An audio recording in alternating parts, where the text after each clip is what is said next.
All right, welcome back to Apollo Justice, where we are currently in Dual Destinies in the third case. Thank you for the hydrate.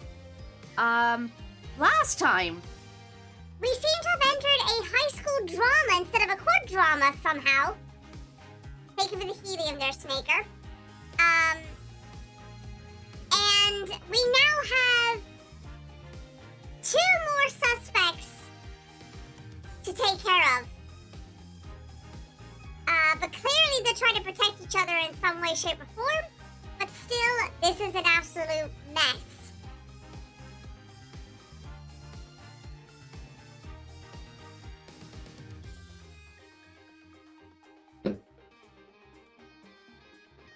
All of whom tried to take the fall. Yep.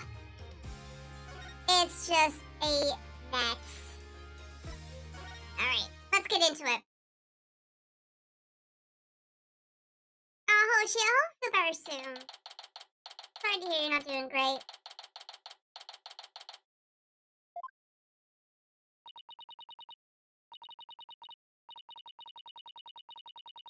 Sorry, boss. I couldn't do it. That little bit of advice you gave me? The worst of times are when lawyers have to force their biggest smiles. I don't know exactly what you meant. There was no way I could force a smile in that courtroom today. I'm just glad you remembered that. But now how about relaxing a little? Relax? Not gonna happen! Junie, she asked me to defend her because she believes in me. But I felt completely helpless. If it weren't for those confessions,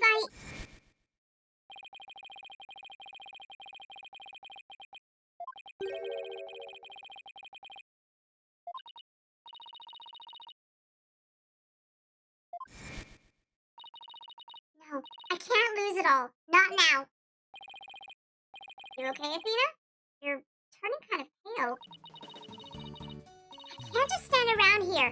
I'm gonna finish the investigation. Can I wait? I just took a batch of freshly baked cookies out of my magic panties.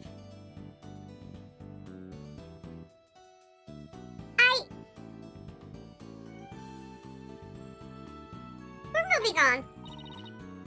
Thanks, but I better get going. Save me one for when I get back. Do you really want that, Athena? I don't know if you want that. Apollo, you wait here. I need to see Junie at the detention center first right away.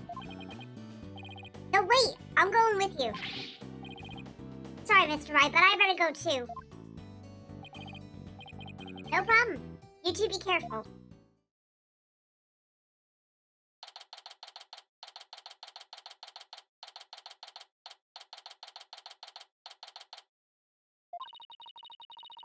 there's so much I need to ask Junie.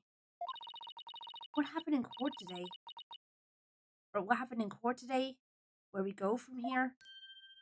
Oh, Jesus Christ, not you. Well, now, fancy meeting you here. Can you please stop smiling? Oh, Professor Means, what brings you here? I asked him to come. He arrived just a little before you. Yep, it's Mr. Pearly Whites himself. Yep. And maybe Pam, but consent would be nice before offering cookies that came from something questionable. God. I wanted to ask him something. But first, Athena, I want to apologize for my sudden confession after you worked so hard to defend me. She was calling me Athena until just now. No, I should be the one apologizing. The whole thing spiraled out of my control. Athena, don't worry. I'll really bring it tomorrow. I'll find something to prove your innocence. About that, Athena, I've been thinking of asking Professor Means to defend me. What? Huh? I myself only just heard of this a moment ago. Oh, so she thinks Professor Means would be No, I can't let this happen. Not with the way he wants to do things. Junie! I know, Athena, but will you please hear me out?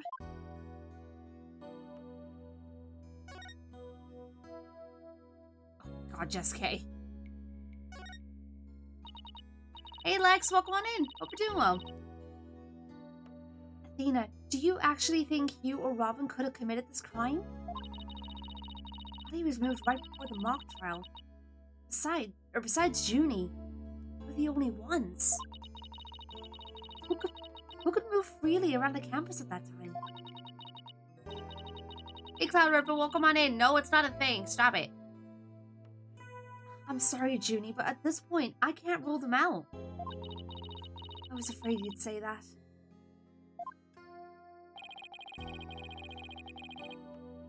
Juniper is seeking a lawyer who can clear all three of their names.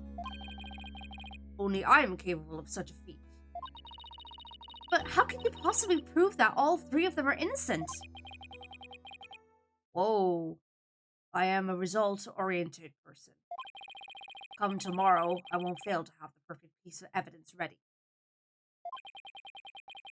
But the end really does justify the means. Especially for me. Professor Aristotle means. I really don't like the sound of that. I'm sorry, but just as you believe I'm innocent, I believe that my friends are innocent too. Alright, if that's how you really feel, we'll respect your decision. Apollo? We want to continue our investigation. Could we ask you some more questions? Sure, I don't mind. Professor Means, would you like to stay and join our conversation? Yes, of course. I am your lawyer after all. Smile again. Why does it always creep me out? I mean, it is very creepy. It's way too big. About your confession, Junie, it's not true, is it? You just said what you did because Robin had confessed on the stand, didn't you? Yes, I wasn't thinking straight. All I knew was I had to help my friend. You mean because of that school rule? The one that says you can't graduate if you were convicted of a crime? No, I didn't do it because of some rule. I did it because she's my friend. Why is there discord in her voice again? Could it really be that the friendship between the three of them is on the rocks?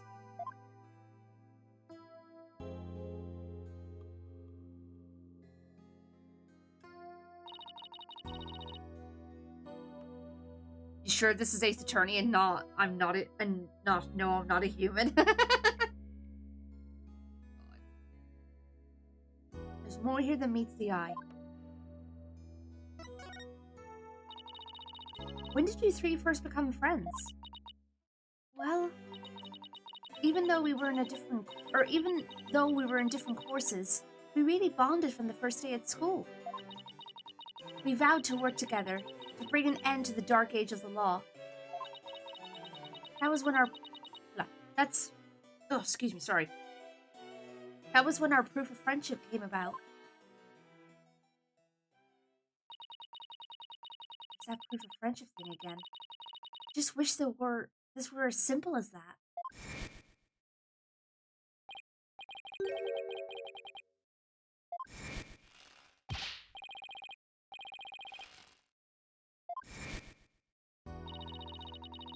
But the situation kind of changed recently.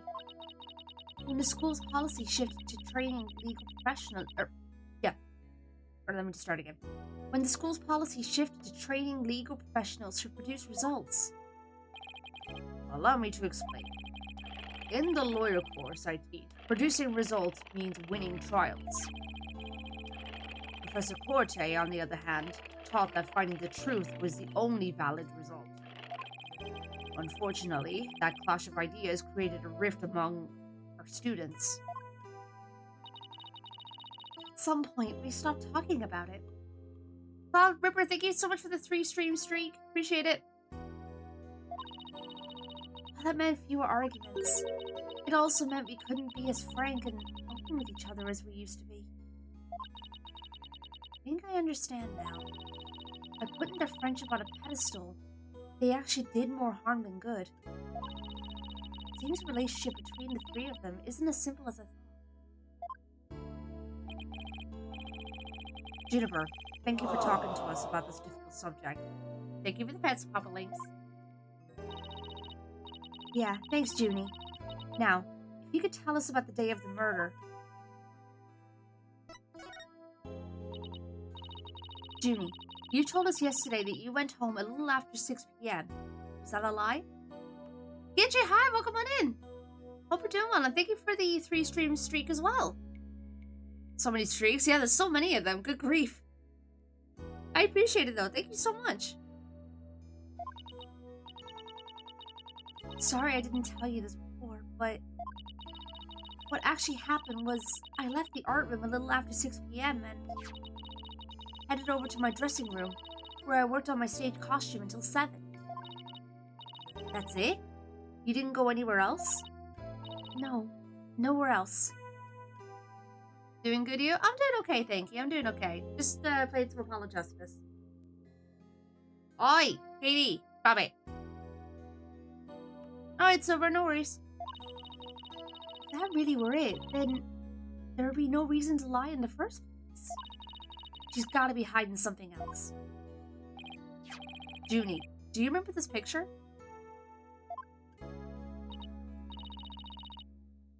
Oh, Kickstarter, thank you for the streak as well. Appreciate it. Yes, but something's wrong here. Wrong? What's wrong? I took this picture around 6 o'clock, which was before I had left the art room. I'd say today is Pizza Friday, but my family and I had pizza yesterday. Ah. Man, yeah, I should have gone with pizza today. Dang it. We had a carbonara earlier, which, I mean, I'm not complaining. I love carbonara. But the clock here says it's just after 7. By 7, I'd already been working in my dressing room for some time. So there's definitely something wrong with the time in this picture. I guess we'd better go check the art room. Okay, just one last question about the day of the murder. On the evening before the mock trial, the evening of the murder, you ran into Hugh. Yes, I did. Yo, thank you for the 3-stream streak as well. God, Jesus Christ, so many of them. Thank you so much, guys.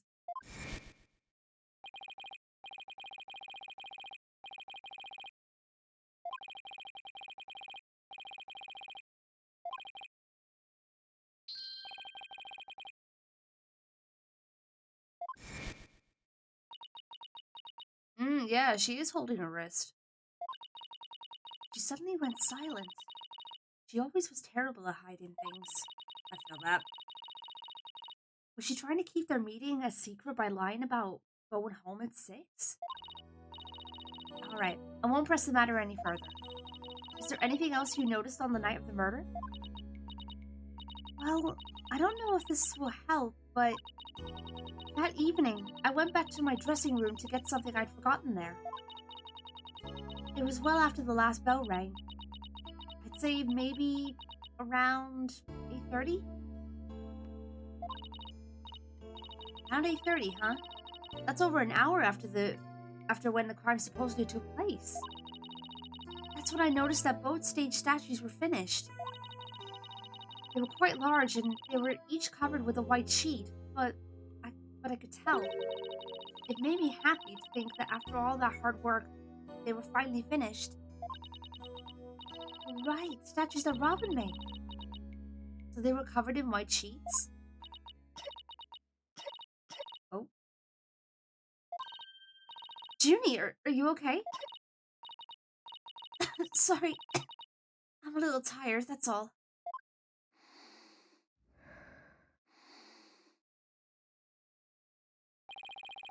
Athena, I think this meeting is over. Professor Means? I will use any means possible to get the result I want in Juniper's case. But it will require considerable preparation, so I must be off. Hold it! Oh. Junie and Professor Means, I have a proposal. A proposal? Wait, this isn't another... By sundown today? Yes? I, Athena Sykes, along with Apollo Justice. Wait a second, don't drag my name into... We're going to discover the truth behind this murder mystery. What? And we're gonna bring you solid evidence showing just what that truth is. See. So it has come to this, has it? If we succeed in doing that, I want you to promise that you'll accept it, Junie, no matter how hard it is to hear.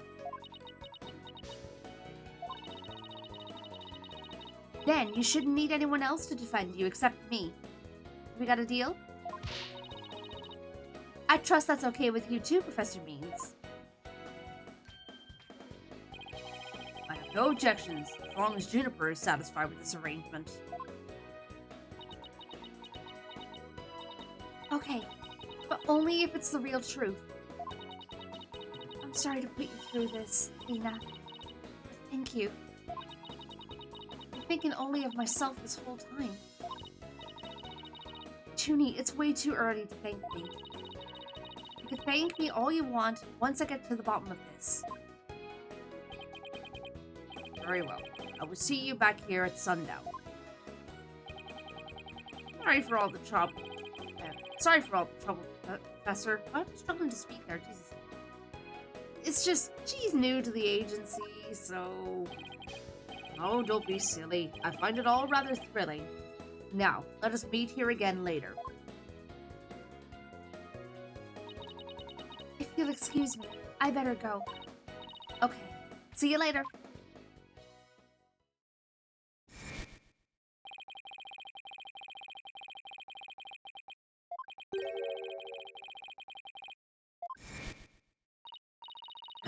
This is no time to be thinking about that. I've got an investigation to do. I will find the truth by sundown, no matter what. Hey. Go.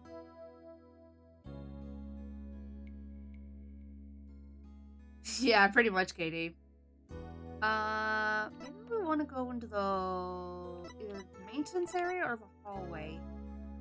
Try the hallway.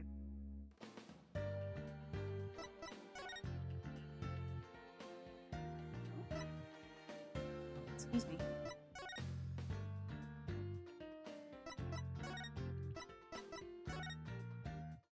Ah, here we go. No? Oh, I thought I found it. Never mind.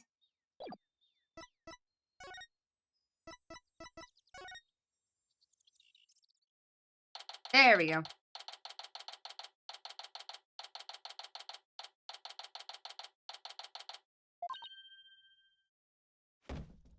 Oh god, it's her again. Is it my imagination or did something just move? Oh, hello! Afternoon, you two.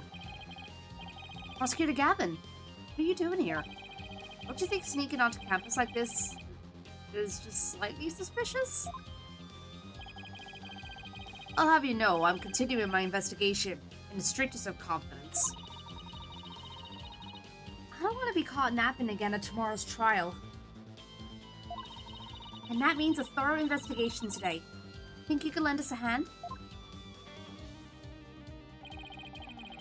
I'm not one to refuse a damsel in distress. But you needn't have asked, Fraulein. I'd intended to help from the start. You're the best, Prosecutor Gavin. Okay, time for a thorough investigation. I bet we missed lots of stuff yesterday.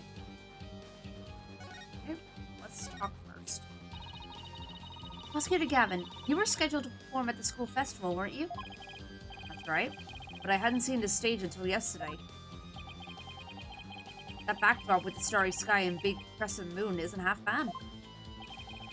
We also had some tricks up our sleeve to make the concert really rock. Pyrotechnics, a fog machine, big banners. Things like that. Would have looked like this.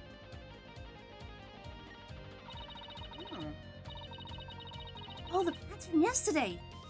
What's that design on the banner there in the back? I know the scales are the school emblem. But what's with the number 6? Looks like it's in serious pain or something. Athena, ixnay on the ixnay on the insay, or ixay, rather. That's the governor's logo, Fraulein. Oh, and a nice pig Latin hair forehead. Really smooth. Oh, I meant it looks like the number 6 rocking seriously hard. 9, Fraulein. It's a G for governors, not a 6. But whatever floats your pretty boat. So where is the banner? I don't see it anywhere on stage. It was an important part of the show, but the school managed to misplace it somehow. Pity. We had it specially made from heavyweight, high-grade cloth. A missing banner and 2 broken statues.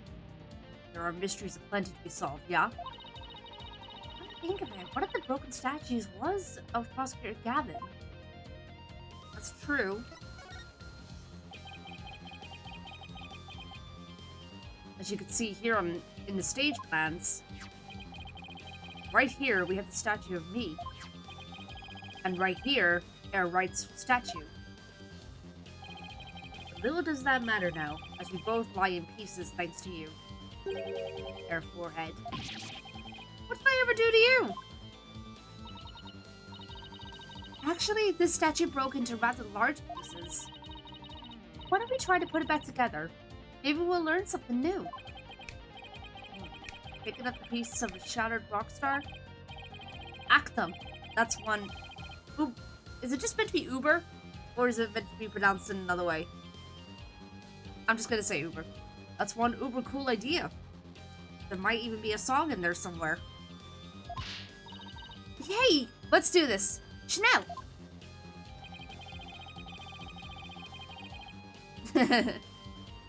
Is this an investigation, or am I interrupting a German language club social event? It does kind of feel that way, doesn't it? Alright, let's examine. What have we got here? Well, first of all, I want to point this out. Wait, you don't think this weird box here is... Yep. Hands off! Knew it. I'd know that voice anywhere. Let's just ignore it. I mean... made its wishes loud and clear. So, this is the future cardboard box technology has afforded us, huh?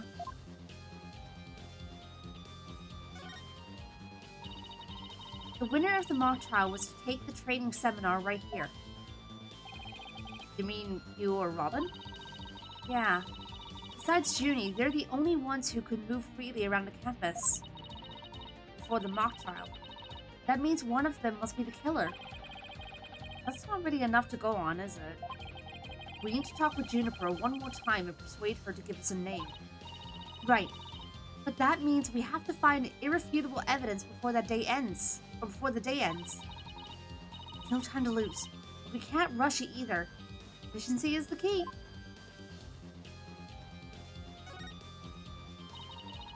Wow, they built a witness stand too, even though it's just a temporary stage. Oh, but I think they're still working on it. Let's see what this notice says. Caution, pedestal features a high-speed rotation mode. Activate with care. I mean, this thing spins? Okay. It's a bit too far away to get a good look. Maybe we should try a different angle. Oh yeah, we could do different angles. I forgot about that. There's even a prosecutor's bench here on this stage. Ah, the memories, Fraulein. As a former rock star and a prosecutor. Oh, sorry. Prosecutor's bench has taught me much about human emotions, passion, and fight. Picture it now. You with your silvery singing voice and Apollo's sweating bullets. Hey, how about picture me winning once in a while?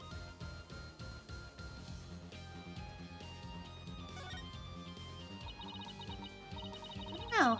This is fine for a rock concert, but nighttime sky has a backdrop for a courtroom? Personally, I think it's breathtaking. I mean, speaking the truth under a starry sky? Don't you think it's romantic, Fraulein? And the waning crescent moon represents the maximum 3-day trial cycle. 3-day trials outdoors? No thanks. If it starts raining, my hair will be ruined. That's your main concern, Athena?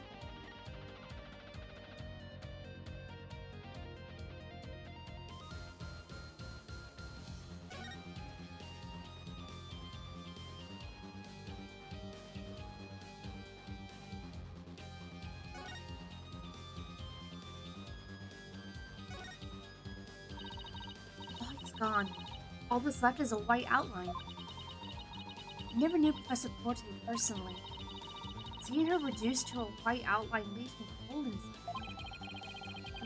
But in a way, she still lives on in the message she left behind. Like the strange way her body was posed and the signs of her wrists being bound. You're right. Let's use her final messages to catch her killer.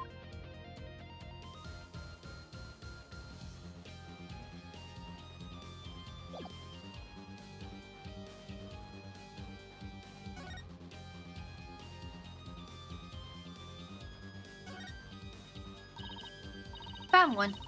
Piece of Prosecutor Gavin's shattered pride. You say my pride is as fragile as plaster of Paris? Looks like there are other large pieces scattered about. Okay, let's find what we can. Okay. Another one here.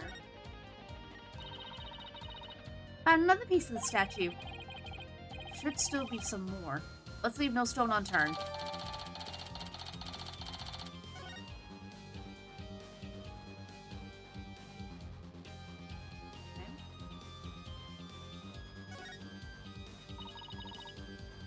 I like the view.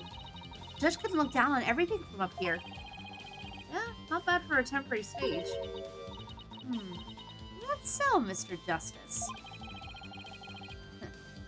Your judge act from the mock trial? I don't know why, but it kind of creeps me out. Wrong answer again, Mr. Justice. A penalty for our mock lawyer. That is not funny.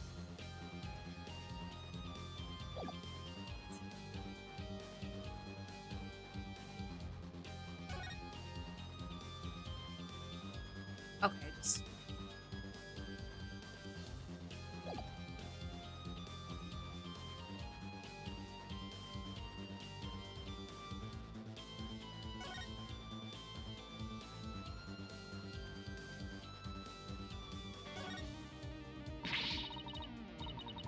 Oh no, Prosecutor Gavin! You're a complete wreck! Literally! Why in the world would someone do something like this? I don't know, but whoever did it must have felt an amazing sense of release. Can I take that as a confession, Air Forehead? What? No! I feel bad for Robin. She worked so hard on these. Let's pick up the pieces for her. You got it. Let's check every corner of the stage then, yeah? Okay, well, we already started doing that, so... Oh, no, I didn't mean to do that.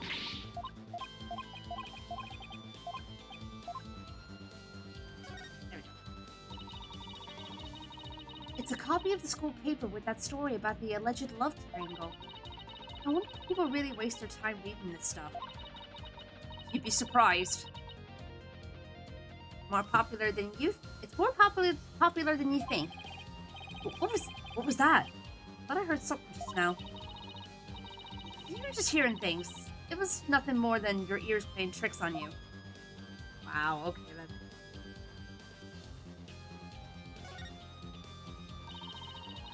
Got another piece of the statue. Should still be some more.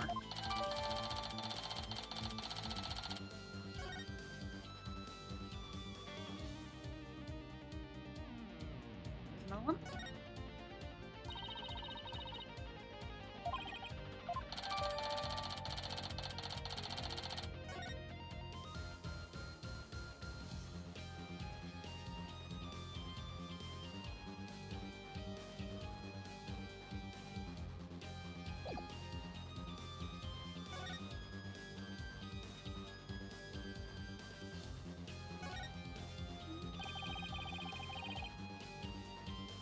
This looks like another piece of the statue. Thanks, Apollo. This makes 5 pieces in all. I think we have all we're gonna find. Okay, let's get back to where Prosecutor Gavin was shattered.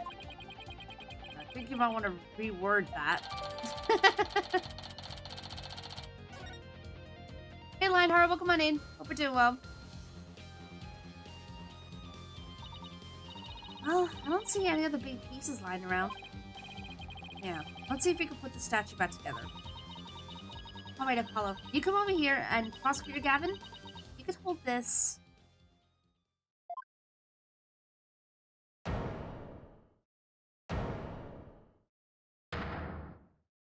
Oh, would you look at that? We did it!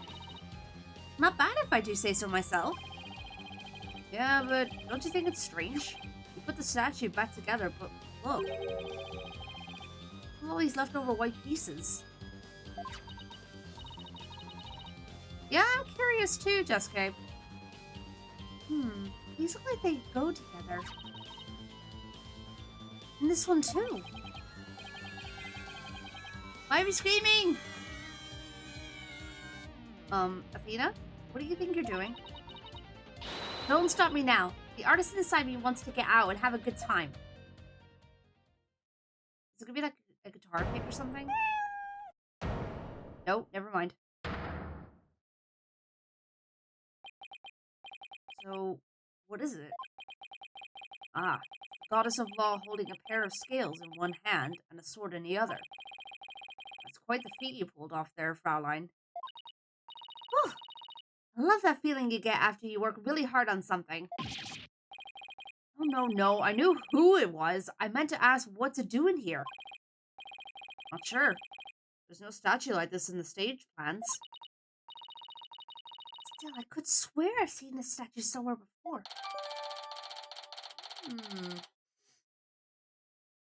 to remember, when did we see it?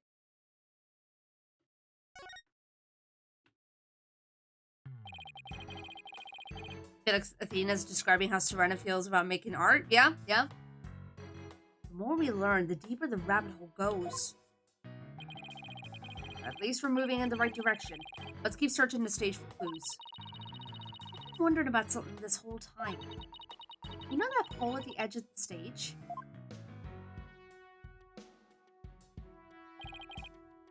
You mean this? It has a wire that goes off and connects to something somewhere.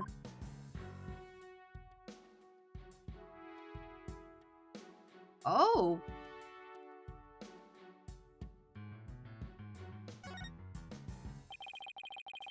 Impressive building fit for an impressive school. Lionheart, thank you so much for the 3 stream streak. Appreciate it. Yeah, and these beautiful walls are like a big blank canvas. See? My shoe prints leave really distinct marks. Hey, cut that out before you get us in trouble.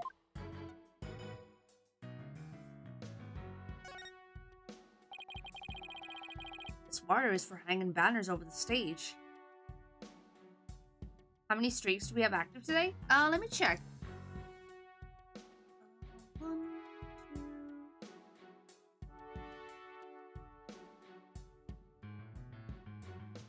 11 streaks so far today.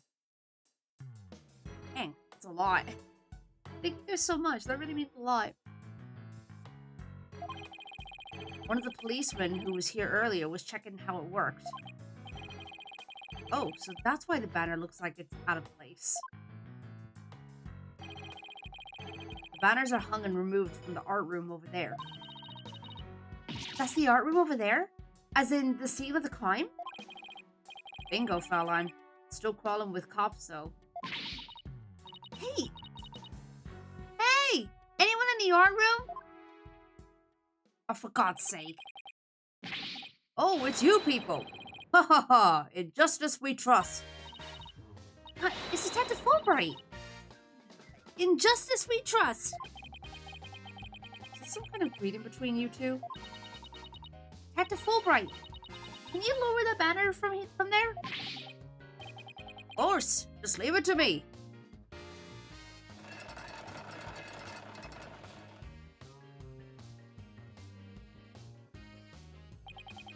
How's that? Whew. Thanks, Detective. In justice we trust. Ha ha ha. Always glad to help. In justice we trust. Oh, is that some kind of greeting between you two or not? Well, looks like the banner's down now. Let's go take a look.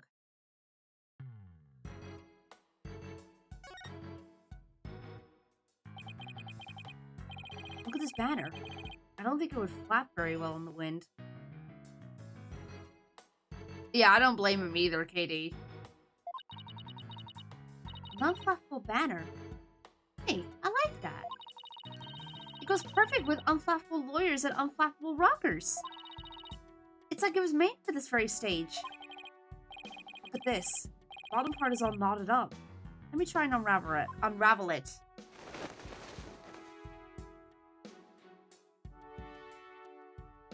Sweet.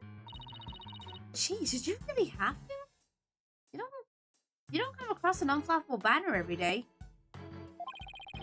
Athena, there are some things that have to yield to forces beyond themselves. What a cool world we live in. Oh. Hey, scrap of paper was caught up inside. It's blown away. I got it. Yes! Great catch, huh?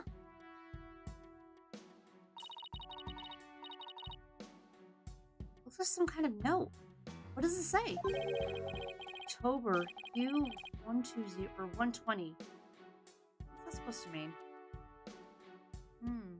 I don't know, but we'll find out right after the ad break. Pause here for a second.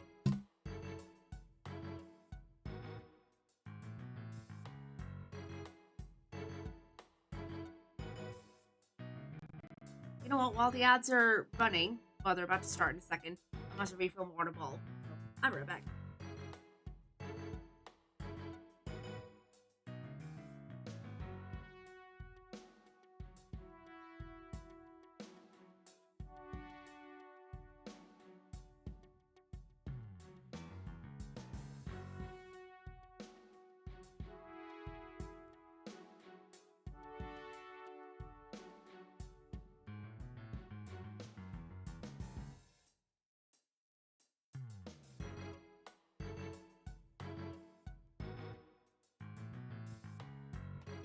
Okay.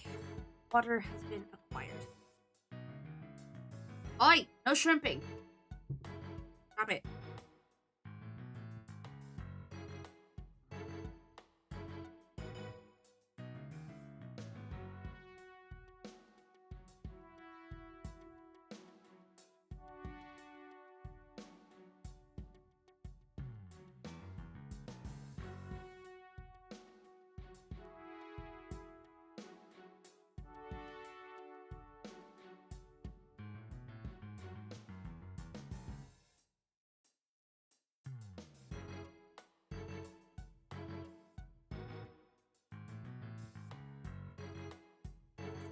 Let me check on Pokemon Pocket while the ads are running.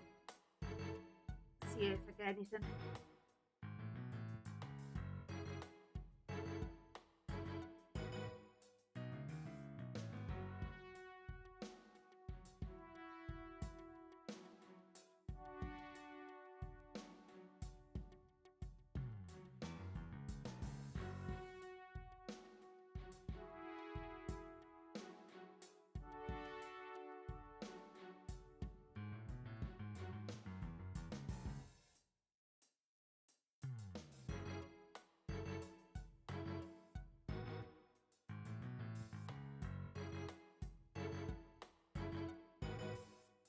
New.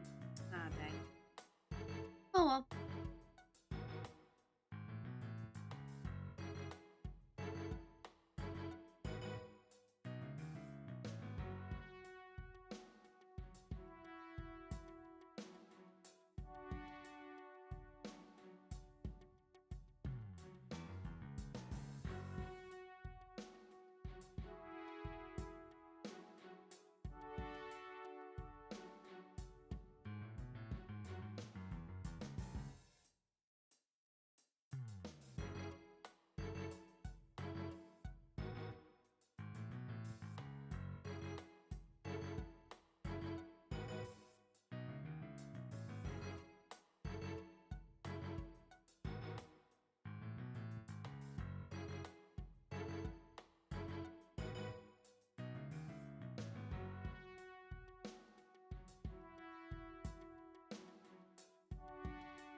Freaking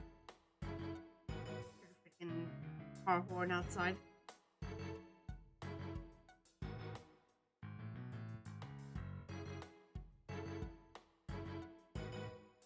Alright. Welcome back to my jail, everyone. Sorry about that. And thank you for your patience as well. Appreciate it. Alright, let's get back into the game. Torah Hue 120. What's that supposed to mean? That score me? Pretty impressive when you consider that 100 is a perfect score. Hey Mike, welcome on in. Hope you're doing well. I don't see how even you can get beyond perfect. Starlight, shall we inspect the banner again, now that it has been unraveled? Good idea?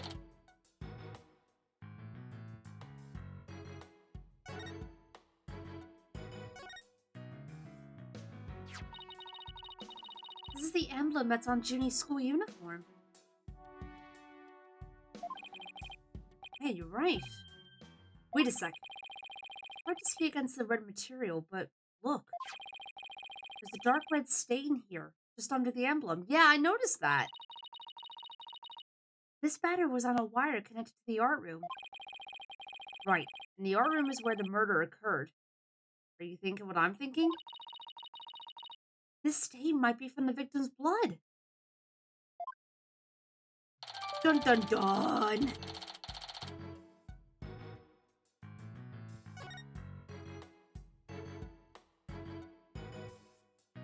Okay.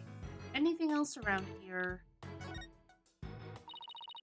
57?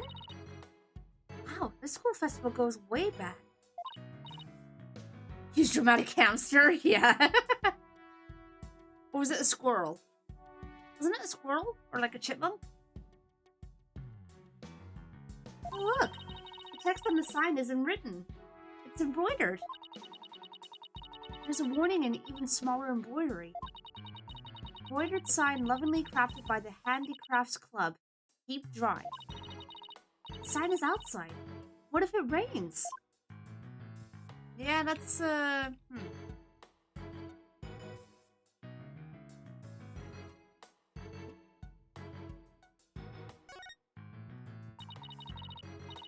look what I made. Not bad, huh? No, it's alright, Jess. They're like a recording artist who samples other people's work and calls it their own. Well, you know what they say. Imitation is the sincerest form of flattery. In any case, we have a statue smasher in addition to a killer to catch now. 9. I suspect they might be one and the same.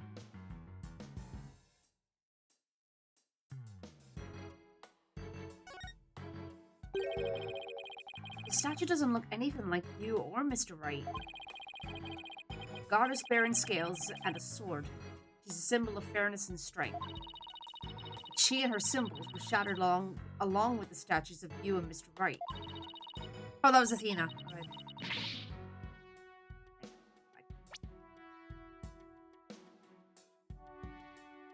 But she and her symbols were shattered along with the statues of you and Mr. Wright. This is a direct challenge to the rule of law. Well, if they want to fight, they've got one. Let's get a take good it down a notch, stretch. Tiger. Let's save the fighting for when we find our culprit. Thank you for the self-care package there, Hoshi.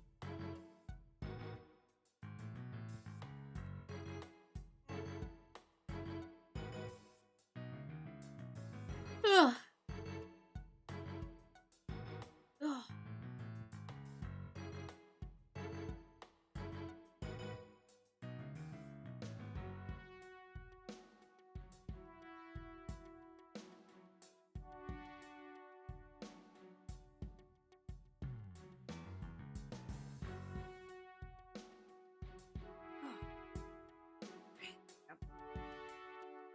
Again.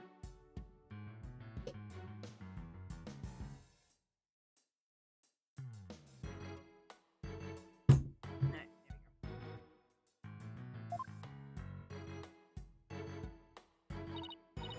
Whew, that was a whole lot of poking around in such a short time.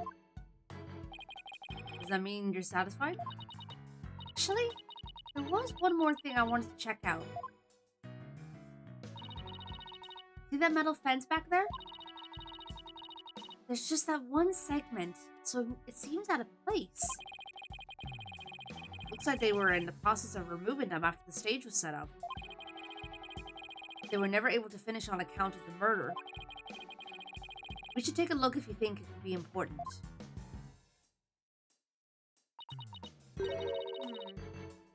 This track looks man-made.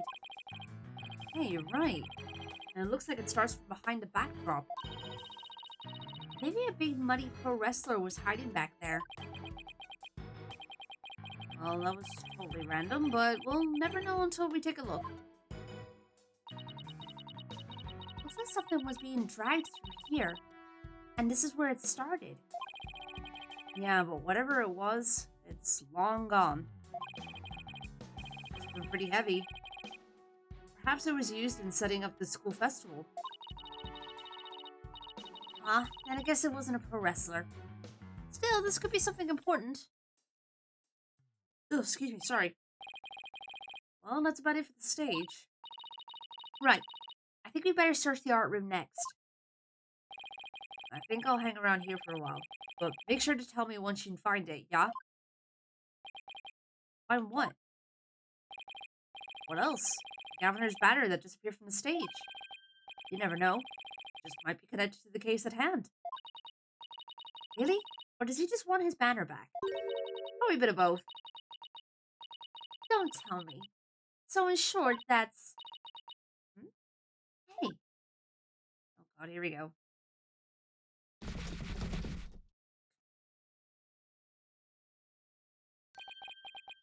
Box!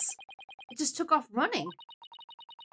Pretty good idea who that is, as I suspect you do too. Come on, we can't afford to have any weird articles written about us. The maintenance area is over in that direction. After that box! Oh, the kitty cat.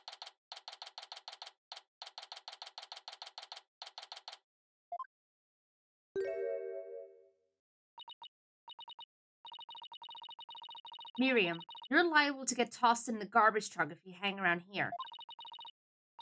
I'm just an empty box, and that's what you do with them. You throw them away.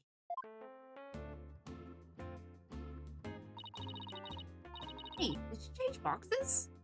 I like the new look. What does it matter anymore? I was a complete failure in court today. My work, my pride, my dreams, everything I've worked so hard for, gone!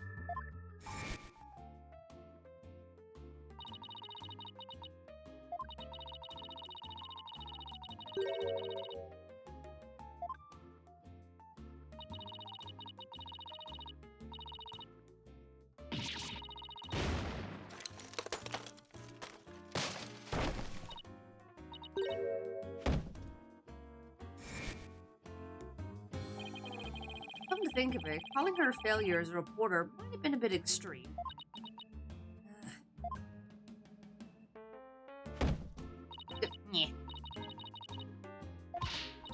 Scold me, despise me, pack me away where I'll never see the light of day.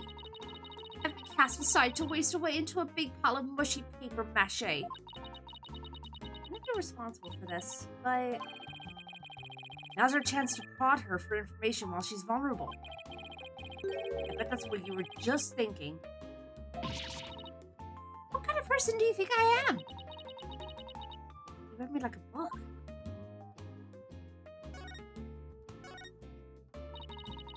That was you on the stage earlier, wasn't it? Why'd you run off like that?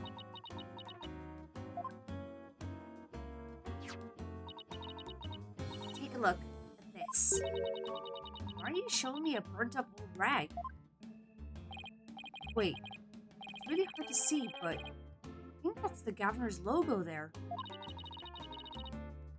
So is this the banner that disappeared? It's all burned up. Don't look at me! I just happened to find it in the incinerator. Incinerator? Blackwell actually make good on his threat to burn her box? I should probably try to find out whether someone tried to destroy this on purpose. Yeah, this banner is sounding less and less unrelated to our case, Apollo.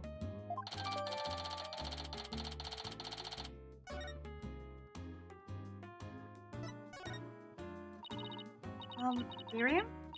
I owe you an apology. Shouldn't have said you were a failure as a reporter. Too late. I already decided journalism isn't for me. The last step is to erase all of the photos on my PC. I'm really gonna do it. Here goes. 5%. 10%. 4 years of my life down the drain. Can you stop her, Athena? Miriam, you should keep publishing your paper. I didn't mean what I said, okay? You didn't mean it? No, my photo, stop! Cancel! Abort!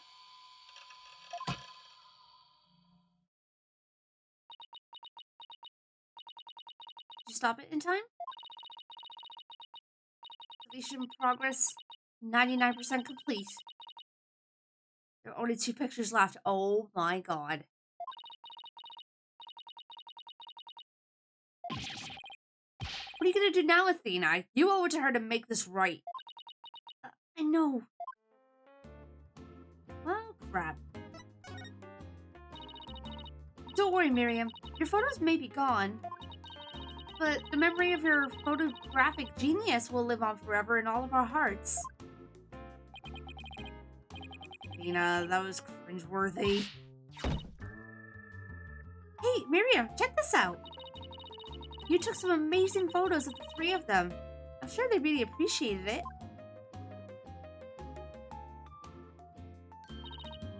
Obviously. I'm the 8th member of the newspaper club. The only member, in fact. I know this won't make up for the photos you lost, but here are your newspapers back.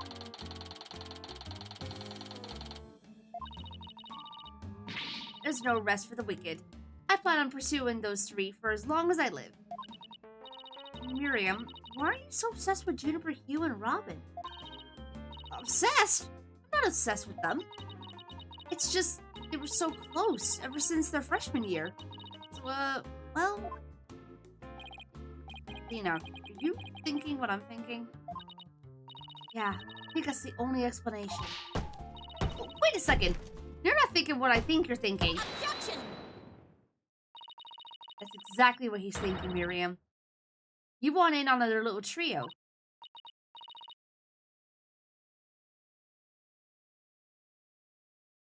St. Dreamer, hi, welcome on in. Hope you're doing well.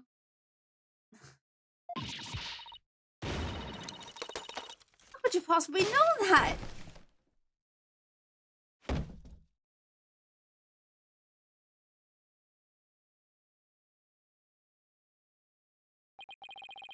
That's one abused laptop. My laptop won't turn on. Never thought my life would end so soon.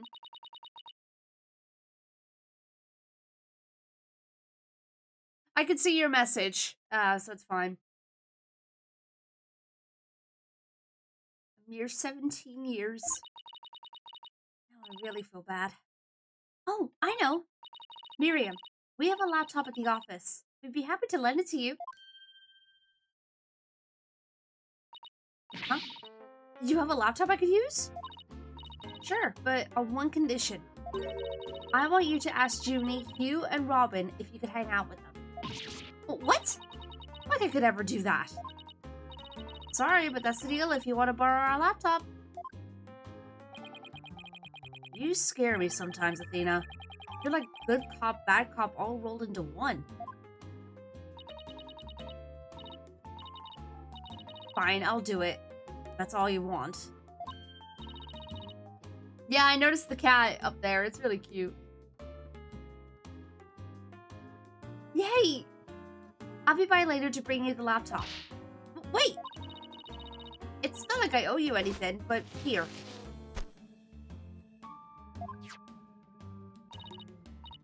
Thanks. Oh, it's a set of pictures. Looks like they're setting up the stage. Yeah, I took them when they were putting the stage's backdrop into place. Wow, you sure have an eye for photography. From what I can make out, anyway. These are the last 2 photos that didn't get deleted. They're all yours. fine. Well, see you around, scary lawyer lady. That was really impressive, Athena.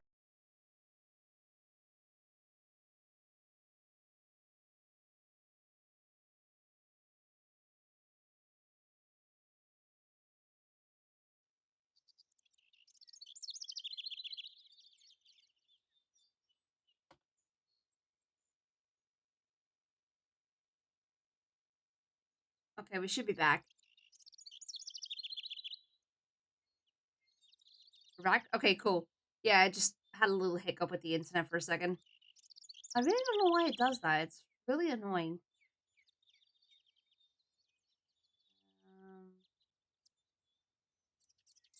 This. Alright then. Back to the game. Yeah, I wonder whether to go into the art room first. I mean, one of them could be in there. Let's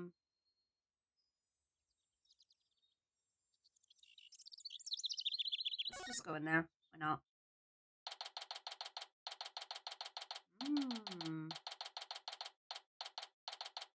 Oh wait, actually, since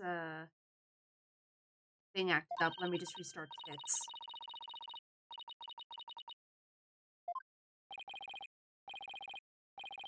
Wait, no, I wasn't pressing anything. Well, here it is, the art room where the grisly crime occurred. Let's start looking. Stop right there. This is an active crime scene. No unauthorized personnel allowed. What? Can't you make an exception? You won't even notice where... Freeze! I don't think so. No exceptions. Now move along. Nothing to see here. He doesn't seem very accommodating this time. Let's try again later. Alright. Let's try the lecture hall.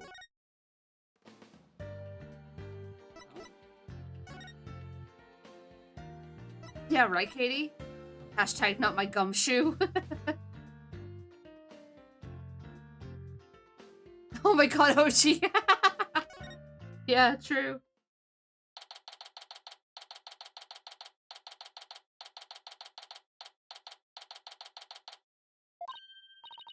Hey, that's Hugh over there. Hugh, we wanted a word with you, if you don't mind. If it was Mr. Wright, then sure, but you two? There's a hint of discord in Hugh's voice. You're not getting off that easy. After all, you're a possible suspect. Plus, you actually confessed in court. Whatever. So, what do you want from me? But make it brief. I don't have a lot of time. And I assume you don't either. About your confession today. You weren't serious about that, were you? Let's just say I had no choice thanks to a certain lawyer who failed to get the job done. So you're really prepared to take the blame for this? Not gonna happen. The voice on the tape is female, so that rules me out. Let's put it this way. You don't actually believe that ridiculous play on words, do you? Well, my confession is just like that. A means to an end. Or as we say around here, the end justifies the means. But I actually do believe the voice is shouting Hugo O'Connor. Jennifer's confession was quite advantageous for the real killer. But if Robin or I were actually the killer, we wouldn't have confessed. That's simple. Even you should be capable of such reasoning. Or have I overestimated you? You'll make a great lawyer someday. I mean, you seem to enjoy getting under people's skin. Give me the pets. Hey, Blue. Welcome on in. What we're doing, Mom?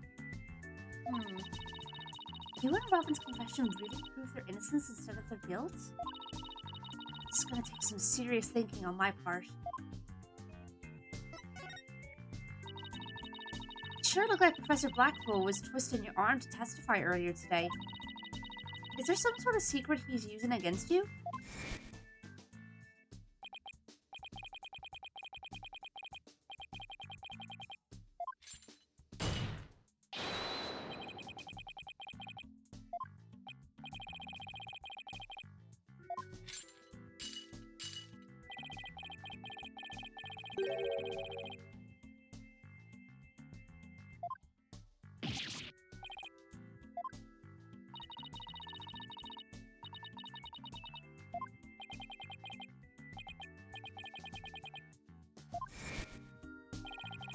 You really are a rank amateur. Even if that were true, you think I'd open up to you? Not denying it. Secret might be causing the discord in his voice. And again, we have the same problem with Junie and Robin. You're just wasting your time and mine. Next question. About that meeting with Professor Corte on the 23rd, why did she want to see you? I have no intention of telling you. You'll have to force it out of me any way you can. Professor Means strikes again. Then again, Hugh is in the lawyer course. But didn't Professor Corte used to say that the only good result is the truth? So why don't you drop this whole charade and just tell me the truth? Truth. How can you be so sure it will help you solve this case? The truth isn't necessarily your friend, nor Juniper's for that matter. No, you're wrong! I don't care what anyone says. I'm gonna defend Junie the right way, using the truth. It's the only way to honor Junie's wishes and Professor Corte's memory. See. Very well, Miss Sykes. I'll testify tomorrow about the truth that you're so interested in. You. But...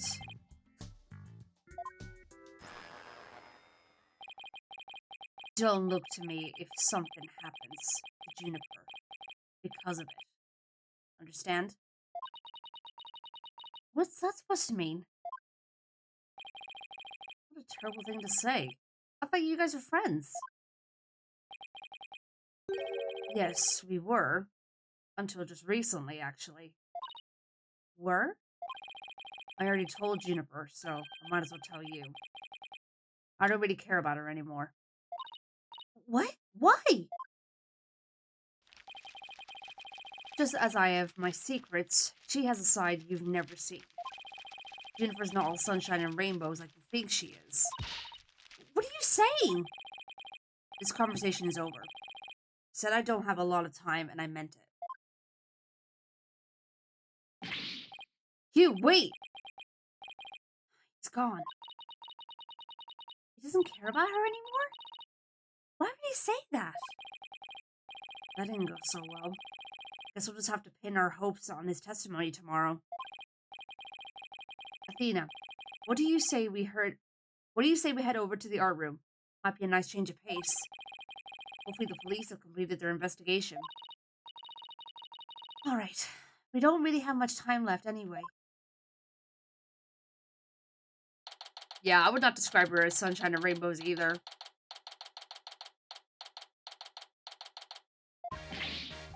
Ha ha ha! Why, if it isn't my little lawyer friends again. Thanks again for lowering that school banner for us earlier. Don't mention it. Helping those in need is what my brand of justice is all about. Right.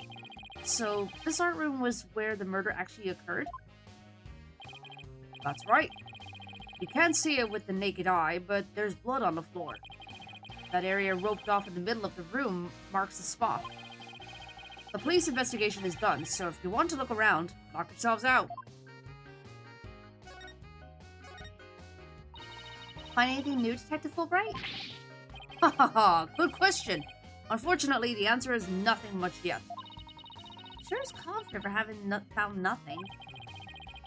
But if we're talking outside of the art room, there have been a major breakthrough. Oh dear. Unless I find out what that is, I don't know what I shall... Unless I find out what that is, I don't know what I shall do. No need for the theatrics. I was told I could fill you in on this one. Wow, you saw right through me, Detective. I'm impressed. Looking to get arrested for murder via unwarranted flattery, are we?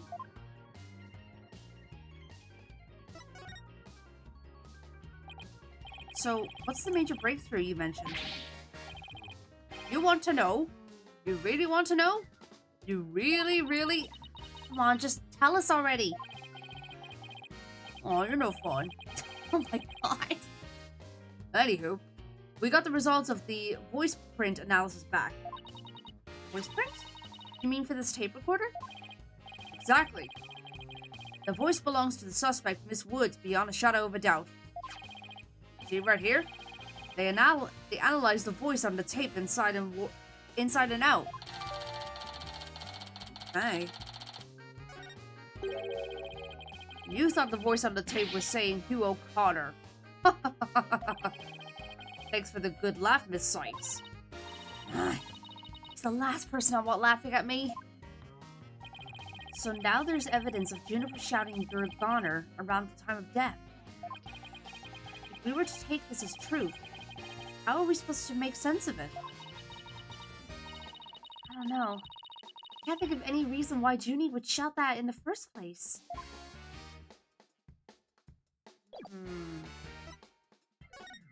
Let's examine the room. Isn't it a mock trial script? Actually, there's a whole bunch of them here. Let's see. Looks like everyone from the judge course have submitted one. The victim, Constance Corte, was the Fine Art Club's advisor. So she probably spent a lot of time up here in addition to her other duties. This isn't where I'd keep a bunch of scripts, but I'd wager that's how they wound up here. Poor, stressed out, overworked Professor Corte. Looks like how that feels. It must, because your desk always looks like a tornado hit it. I feel called out over here. You're one to talk, Apollo. Me? What about Mr. Wright? Maybe we should rename the firm Wright Stuff All Over the Place Agency.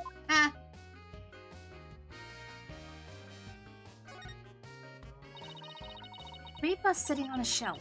A judge, a defendant, and either a lawyer or prosecutor. The bearded one must be the judge, and the bummed-out looking one, the defendant. Look, there's another one that's fallen onto the floor. I wonder which one fell. The lawyer or the prosecutor? Think, Apollo, think.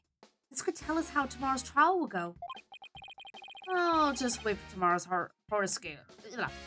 I'll just wait for tomorrow's horoscopes, thanks.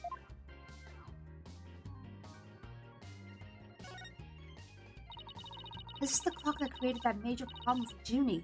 Let's take a closer look. Don't waste your time. I've checked it, and it's 100% accurate. You sure? How'd you check it? Of course I'm sure. I compared it to my own watch, see? Detective Fulbright? Did you notice that your watch had stopped? Has? This is unacceptable. We obviously can't rely on him. Let's take a look for ourselves. Damn it. Let's see. Wait a second. It's ahead by 1 whole hour. Well, Detective? But... This clock must have been also been an hour ahead when this photo was taken. If so, that would fit perfectly with Junie's testimony. Prosecutor Blackwell won't like this. I almost feel sorry for the detective. Almost. You can at least pretend to feel sorry by wiping that big grin off your face. Wait just 1 minute. The clock is an hour ahead right now, sure. What proof do you have that it was running ahead on the day of the crime? That's a good question. Wait, I think I just might have something. Detective Fulbright, you would agree that there is a moon outside the window, right? Sure, a nice crescent one. Like something out of a picture book. But if you look at that window in the back with the winch attached to it, you'll see that the only view to be had is the opposite side of the school building. Oof. Then that's what this moon's doing here. I wonder.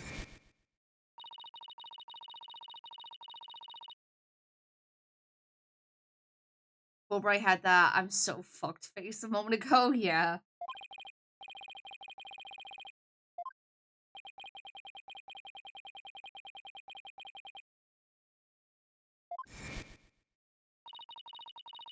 Isn't this the same as the one painted on the stage backdrop? Proof's right here, detective. This shows it was 6 p.m. when the photo was taken. Okay, thank God we get to save. Not that it matters too much because we don't have a health bar, but still. Proof's right here, detective. This shows it was 6 p.m. when the photo was taken.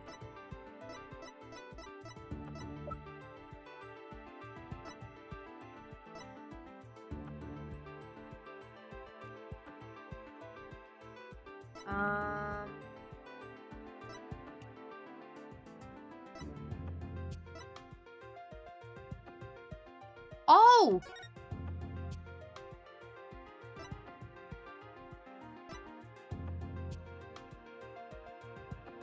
Ah!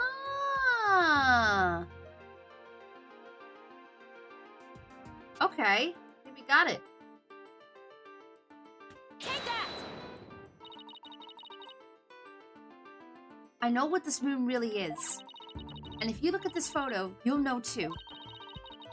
This photo shows where that moon in the photo came from and the truth of Junie's testimony. Whoa, what? Where? Where does it show that? If you look right here, it will all become crystal clear. Seriously, do you not have eyes, buddy? Take that!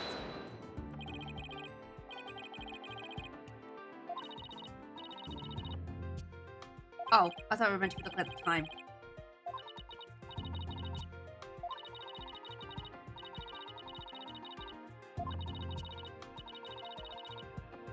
Okay. Take that! They were still prepping the stage, so its backdrop wasn't in place yet. This photo shows them in the process of moving the backdrop into position. I can see that. That's the big board hanging here. The size matches too. There's no picture. That's a crucial detail. It is, but I believe what we're seeing in this photo is the back of the board. Back of the... That's right. And at around 6 p.m. when this was taken, a photo of that same board was being taken from the front. What do you mean the front? The front is against the wall. That's where you're wrong. What about the window? Remember how we said the moon shouldn't even exist in this photo? Take a good look. Are you suggesting the moon is the one on the backdrop? Exactly. In short, this photo was taken while the backdrop was being moved. And as you can see here, it was around 6 when the backdrop was being set in place. The banners are down there too.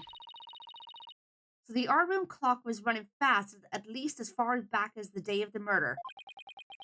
Oh, how could I ever face Prosecutor Blackwell now? Yes, I just blew a hole in the piece of the prosecution's evidence. Right. It's a thinker all over again? Yeah, it really is. It looks like there's a prosecutor's badge on the top of the statue. It's not if you look real close. Another strange, difficult to understand work of art. Oh look, it has a title. Guilty, guilty, guilty. Feel creative. Art. Either it's too abstract to understand or as subtle as a sledgehammer. He's not wrong. Look, a piece of pottery. Looks like it's already been fired. bet Robin made it. And I bet it won't last long. Not with the way she deals with her own work anyway. True. Yeah, it seems like such a waste. I mean, this one already has some color on it. It looks just like bloodstains the way the glaze was dribbled onto it. Just like bloodstains? The justice we trust. That does look like bloodstains. We better examine it at once. Yes. The victim was stabbed in the middle of the room where the big bloodstain is. And then brought over here. At which point, some of her blood dripped onto these pieces. That means the body very well could have been dropped from this window. In the mock trial script, the body was dropped onto a mat. Then, a ball cart was used to move it over to the stage. The maintenance area is below this room, and the storehouse there has a mat and a ball cart. So, even the moving of the body was carried out just like in the script. The killer sure had a thing for Junie's script. What do you expect? That's why we suspected the defendant in the first place. Well, you're wrong, and I'm gonna prove it in court.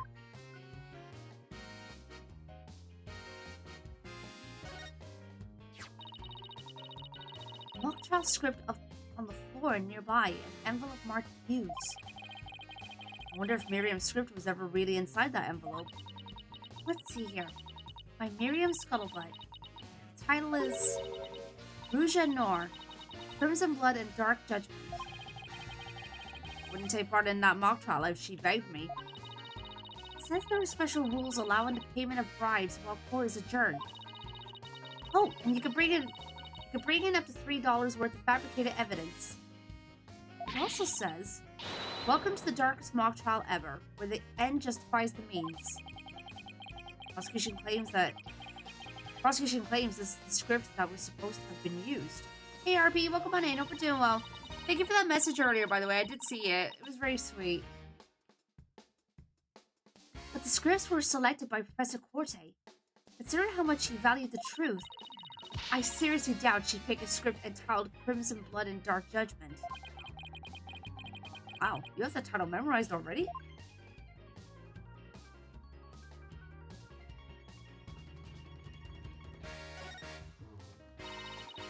Picture of a girl wearing a floral hat. Oh, it has the artist's name right here. C. Corte. Oh, Professor Corte must have painted this.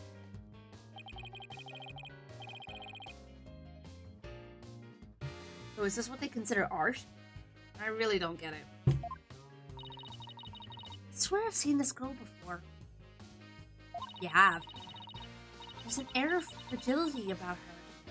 Heat-inducing eyes. Who is this again? Her name's on the tip of my tongue. You really can't tell?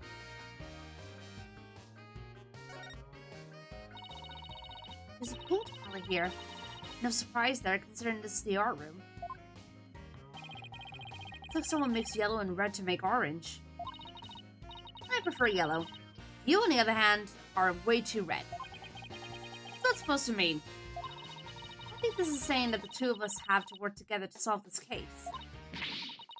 Oh, what if this is Professor Corte sending us a message from beyond the grave? What about the blob right next to it? The one with red and green? Maybe she's implying that you need more delicious greens in your diet? Are you saying Professor Corte is watching over our dietary habits from the pearly gates? What the heck is this conversation right now?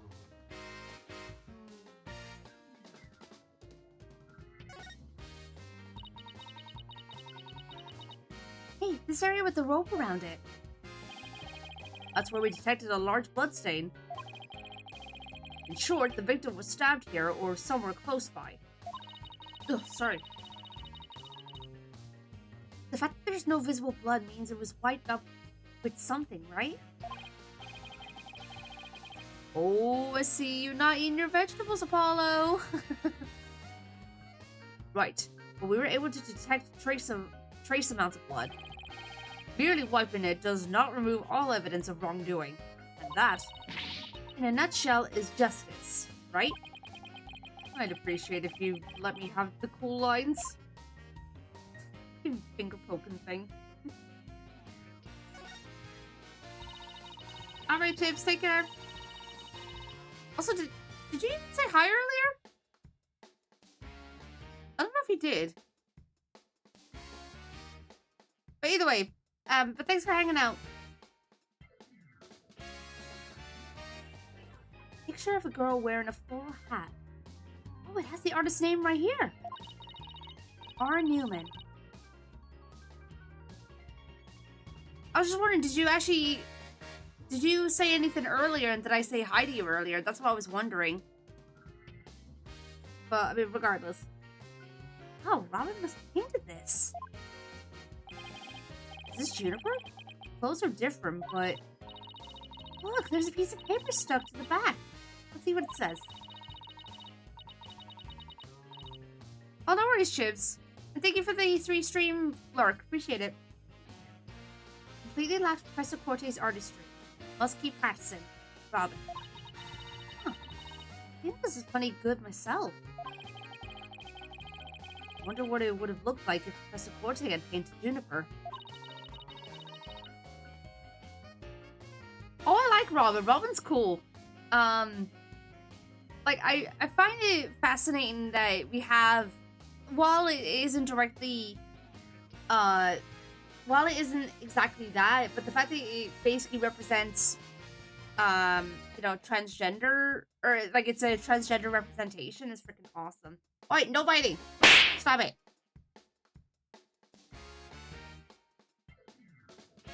I bet it would have been really artistic looking.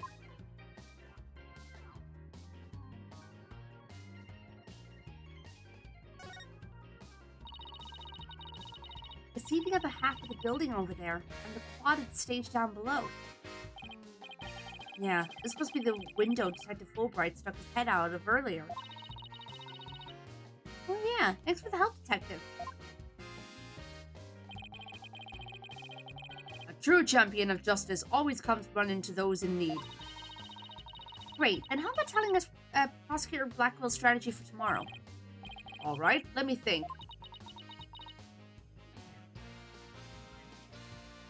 I heard my flag! Where? Well? Oh! Hey, I'm not falling for that. So close I could almost taste it. Yeah, we were just talking about Robin, Hoshi. Some wire and a winch. This is how they reeled banners in and out. There's a nice view of the stage from here. Prosecutor Gavin is still standing in front of that broken statue. So it really wasn't you, Apollo? Don't worry, you could tell. So it really wasn't you, Apollo? Don't worry, you could tell me. I won't tell anyone. I'll never clear my name unless we catch the real culprit.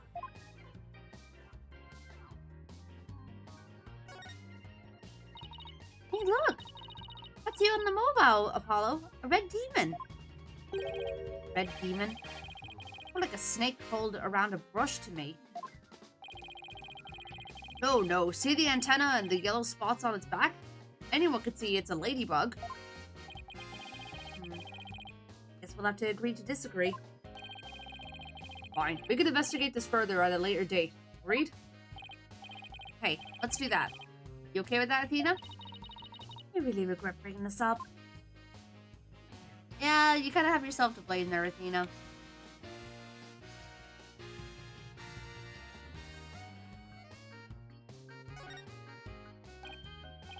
Hey, it's gone. Remember that strange statue in the school camera photo? Right. Wonder where it is. Wait, that was the thing that we saw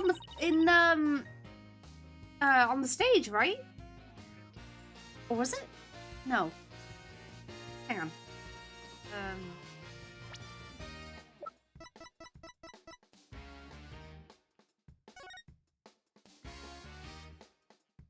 Yeah, it is! But it looks different. Oi, no yeeting. Huh.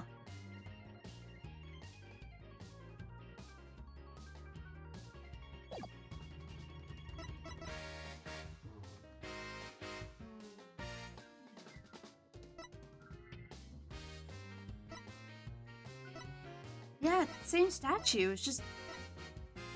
Huh. I don't know. Very weird. Robin's a member of the Fine Arts Club. Maybe she could shed some light on this. Well, I think we've examined pretty much everything we can. By the way, Prosecutor Blackwell happen to tell you anything about tomorrow's trial? In justice we trust. It's no use trying to pry more information out of me. Having just learned that the clock had been 1 hour fast, means we're back to square one concerning the suspect's actions that day. I wonder what the main argument will be about now. Well, the body was moved will be my guess. Prosecutor Blackwell's got his own plans. Oh? Does he now? Detective Fulbright. Try as you might. I won't say another word about the investigation. No, I wasn't going to ask about that. I was just wondering if you'd seen Robin. Oh, you mean Miss Robin Newman? She was just here a moment ago. She mumbled something about watching videos in the lecture hall. Video? What video? Thanks, Detective. Tina, I think we should stop by the lecture hall. Right, let's go.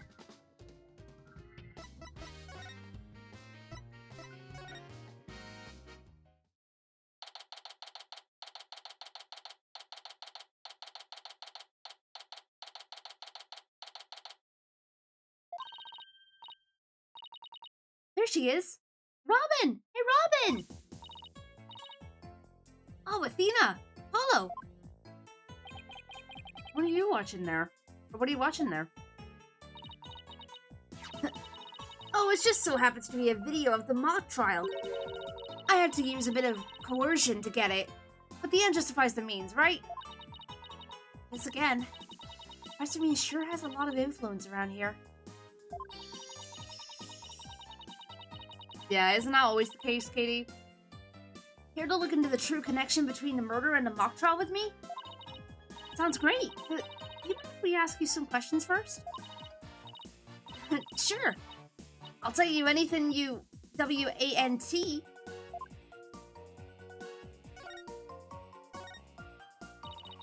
About your confession today. Why'd you do it? Because Jennifer hasn't done anything wrong. I had to stop the trial by any means possible. Right. The end justifies the means. So you're a follower of Professor Means too? Professor Means is a wonderful teacher, as was Professor Corte. I like them B-O-T-H. She brushed that one off like a pro. With that style of justice, you run the risk of breaking the law. Well, I'm prepared to quit school because of this case. What? Why? I want to be an artist. That's what I really want, man. But no! My parents forced me to study to become a prosecutor. But if the trial went south, you'd have dropped out and give up on being a prosecutor. Wait. But if the trial went south, you'd have to drop out and give up on being a prosecutor. That's what you're really after, isn't it? Mm-hmm. How about someone who literally changes at the bat of an eyelash? I guess she's been dealing with her own problems, too. That totally makes sense. Yeah, I suppose so, but that doesn't make what she did right.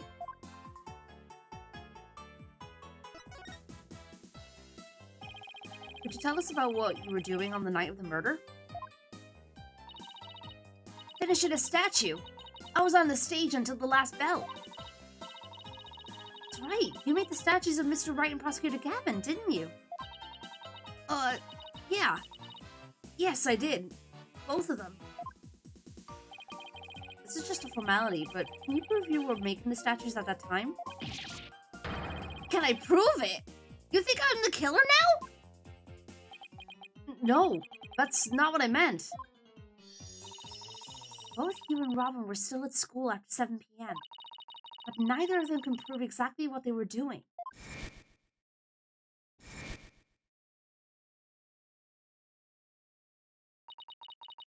Could one of them really have murdered Professor Corte?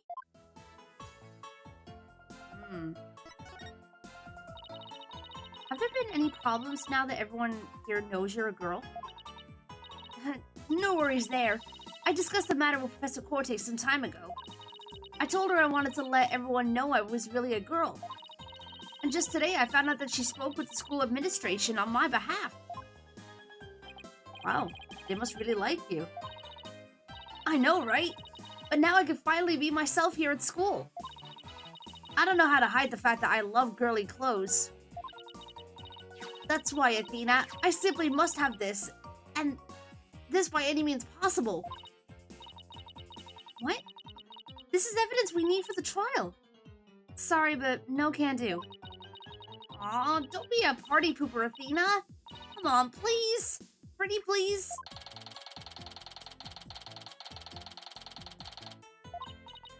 Aw, darn it. Anyway, thank you again, Athena. Thank you for revealing who I really am. I wanted everyone to know before the snitch found out. Snitch? Sounds like a new lead. Yes, spill the tea. There's a rumor going around that one of the students here is a snitch. I hear they're watching everything we do. Our activities, our relationships, our interests. I think we know who it is. And reporting it all to one of the professors. Yep, we know who it is. Well, why would anyone do that? Officially, I heard it's to seek out misconduct among the student body. But rumor has it grades were being bought. Rumor has it grades were being bought and sold through the surveillance network. That's bribery. The situation at Bemis Legal Academy is worse than I thought. While all of this is important stuff, I still want to ask about that thing in the art room. I'll have to present some evidence to show her what I'm talking about. Okay. And...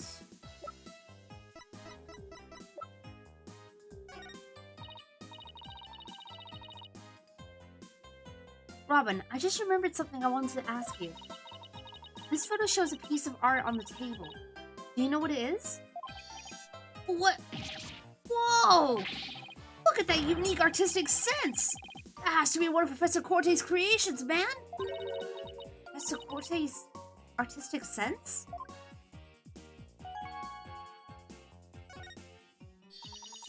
Professor Corte's artistic sense? That's a tough one. I'd say it's an avant-garde and very electric. Electric? Electric. I was gonna say electric, but... In other words, it's weird and all over the place. Come to think of it, that strange-looking painting in the art room was one of Professor Corte's works, wasn't it? The statue in that photo was originally a statue of Lady Justice. Yep. Lady Justice? Professor Corte had planned on placing it on the judge's bench in the lecture hall. But the day before the mock trial, it broke while she was polishing it. She said she'd take it back to the art room and try to fix it somehow. So this is a statue in its proper state? You bet! Just look at that wild silhouette. Wow, it's so C-U-T-E! I don't get it. Do you have to be an artist to appreciate stuff like this? Not particularly, no. Dina, the Lady Justice that you put back together on that stage. Right. I didn't realize before because it was in pieces, but before it was smashed. Maybe it didn't look like Lady Justice, but more like it does in the photo. What in the world was it doing on the stage?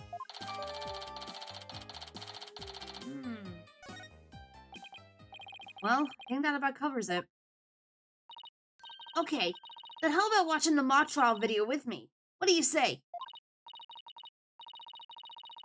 What's your artistic opinion on that art by Constance Corte? Honestly, abstract art is not my thing. I could see why people like it, but it's not for me, personally.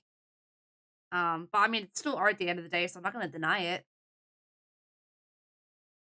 All right, ads are about to start in a second. I'm just gonna grab a snack. 1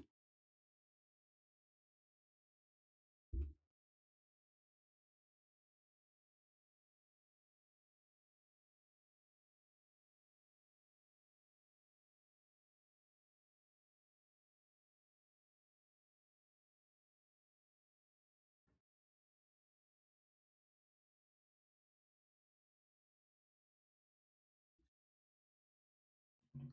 There we go. Oh yeah, absolutely, Jessica. I agree. Hey Bryce, how you doing, dude? Just wanted to drop in while I have a chance and let you know I'm doing well myself. Just been busy from one game to another. Donkey Kong Bonanza to Silksong to Hades to Digimon Story. Damn. Oh, I'm glad you're doing well though, Bryce. And yeah, I'm alright, thank you. I'm alright.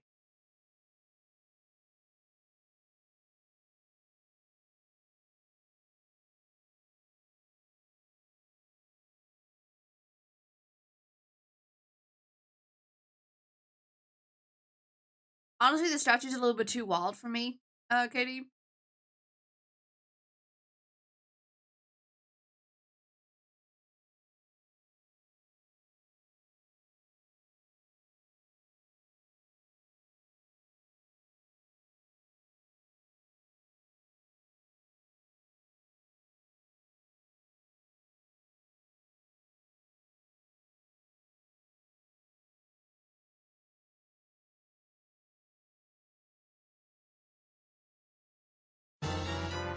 What the heck? Bryce! Holy crap! Congratulations on getting the free bus colored sketch drawing! Oh my goodness, I need to catch up on those. Jesus Christ, I have a few that I need to do. Um, hang on.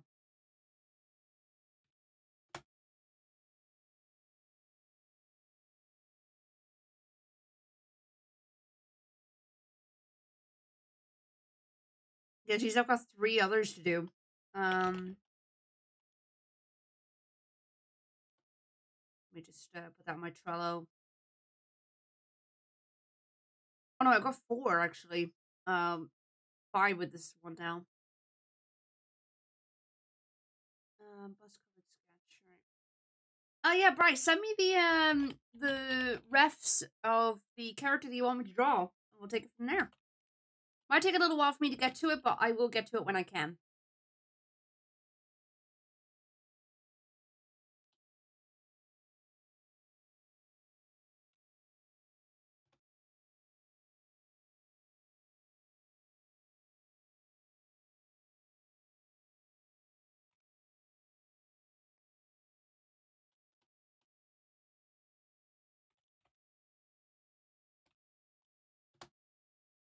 I'm just updating my Trello. Sorry.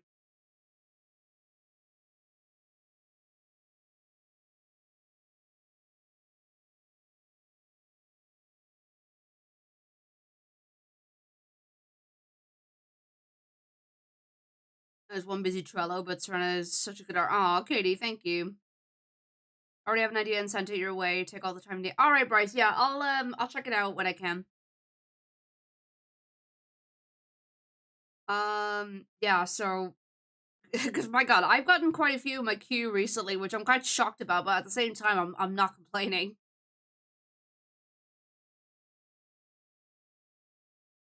Which once again, guys, thank you so much for all the support that you guys have been giving me. It really does mean a lot. I mean, whether you've actually been commissioning me or whether you've been spreading the word around, whatever it is that you've been doing, and even just hanging out here, like it really does mean a lot. So thank you guys so much. Oh, Bryce, thank you. One day I'll save up for it myself. It'll be a while though. Yeah, Jessica, I know it's hard for you because obviously with schedules and whatnot and time zones, it's just yeah.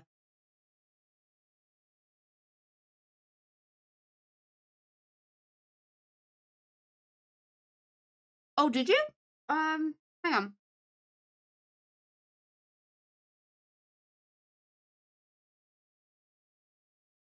just double check.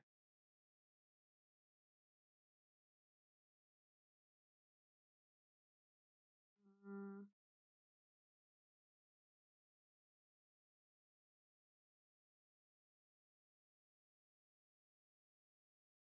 oh yeah, so you did. All right, 1 second. Let me just double check.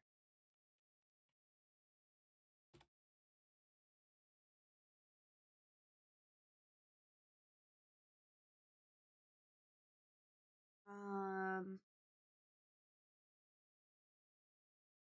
I can remove this one now. I think.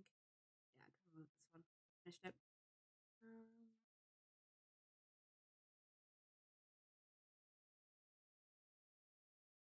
mhm, mhm.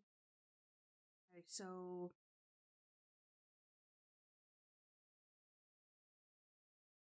right. Mhm, mhm, mhm. Okay. All right. Yeah, Katie, thank you so much for that. I'll reach out to you after stream, or tomorrow at the latest. I mean, to be fair, it is pretty straightforward, so I probably don't need much details, but yeah. Um,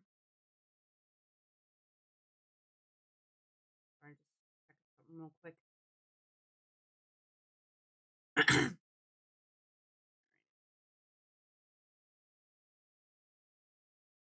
I'm sorry, but we don't hire people who can foresee the future. We're a non-profit organization. Ha! Oh my god. Oh goodness me. All right, well, let's get back to the game.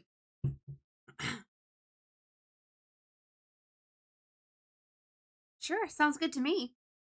So how do you want to watch it?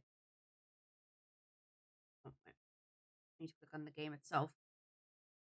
There we go. All classroom desks at the school have their own built-in computer, you know. Wow, this place is definitely a lot cushier than I thought. I know you guys are in a hurry, so I'll just fast forward to the important parts. Let's start with the professor's pre-trial speech.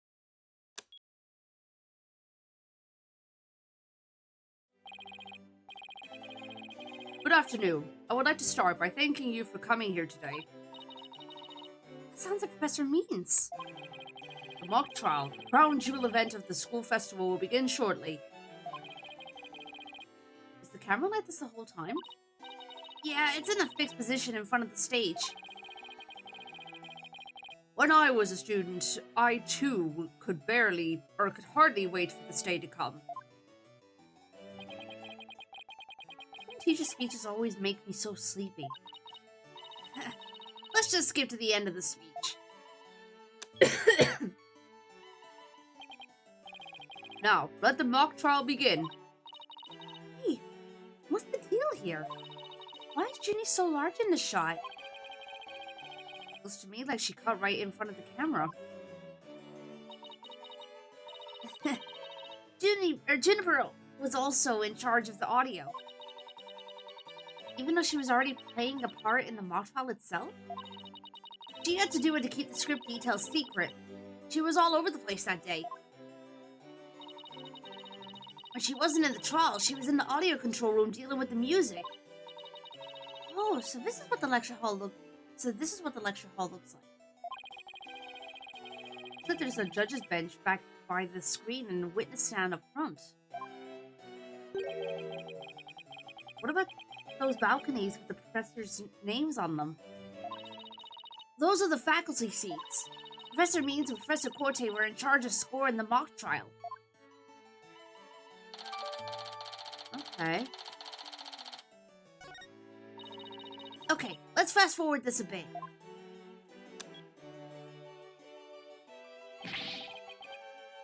That's why the defendant is definitely guilty.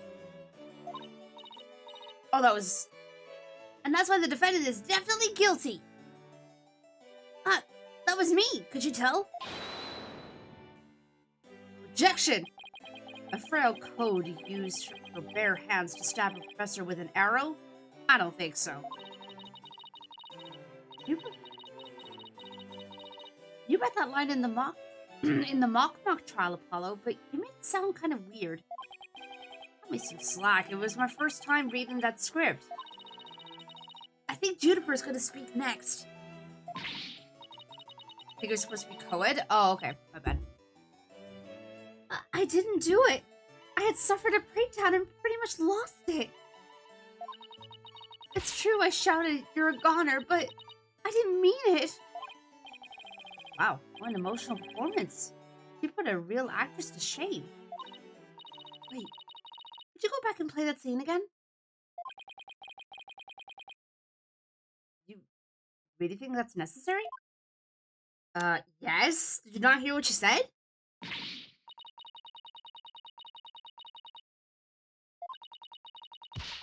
True, I shouted, "You're a goner," but I didn't mean it.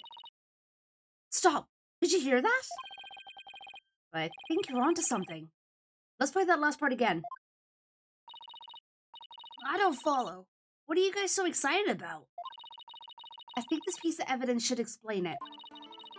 I'm going to show Robin a piece of evidence that links the line we just heard to the case.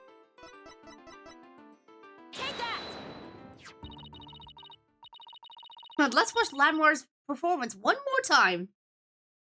I'm sure you remember this. It contains a female voice shouting a violent threat. I'll play it for you. You're a goner! The voices and performance do sound similar, but I can't believe this is happening. It's just a possibility, but if the voice on this tape is really a recording, one made from the mock trial video, then that means this evidence was fabricated. They didn't get to do a voice print analysis in time for court today. That's why the gender of the voice became so important.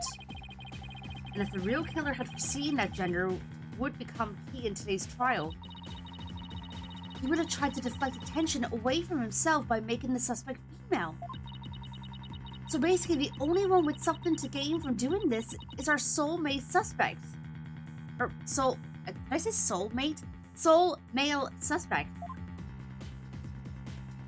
Yeah, he was our soulmate. Wait a second. No! What? Or no way!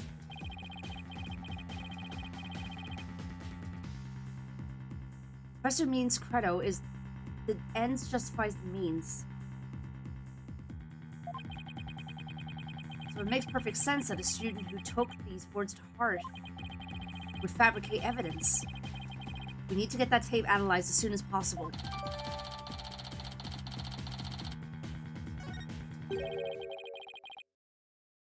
Allow me to assist you with that. Oh! Prosecutor Gavin! At least make some kind of noise so we know you're there. Go big or go home with Rockstar Entrances, Fraulein. Timing is everything.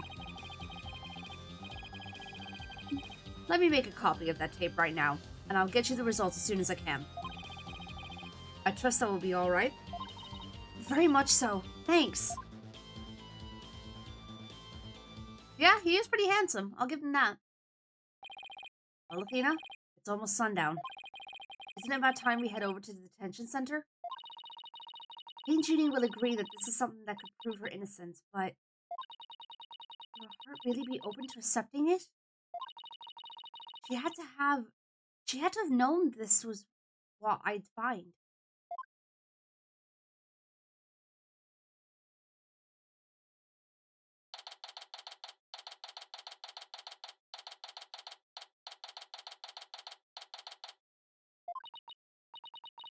And that about covers the main gist of our investigation.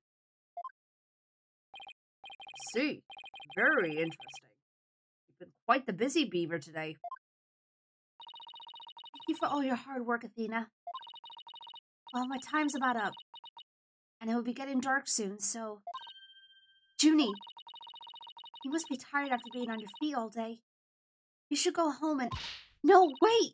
You have to listen to me! I don't want to hear anymore. I know what you're going to say, Athena. Junie, you promised.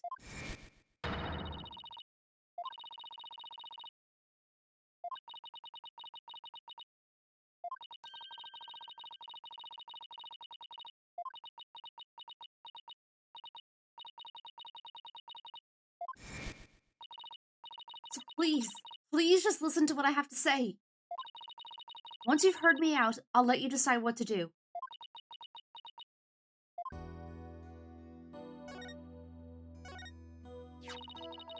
The voice in this recording has been proven to be yours, Junie. And in the mock trial video, we can hear you reading your line from the script. We're having both of them analyzed now, but from what I can tell, the voices are the same.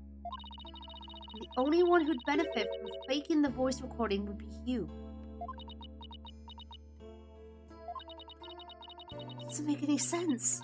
I mean, you confessed in order to protect me. This may sound strange, but his confession is a ploy to make himself look less suspicious. In other words, he was just pretending to protect you. Besides, his confession came after you and Robin had already confessed. If he hadn't confessed right then as well, wouldn't that have seemed a little suspicious? Say what you will, Athena, but none of us would hurt a fly, let alone kill someone. You was a gifted student. He gets outstanding grades and never causes trouble.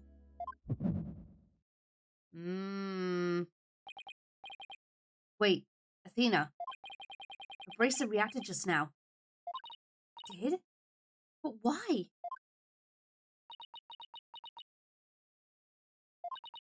Junie, can you look me in the eye and repeat what you just said? Wait, Athena, my carpal tunnel's acting up. That's one way of putting it. Jesus.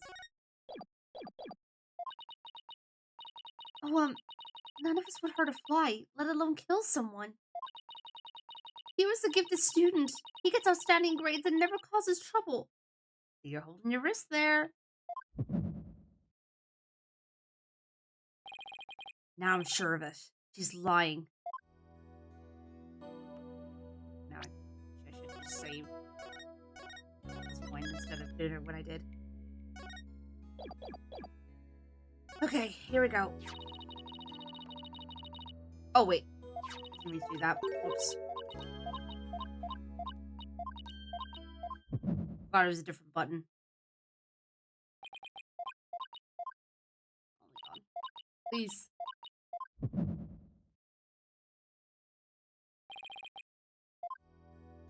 There we go. Yeah, that was a derp. Okay, where are we looking for it? I thought I'd be holding the wrist thing, but I guess not.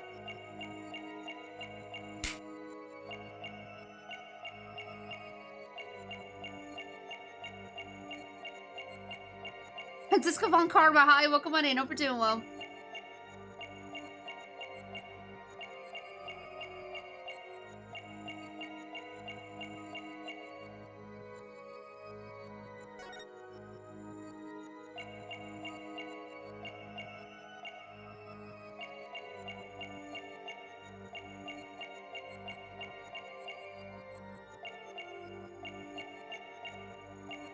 Not particularly, Jess.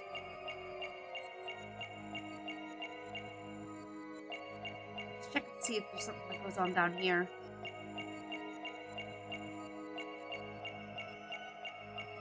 It doesn't look like it.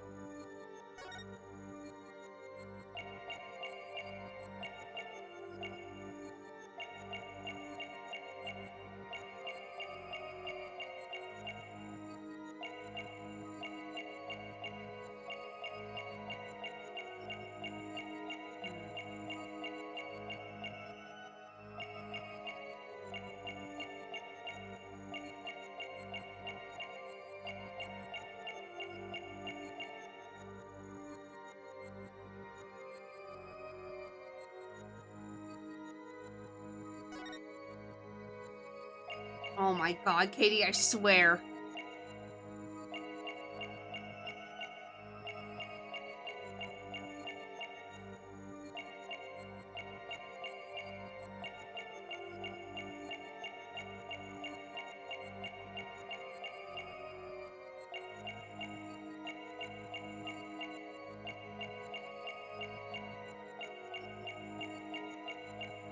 I'm not sure where to look here.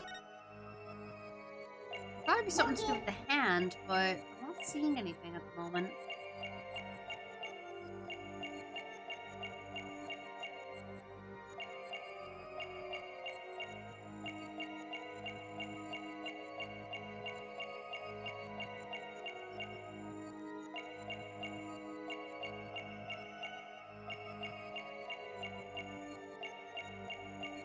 It's not the hand. Does she breathe in or something? This feels weird.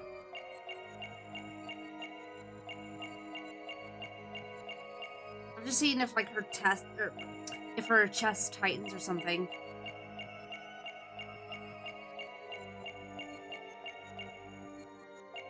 Oh, wait. That wasn't moving before, right? Gotcha!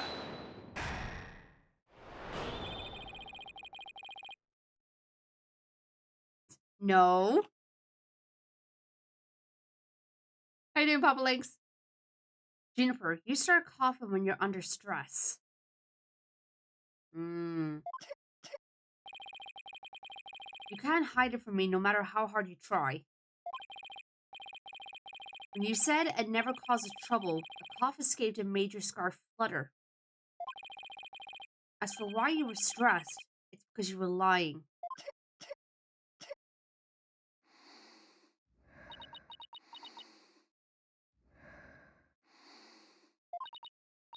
Junie, you're trying to hide Hugh's connection into this case, aren't you? And I believe that also ties into a secret about yourself. A secret? About me? I don't understand.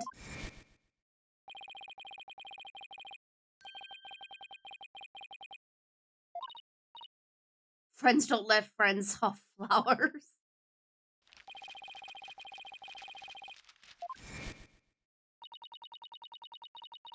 He ended their friendship after he found out about Junie's secret, which means you must have felt betrayed by Junie, making her...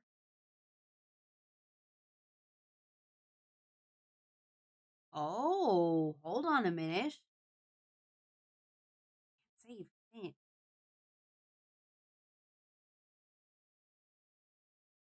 The killer, an accomplice, or the snitch?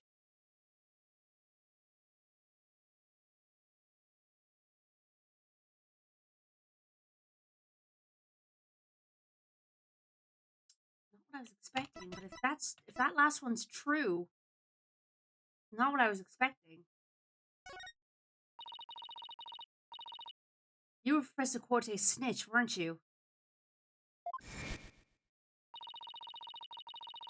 Oh my god, she was the snitch. Not who we thought. I thought it was the girl in the box. Miriam.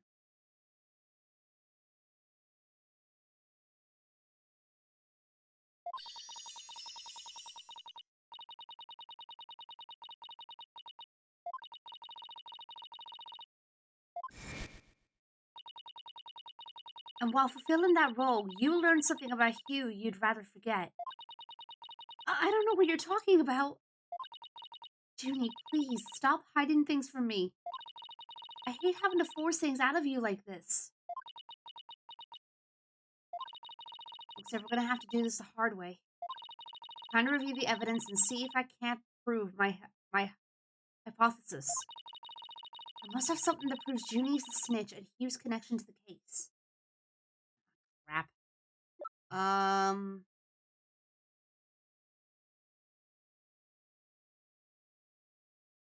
Must have something that proves Junie's the snitch and Hugh's connection to the case.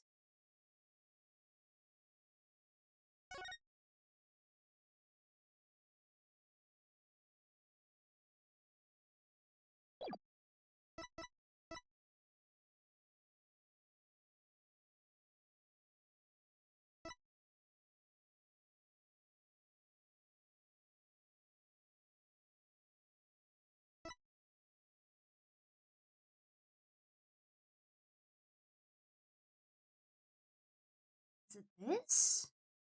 Take that!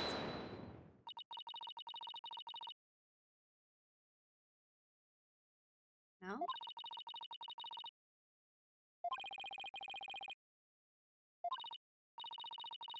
Yeah, that wasn't right. That wasn't the right evidence. Okay. Also, something that proves Junie's the snitch and Hugh's connection to the case. Okay, hang on.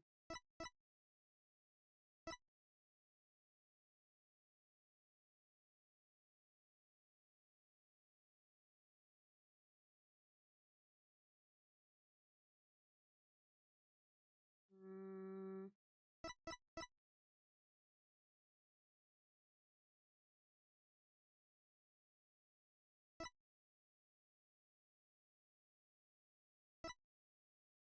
wouldn't be this, would it? Take that! No? Okay, so it's not the tape.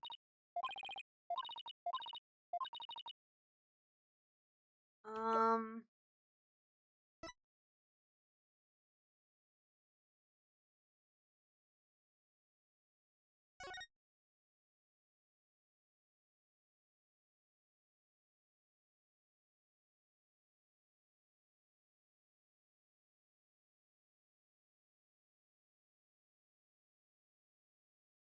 Hmm.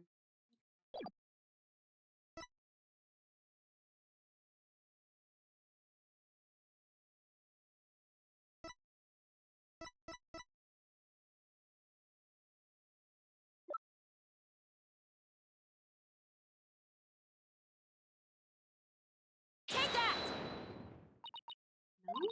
Hmm. We'll figure it out.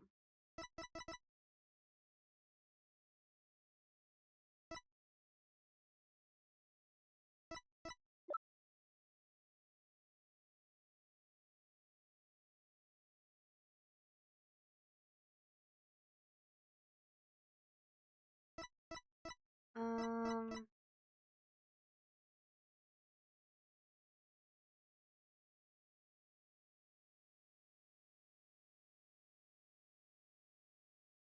Hold on a minute. Take that! No? Okay. Hmm. It's not the tape recorder. It's not the picture. Where's the picture? Tried the picture? No, we tried the picture. It's not this. It's not the diagram.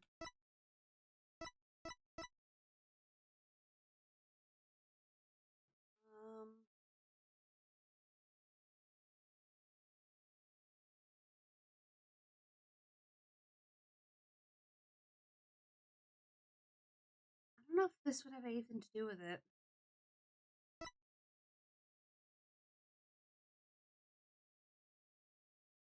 Unless it's this? Take that! No, okay, so it's not the pictures.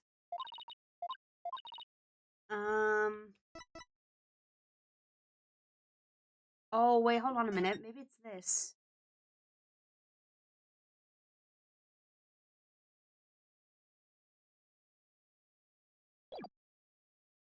Try that. Take that!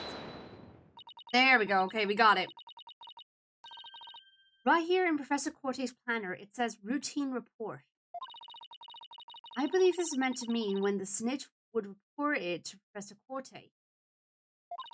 Or report into Professor Corte. I also believe Professor Corte planned to meet Hugh in private based on the snitch's info. And from their meeting, Hugh must have put two and two together and figured out your secret. So you see, it all makes sense only if you're the snitch, Junie.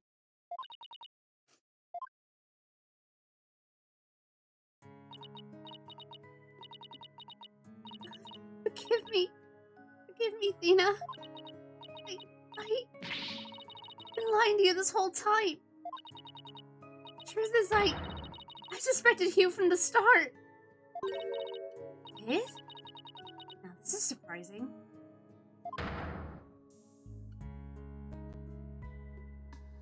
Loving the music, by the way. I'm so sorry. I've talked about friendship so much, but I've been a terrible friend. Jennifer, I don't have that special kind of hearing that Athena does. But I don't need it to sense the pain you're feeling inside. And its intensity is directly proportional to how you feel about your friend. Am I right?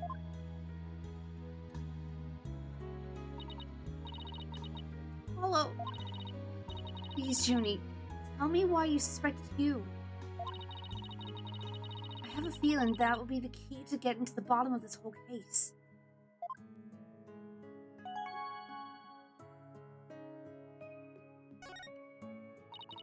What exactly was your role as class snitch?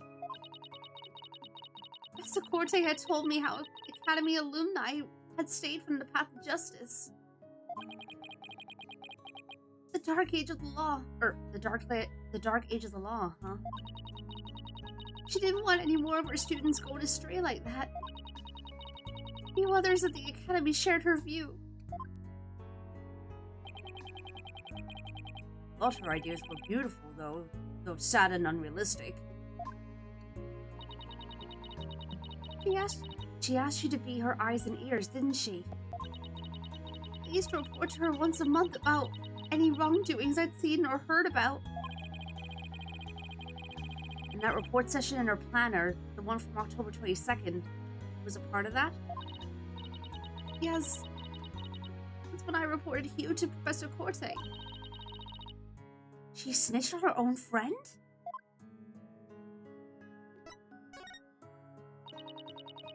I'd accidentally overheard Hugh talking. What did you hear? He was talking to someone on the phone. I think it was one of his parents.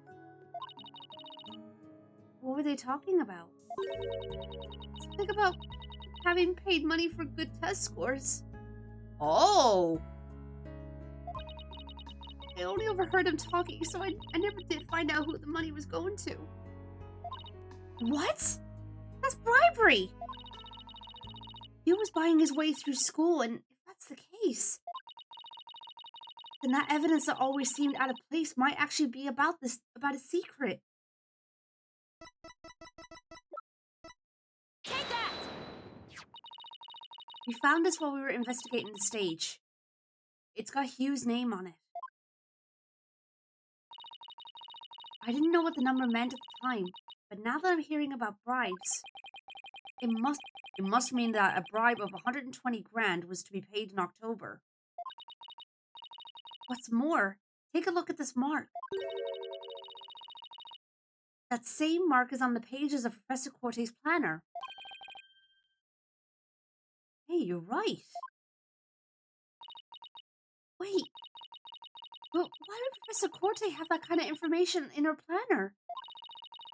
You don't really think the person who was taking the bribe money was... It's just a possibility at this point, but it may indeed have been Professor Corte. But... That's impossible. She'd be the last person I'd ever suspect of accepting bribes. Like I said, it's just a possibility, but a rather good one. Maybe their private talk had to do with the possibility of the bribery being exposed. Oh, that would make sense. And what started out as a little argument soon got out of hand. It's not your fault, Junie. Anybody would have suspected Hugh if they knew what you knew. Oh, I don't believe that alone would have driven him to murder. There's another reason why I suspected Hugh. You gotta be kidding me. There's another reason? Oh, Jesus.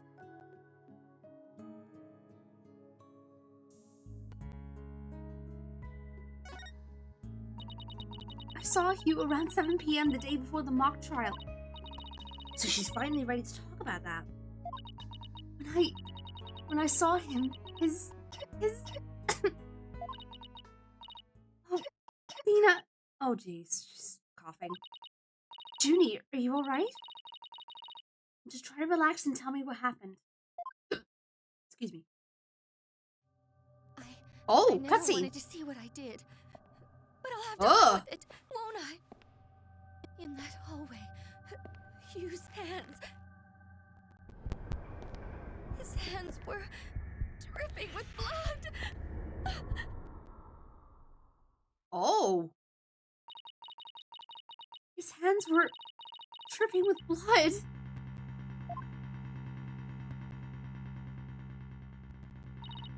What? But why? What am I going to do?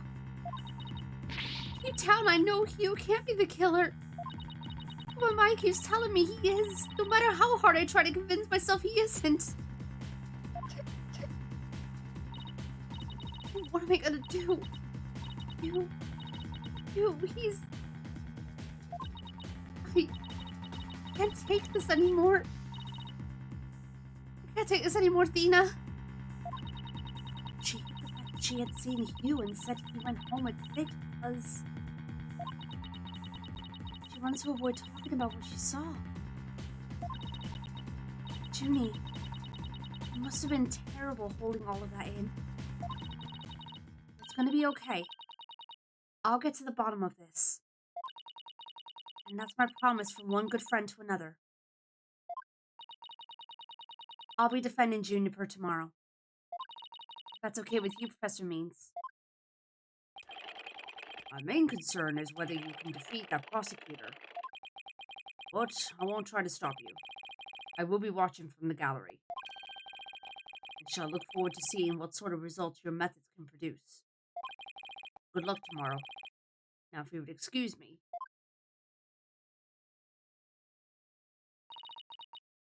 Tina, sorry. I really mean it. I wish I had trusted you from the start. I have to uncover the truth tomorrow. I know you could do it. Don't worry. We already know that the prosecution's key piece of evidence is a fake. Thanks to you, we figured out the motive, too. Let's give this our best shot, Athena. Let tomorrow be the day Juniper walks free. I wouldn't have it any other way. You're all ready now. What could possibly go wrong this time? Or what could possibly go wrong this time? Never say that, Athena. Never say that. Still, there's a strange, uneasy feeling I can't shake. Better be imagining it. Oh boy. This is gonna be a doozy, ain't it?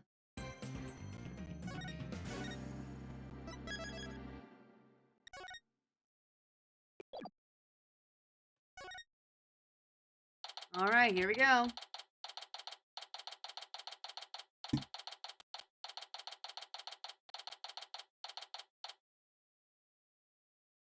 From here on out, it looks like smooth sailing. Yeah, right. No in this game. No way. Were you able to sleep last night? Huh? Oh, sleep! Sure, I slept. For a grand total of 0 hours. I think a lot of people could relate to that. Guten Morgen, you two. I'm sure I butchered that. I'm so sorry to any German speakers in chat. You look like you're ready to put on a real show. Before you do, I have a good luck gift for you. The voice print analysis came back and the results couldn't be more clear. The voice in the mock trial video and the tape recording are one and the same. In other words, the recording's a fabrication. Yeah, figured as much. The lab is continuing their study of the tape. So far, they found signs of overdubbing. But it's going to take a bit longer to recover the audio that was erased. Oh. Who's there? Wait! Did you see who it was? No. Got a quick look, but they got away. I think it might have been you. I bet he was eavesdropping. I wonder if he saw our hand. Well, I'm sure he wasn't the only one just now. I bet Robin and Box Girl were listening in too. I'll make sure they don't make a run for it. That is my final gift to you. Okay. All that's left now is to reach out to the truth. Time for a mini Chords of Steel workout. I'm Apollo Justice and I'm fine! Your turn. I'm Athena Sykes and I'm fine!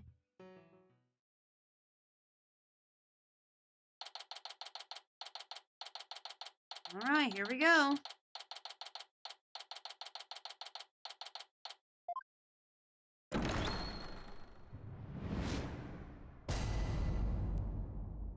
All rise.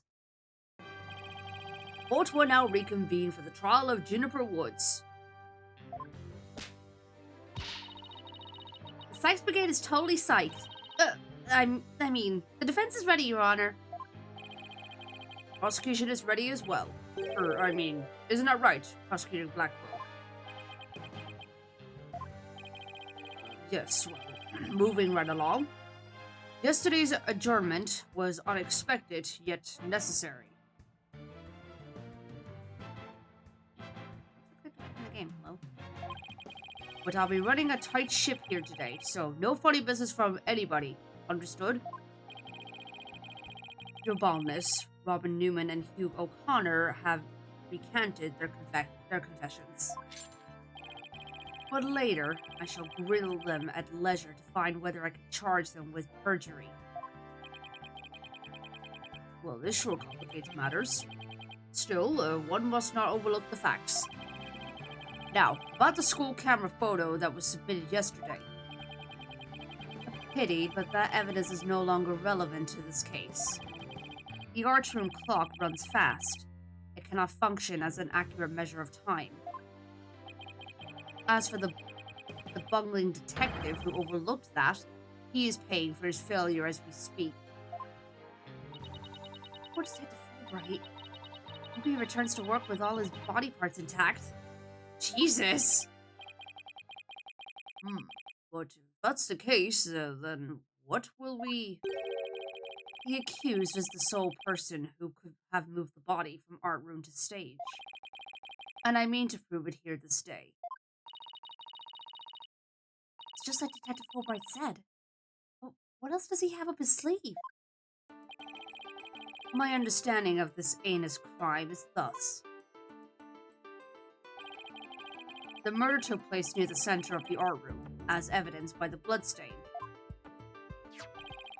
Blood was also found on some pottery next to the window over the maintenance area. It's okay, Serena. He'll probably only lose 2 fingers. No big deal. Sure. Which is to say, the body was carried over to that very window. From there, it was dropped down to the maintenance area below.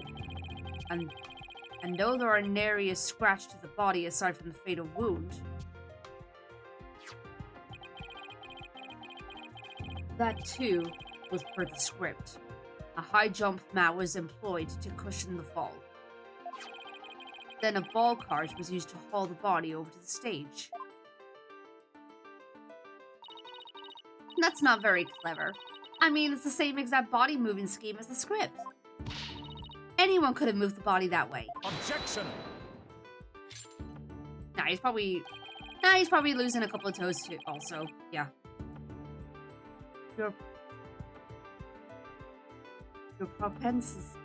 Your propensity to spew forth words before you think is not very clever either. Moreover, the prosecution has a witness, which is most unfortunate for you. Witness, it's time for you to come forth. Oh boy.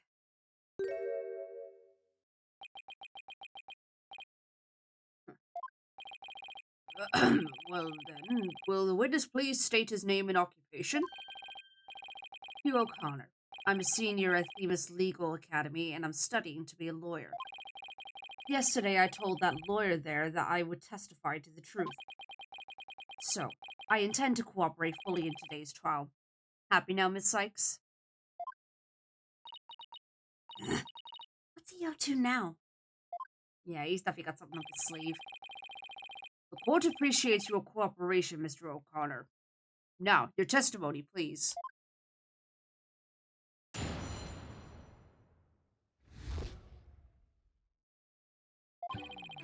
The lecture hall was packed before the mock trial.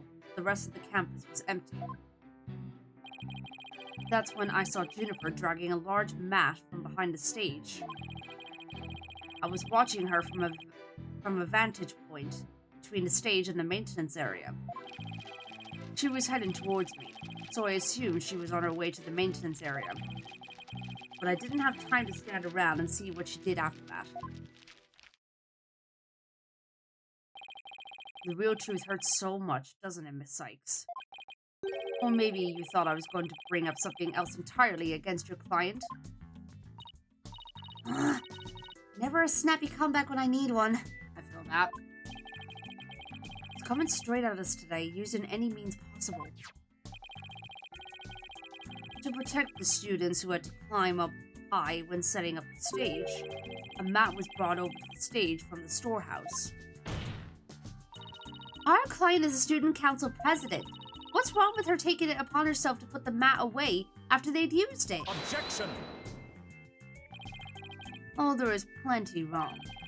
There is but one mat in the entire school that could cushion a fall from such lofty heights. Ergo, the mat in question was indispensable to moving the body. Sucks being the last to know everything. I think I get it now. The drag marks we saw behind the stage were made by that mat.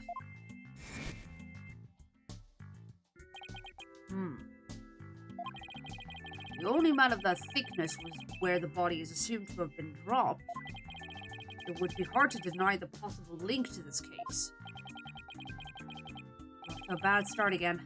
Sure you're okay, Athena? It's game on, Hugh. Game on! I'm gonna turn your arrogant perfect... I'm gonna turn your perfect... God damn it. I'm gonna turn your arrogant perfect score grin into a teary-eyed frown of failure.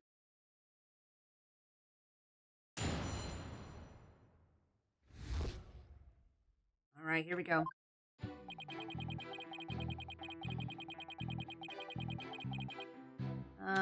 Let's just save real quick.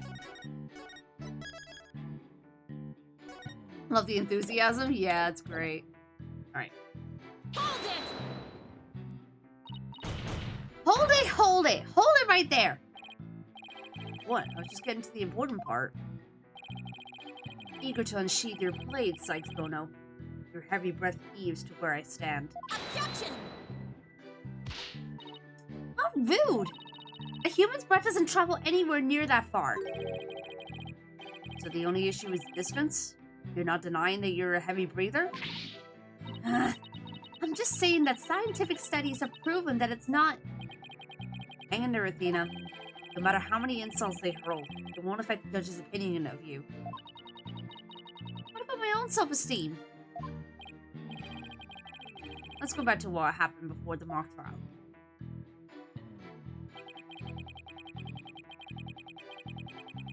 Hold it!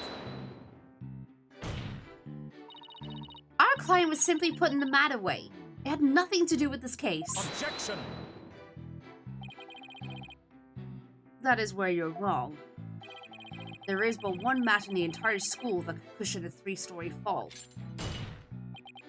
Hence, the mat dragged by the accused was essential to moving the body.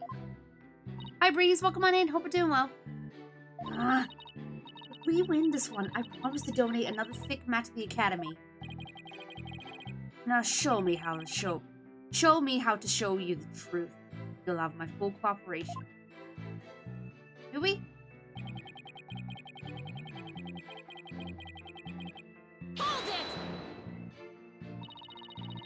Mr. O'Connor, are you positive you were standing exactly where you said? I was between the stage and maintenance area, and she was behind the backdrop. Sticking to his guns. This issue here is where Hugh was standing, or the issue here is where Hugh was standing when he says he saw Junie. But nothing I say will mean anything without evidence. Time to dig a little deeper. Oh, and before you ask, I had my glasses on. Therefore, I'm positive it was Juniper. That is not an issue.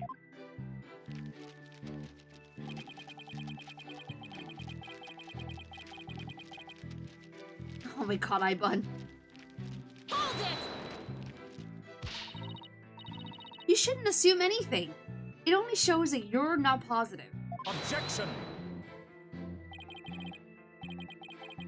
Such wild momentum. Perhaps you were a raging bull in your past life. Objection! Don't compare me to some stupid farm animal.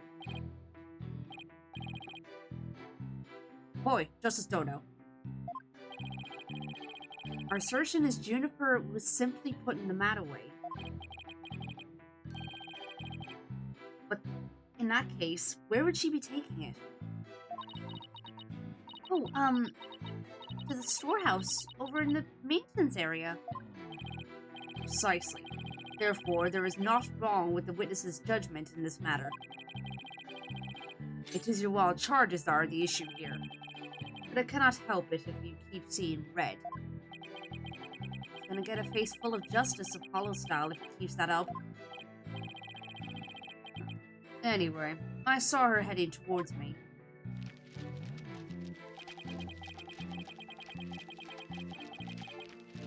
Hold it! And it's entirely possible that someone else moved the body, correct? Objection! Are you mad or merely delusional? Everyone was in the lecture hall before the mock trial. The rest of the campus was empty.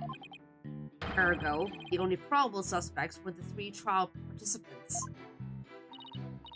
I know. Thank you for stating the obvious. I also know that you, Hugh O'Connor, were one of the participants. The confidence sure goes all out when he tells the truth. Well, I don't think he meant for any of that to be misleading. It doesn't make it factual. Careful now, Athena. A genius like Hugh could be leading you right into a trap. I'm surprised if he wasn't. All I could do is charge forward with both eyes open. Okay.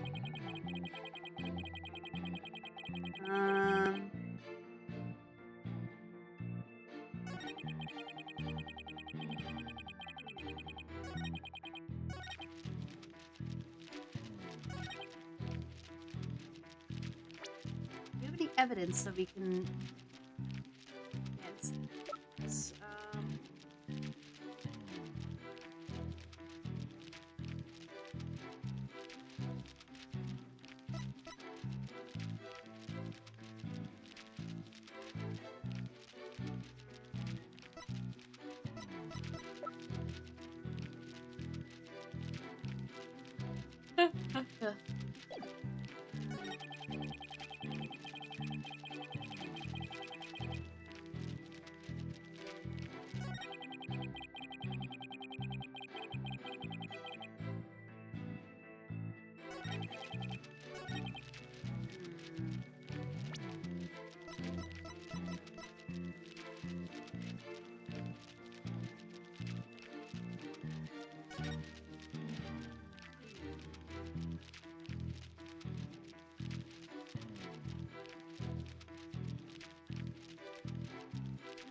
I'll see if something else comes up. Sometimes it does do that. Hasn't done it in a while, but...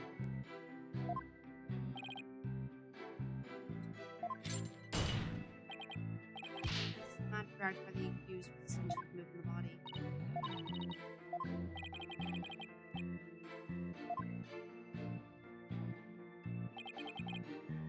Hold it!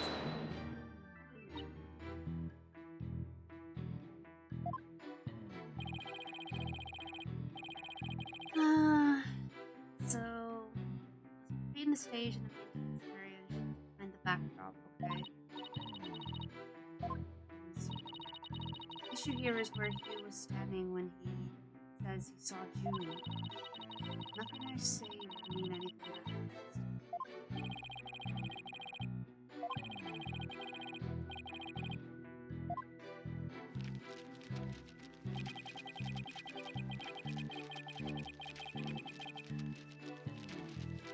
Hold it!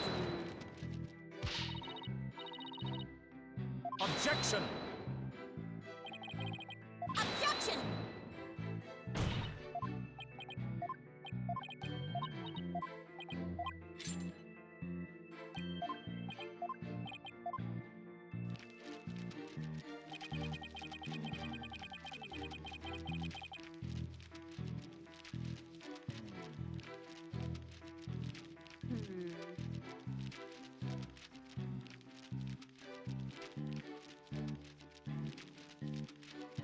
I'm not sure.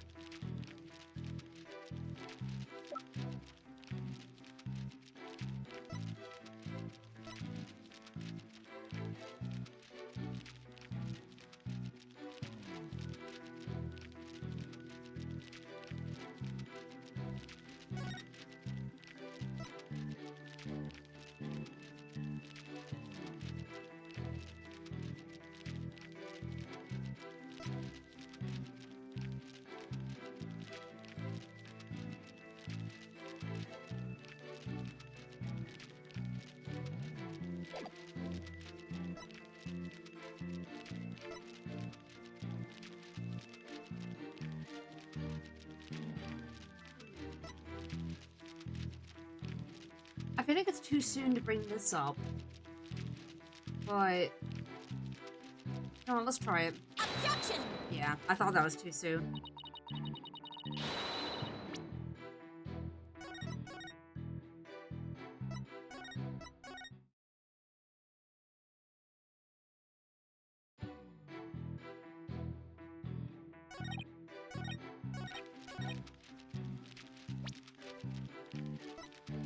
Um...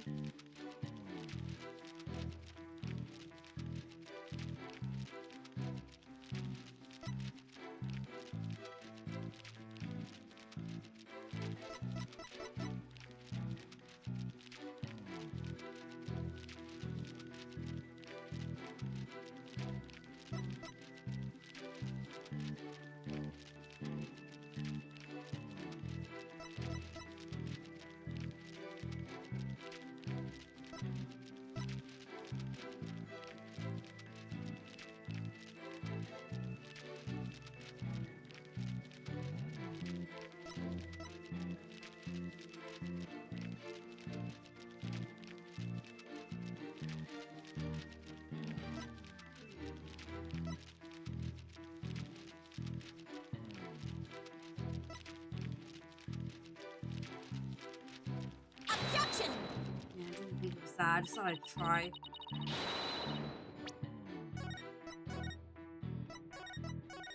Um...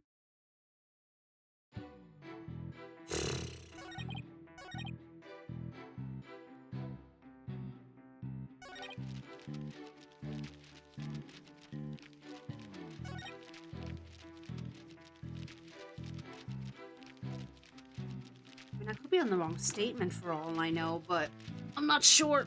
Ugh. Um...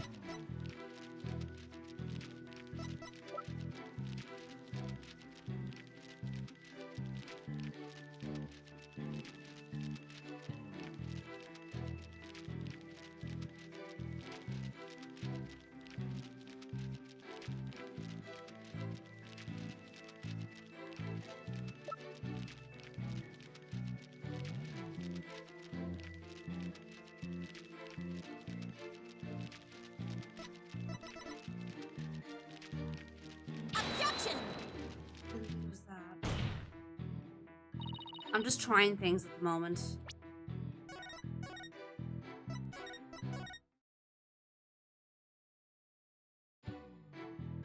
I'll keep trying to figure it out as the ads are running.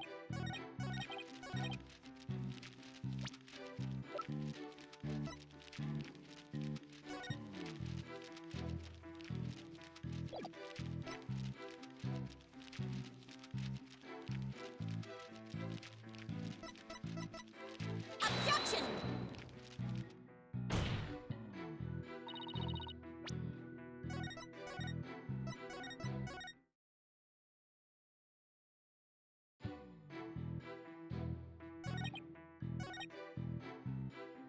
Hold it! She said. Positive, you're standing exactly where you said. In the stage in the maintenance area, and she was behind the background. Here is where he was standing when he says.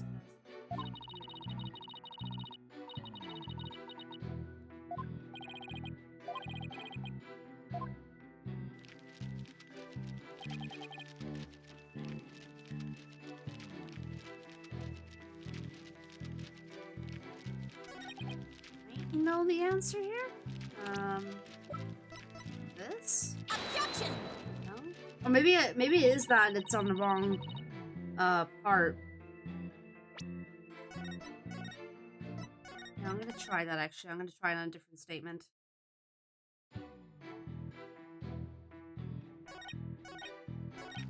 Try it on this one. Objection!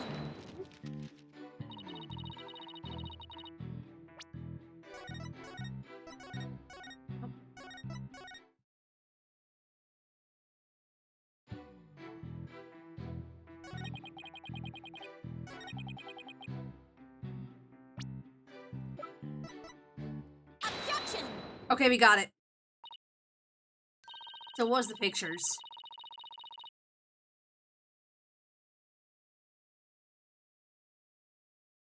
Yeah, I had to think about it a little more, and then she mentioned about like the placement of where he was.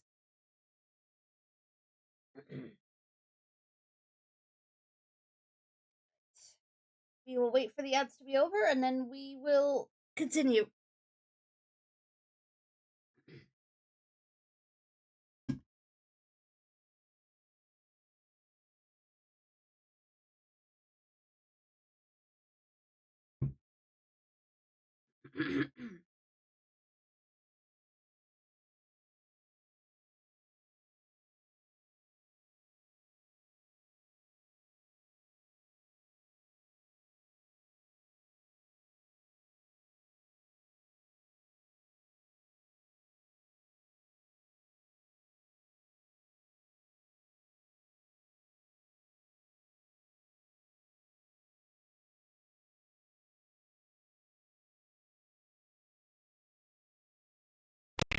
Cookie?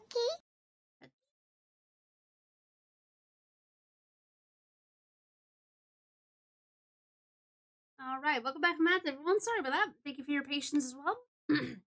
Figured out what it was. I was just on the wrong statement. And yeah, it was the pictures that we got from Miriam. So, you saw the back of the stage from between the stage and the maintenance area? Well, let's take a look at this photo taken by Miss Scuttlebutt, shall we? This photo shows the students setting up the stage the day before the mock trial. Do you see the big construction screen to the right of the stage in the background here? Why, yes. In fact, there were a bunch of those next to my house until a few days ago, too. It's so noisy behind there, but I couldn't take a peek. Oh, how it piqued my interest. Exactly, Your Honor. You cannot see past such screens. That is their purpose. Now let's see. How exactly is that screen positioned again? Aha! Since it was to the right of the stage, it should be right here. And from this vantage point, the witness claims to have seen our client behind the stage backdrop. Oh my! But the screen would have been completely in the way. That's right. Therefore, the witness couldn't have possibly seen our client from this point.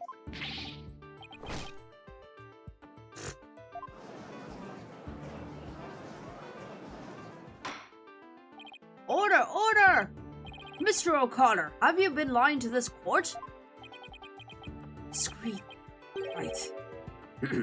Yeah, must have slipped my mind. What? Are you telling me? Are you telling me you, Mr. Genius, forgot something as literally big as that? There are two kinds of memory lapses. The normal kind you mouth breathers have,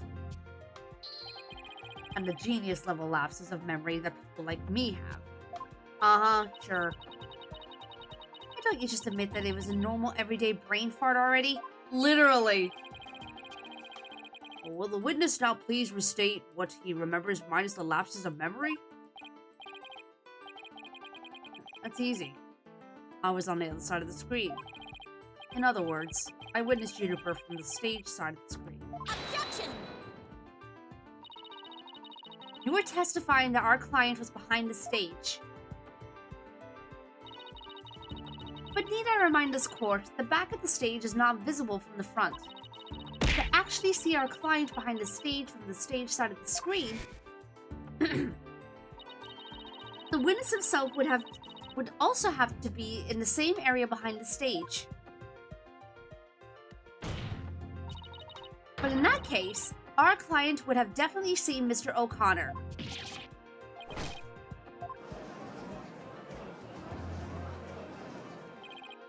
Nice one, Athena. Keep it up. Objection! Oh, no. Alright, Golden Boy. Is this not your chance? Tell him the truth will be like a weight lifted from your chest. The truth? What truth? The fact that Golden Boy here was where he initially stated.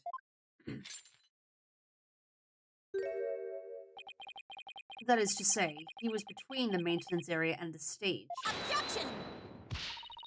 But then the screen would have blocked his view of... Objection! On the ground, yes, his view would have been blocked indeed. But consider how smoke always wants to rise up high. Lena, look at the photo again. Do you think... something on the other side of the screen? Something high enough to see the stage. No, wait! This crane right here? But I don't remember seeing a crane there on the day of the mock trial. Me neither. But it's probably safe to assume it was moved before you found the body.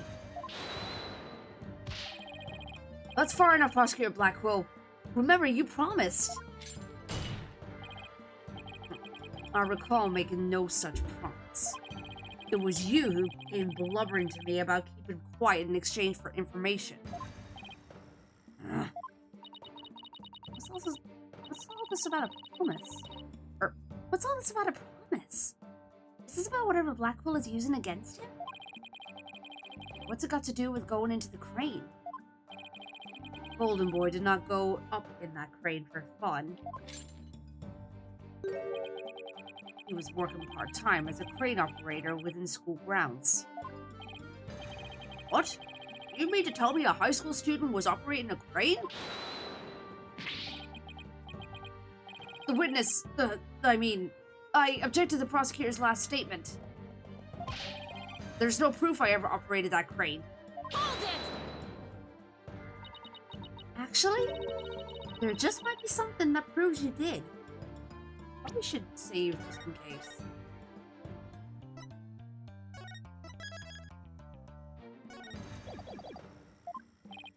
What? If this whole part-time job thing is true, I doubt it would be limited to a single day.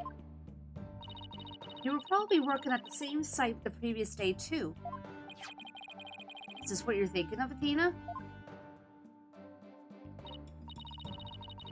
Yep. As the court can see, this photo captured the crane's operator. And if you look carefully, He bears a definite resemblance to Mr. O'Connor. Are you serious? This is ridiculous. Hello there. Hello there. Aloy, hi, welcome on in. Hope you're doing well. Oh, very interesting. Let's ascertain whether this is Let's ascertain whether this is as ridiculous as the witness maintains. The defense agrees with the prosecution. Let's bring the facts to light. That's all very well and good, but just how do you propose to do that?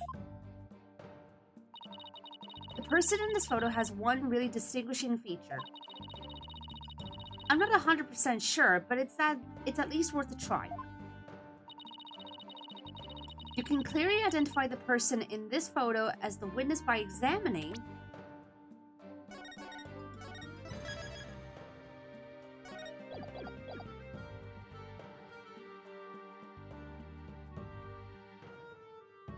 I mean, it's not gonna be his fingerprints.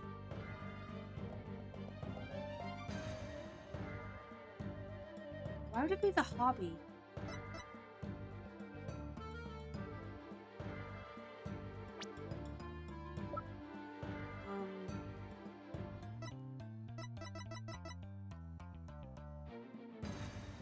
Senior in the lower course who served as the defense in the mock trial, he seems like kind of a jerk.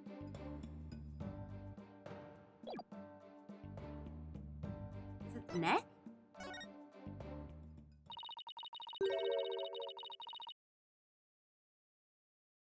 I didn't even see the thing on his neck, actually. Hang on. You can't see it there. Okay. Anyway. The figure in this photo is wearing a very unique object around his neck. Why, yes, you can see it right there. But then, are you saying you mean to... Mr. O'Connor's neck is almost entirely concealed by his tall collar. But that's exactly why I believe this warrants further examination. No, not a chance. That would be a blatant violation of my privacy.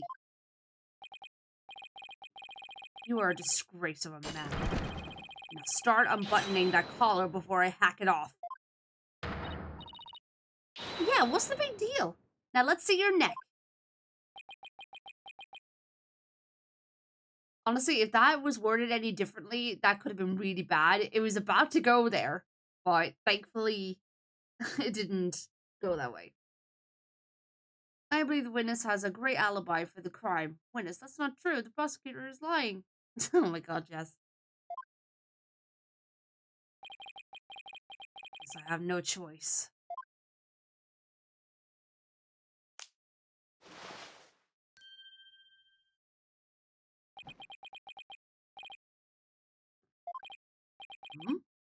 Oh my. So where did you buy that neckband, if I might ask? I didn't buy it. It's handmade, and there's only one like it in the world.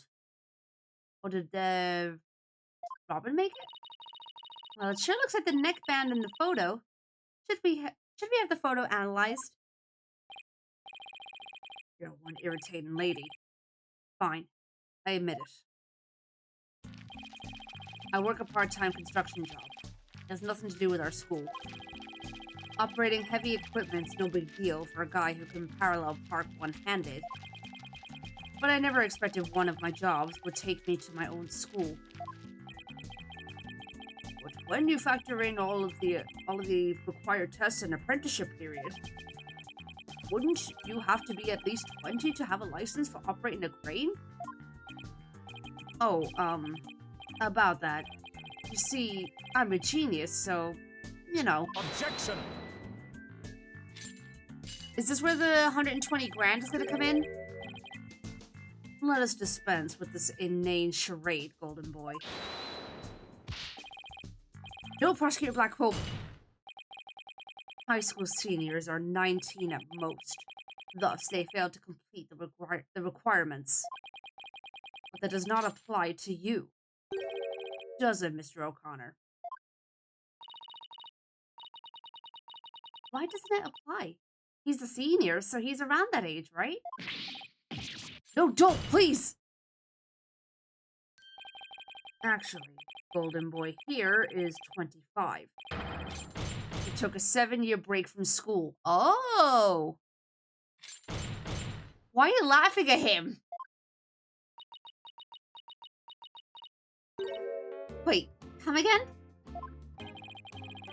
Take a gander at the official school enrollment documentation. It's all right here, or right there.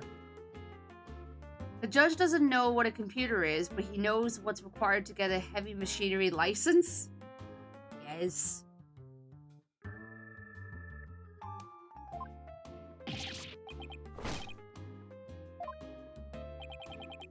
$25? You mean he's older than 25-year-old high school? I didn't even get to read that.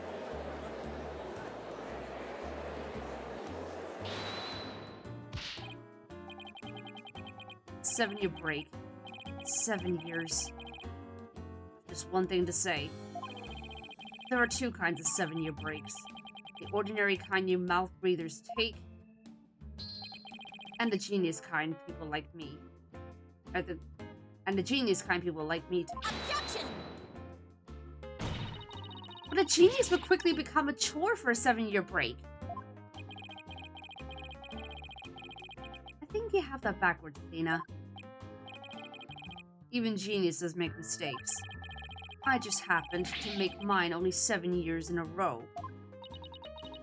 Only you could get away with using only like that. Enough of this jibber-jabber. Suffice to say, the witness was up in the crane when he saw the accused dragging the mat. The accused readied all she needed to move the body immediately prior to doing so. That much is clear. I see no need to deliberate the matter further. Considering that the body was moved in the same manner as in the script, I find Prosecutor Blackwell's claim to be quite persuasive.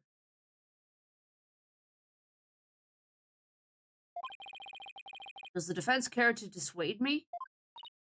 As long as the mat was used to move the body, Junie's gonna be under suspicion. Athena, just thought of something. What was Hugh doing in the crane right before the mock trial? He couldn't have been on the job at the time. I mean, he was waiting for the trial to start. Yeah, why was he in the crane? Wait, you don't think... Your Honor. Yes, Miss Sykes? I've got it. I've got an amazing idea that will turn the prosecution's claim on its head. Space? A little conjecture has never stopped us before. Interesting. Mr. O'Connor, you were using the crane to... Ooh.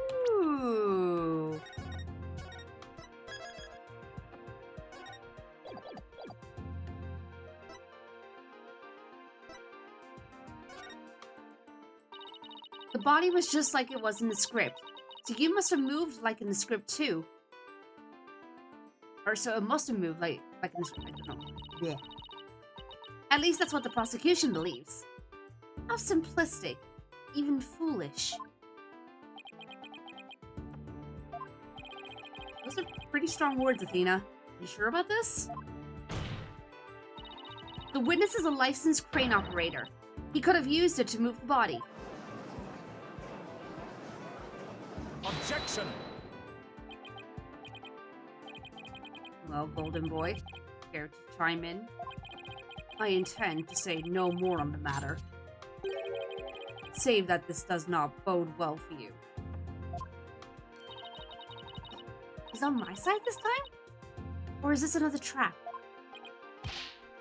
Watch this. I could use a bow and arrow one-handed. Wow, that's a crazy level of dexterity.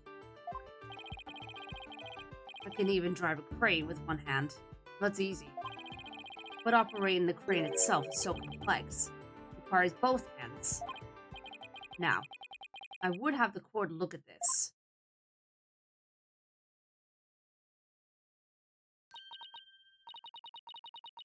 Please tell me that's a ketchup stain. Athena. You wish. My hand was injured and required surgery. That's the reason I kept my hand in my pocket all this time. I have already verified this with the hospital of treatment. Quite a nasty wound, they say. So, how did you hurt it? I see no need to discuss that. It has no relevance to this case. You sure about that? 2 hands are required to operate complex machinery such as a crane. Ergo, on the day of the mock trial, the witness was incapable of moving the body by the witness was Jesus Christ. The witness was incapable of moving the body by crane. Now I'm the fool? You know, they could have made this case a lot less weird if they just made it a law college and not a law high school. Honestly, yeah, I agree with you, Ibun. Like, it makes more sense that it would be a college or university, not a high school. I planned on moving the crane the night before the mock trial, then I got injured. Wanting to keep my part-time job a secret, I had to do it just before the mock trial instead. Here I thought this was the big break we've been waiting for. Now that the defense sophistry is laid bare, I would have the court recall my claim. The body was dropped out of the 3rd floor window to a mat near the maintenance area. Then a ball cart was used to move it to the stage. See, I've been paying attention. Good job, Your Honor. Just proud of you, buddy. Well done, Your Boldness. Now consider this. The accused was sighted dragging that mat. Ergo, it was she who moved the body.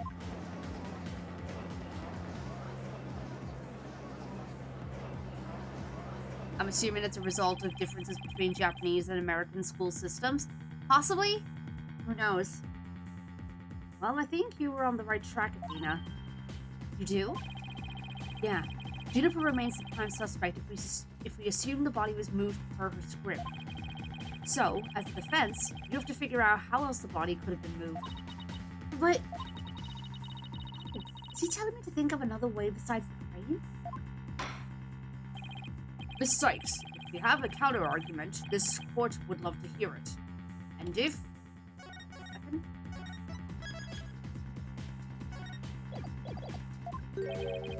If you do not, it is time for the verdict. Isn't that correct, Your Boldness? Objection! No, not yet. All I have to do is show that the body wasn't moved like it was in the script, right? Well, that would show that the mat had nothing to do with this case. There is a sword of great renown that cuts down sophisticated lawyers. Its name is evidence. And...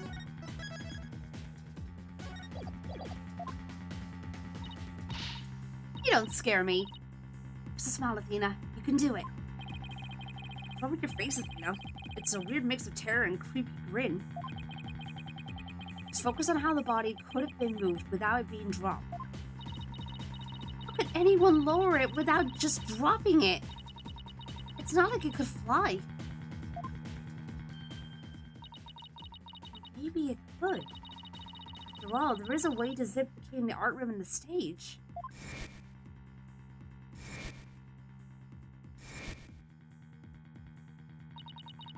Oh! Someone could have easily used that thing. I know what they're getting at. Oh, yes, of course. Miss Sykes, the court would like to see what you have for us. Save, even though I know what it is, but I might as well just save. Generally speaking, if you're over the age of 21 and you have to find an alternative to high school, all I have to do is show the tiniest shred of a possibility. The man ball cart weren't used to move the body. This is what was used. Take that! The key here is the thing that ties the art room and the stage together. Might I propose an idea? It might do you well to tie your lips together lest you further expose your ignorance. Wow. This isn't exactly the time for black comedy, Prosecutor Blackwell.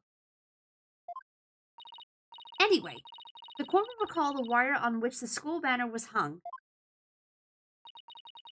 That wire was strung between the art room and the stage, which allowed students to run or reel in the school banner from the art room.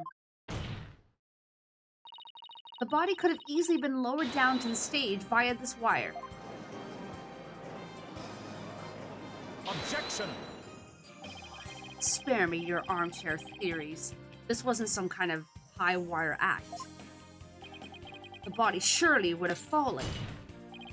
Yet there are no signs of blunt force trauma. Objection! Oh, you surprised me, Prosecutor Blackwell. You didn't actually think I failed to account for that? I'm sure that's exactly what he thought. When we investigated the stage yesterday, the bottom part of the school banner had been tied into a pouch-like shape. And pouches are useful for carrying things. What do you think this one could have carried? Well, go on. Please explain. The body was bundled into the pouch-like section of the banner and sent down the wire. The body would have been down on that stage in a flash, and there'd be no need for a mat.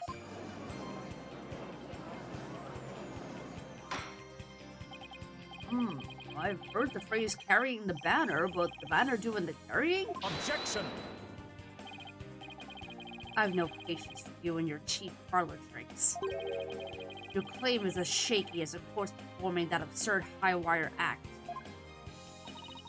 If you have an actual objection, then just come out and say it.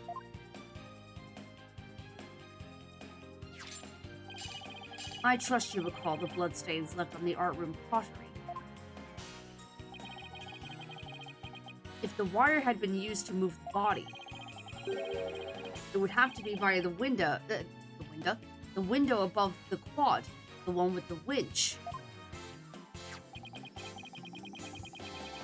However, the bloodstained pottery was next to the window above the maintenance area. Ergo, the wire and banner had not at all to do with this case. Oh, the bloodstained pottery. I remember that. Doesn't look good. We'll be back to the math theory if you don't do something. Well, Miss Sykes, I hope you have something better this time than a circus act.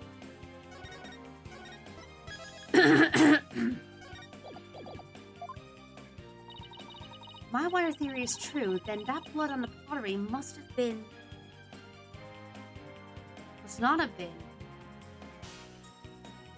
Probably not blood at all. Let's try that.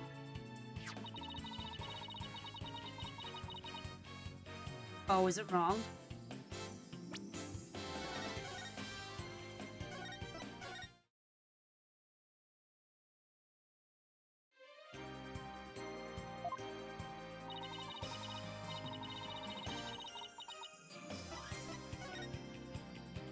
Okay, it was wrong. Maybe it's not the victim's blood.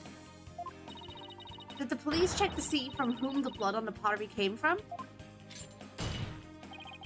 Shame on you, Sykes, don't know. Have a little more respect for the constabulary.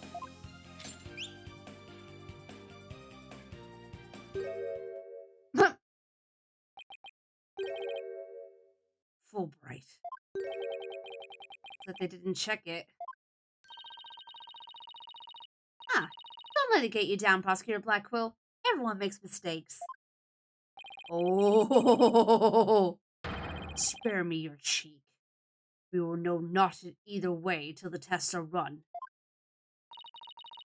True, but in the meantime, I'm going to press my claim as far as I can. Your Baldness. I demand that the blood on the pottery be analyzed this instant.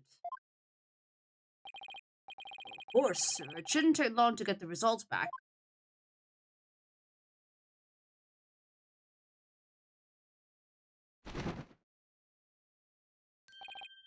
Oh my, that was quick.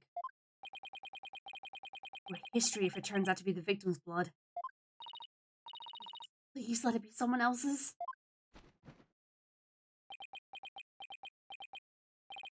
It seems the blood was not from the victim. What? Furthermore, comparison with other parties involved with this case reveals that the blood belongs to one Hugh O'Connor. Score!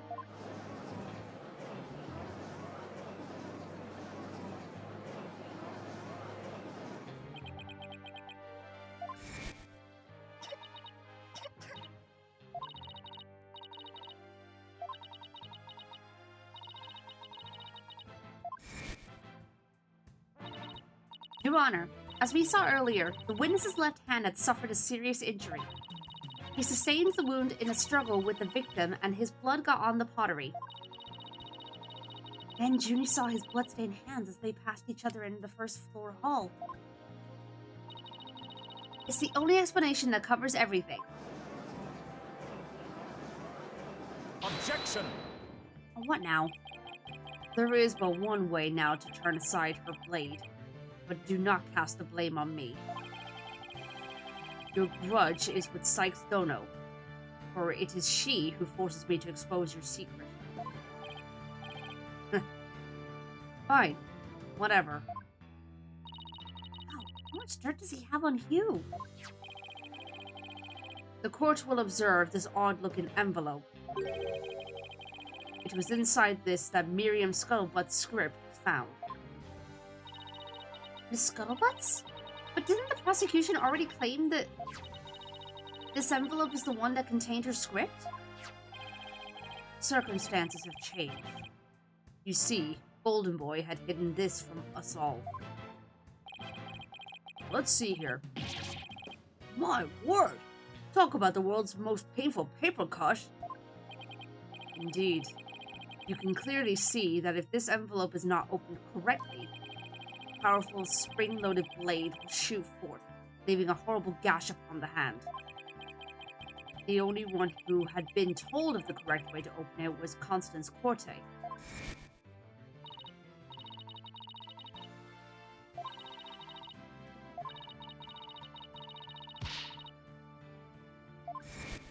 Oh. Actual jigsaw shit. Yikes, Miriam wasn't kidding when she said that. The blood on the blade is the witness's. Our genius here tried to sneak a peek at the wrong script and paid for his foolishness. Ouch! This guy's the worst genius I've ever seen. Don't worry, Athena. The wound isn't that deep. We still got the wire theory. Yeah, I've got it. Since the blood by the window overlooking the maintenance area isn't the victim's, there's no longer any basis for denying the body was moved using the wire and banner. Therefore, the defense once again asserts just that. Oh, what now? You call yourself a lawyer. Don't you see the glaring contradiction in your thinking? Huh? Well, the court would like to remind the witness that his role is not to point out. And you, how can you adhere to such outdated beliefs? Whatever. It seems you've forgotten the two statues that were on stage directly below the wire. A body sent sliding down that wire would have crashed into them. Care to explain that away? Yeah. They did break. I believe he's right. Statues and wire are extremely close together. So the body would have collided with the statues? What if they did? Wait, that's it! Yeah, no duh!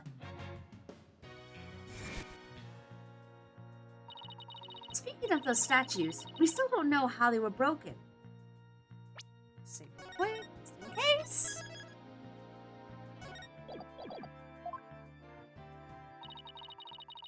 What if we assume the body crashed into them? That would also explain that loud sound we heard while we were in the waiting room. Oh, now that you mention it. You and Mr. Wright went out to the stage after you heard the sound, correct? Objection! What are you gonna object to that? Interesting. Oh, very interesting. But may I ask just one question? When was it that you heard said sound? It was a little after the mock trial had started. Mr. Wright and I were practically bored to tears there in the waiting room when... Precisely. If that sound you heard did happen while the body was being moved,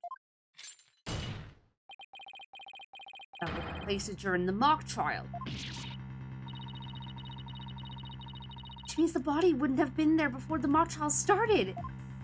Oh shoot, yeah.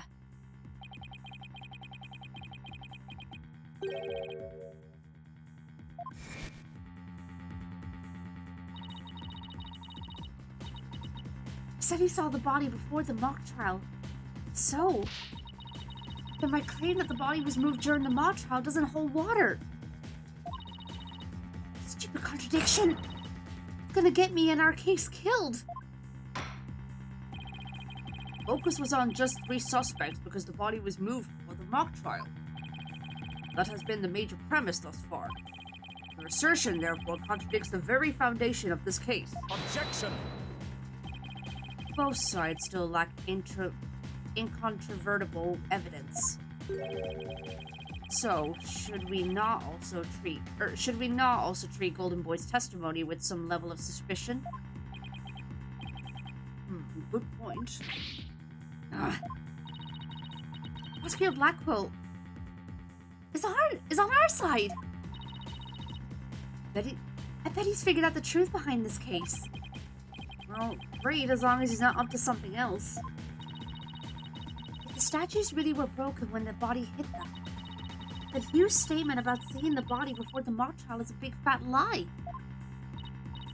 Okay, Mr. O'Connor, let's get to the bottom of this contradiction about when you saw the body.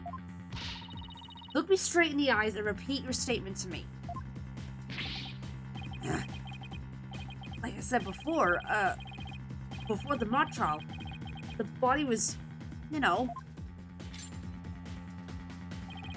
shall only say this once, Golden Boy. You had best tell the truth. Do it now. That is, if your head wishes to enjoy the continued companionship of your body. Jesus Christ! Now, out with it! Did you truly witness the body? Or were you just lying about it? Well, which is it?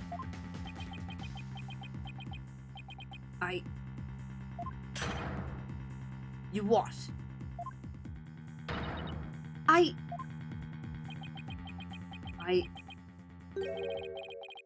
never saw the body. Are you sure about that? Lie to this court again and I'll charge you with perjury. There was no body on that stage. I've been lying about that this whole time. I'm sorry.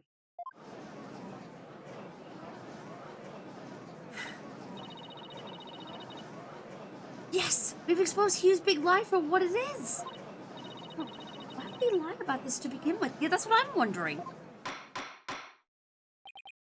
Order! The base premise that the body was moved before the mock trial has been overturned.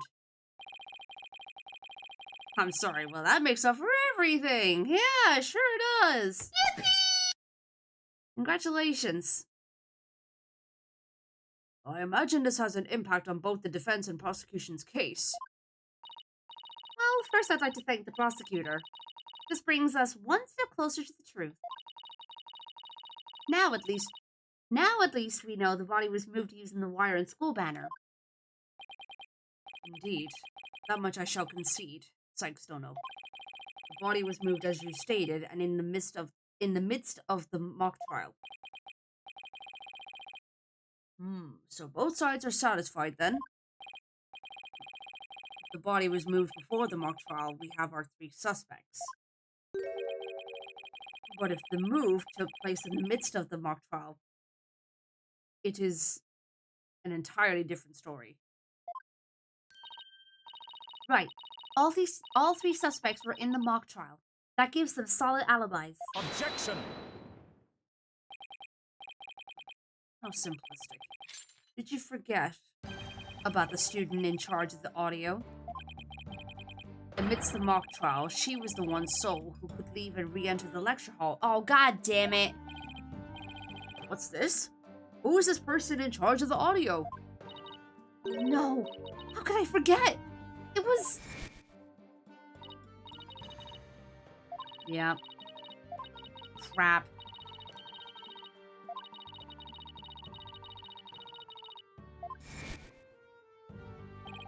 Indeed, the one who could enter the art room amidst the mock trial to move the body. Was none other than the accused, Juniper Woods, for she was in charge of the audio. No! Yes, I see. That does make perfect sense. This can't be happening. Instead of exposing Hugh's crime, Junie's in even deeper. No matter how you slice it, we're cooked. And here I thought Prosecutor Blackwell was on our side, at least on this issue. Wish the samurai strikes again. Twisted? What a dirty rotten. Your baldness. It is time to put an end to this farce. The prosecution has presented a quite convincing case. The defense has one last chance to voice any remaining objections. Well, Miss Sykes?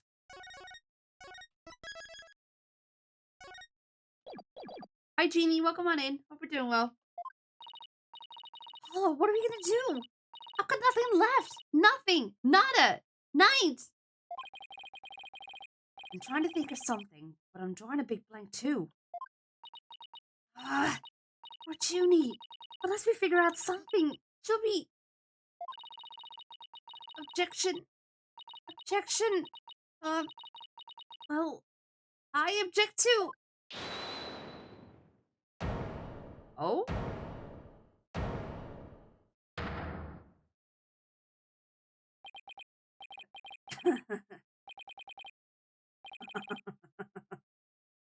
Stop right there. All ears to me. It's time you heard about the rare genius of Hugh O'Connor. What? Listen and you will hear the secret behind my perfect crime. My guy, what are you doing?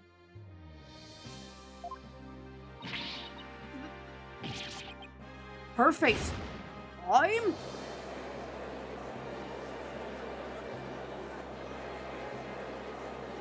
Zisha's hi, welcome on in, hope you're doing well. Wait, this is some serious deja vu. Didn't we just go through something like this yesterday? Rose eating that bow, yeah, apparently.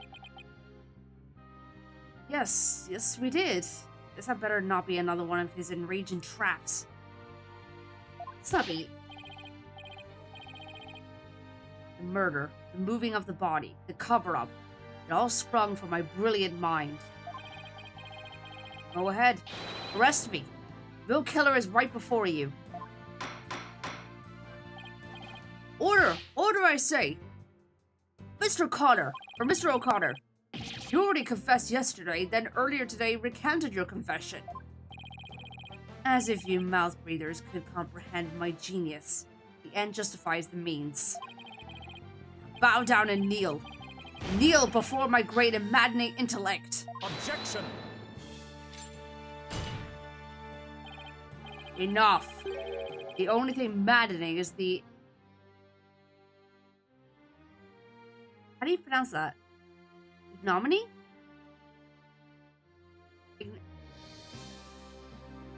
think it's ignominy you bear for all to see.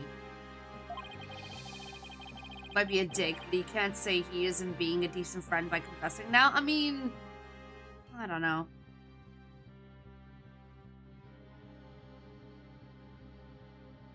Ignominy. Okay. Thank you. Or it is impossible for you to have been the perpetrator behind this crime. There is no perfect crime, only a perfect alibi, for you were at the mock trial. And it is silly that I must remind you of this, but you were a participant the entire time. There shall be no mercy if you persist in hindering this trial with your silly little act. You doesn't seem the least bit shaken by Blackwell's threat.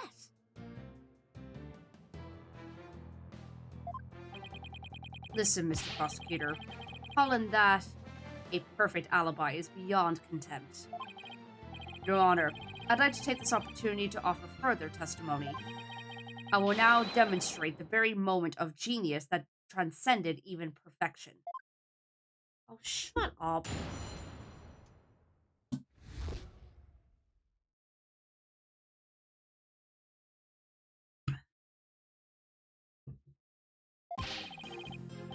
You won't believe this, but I used a body double.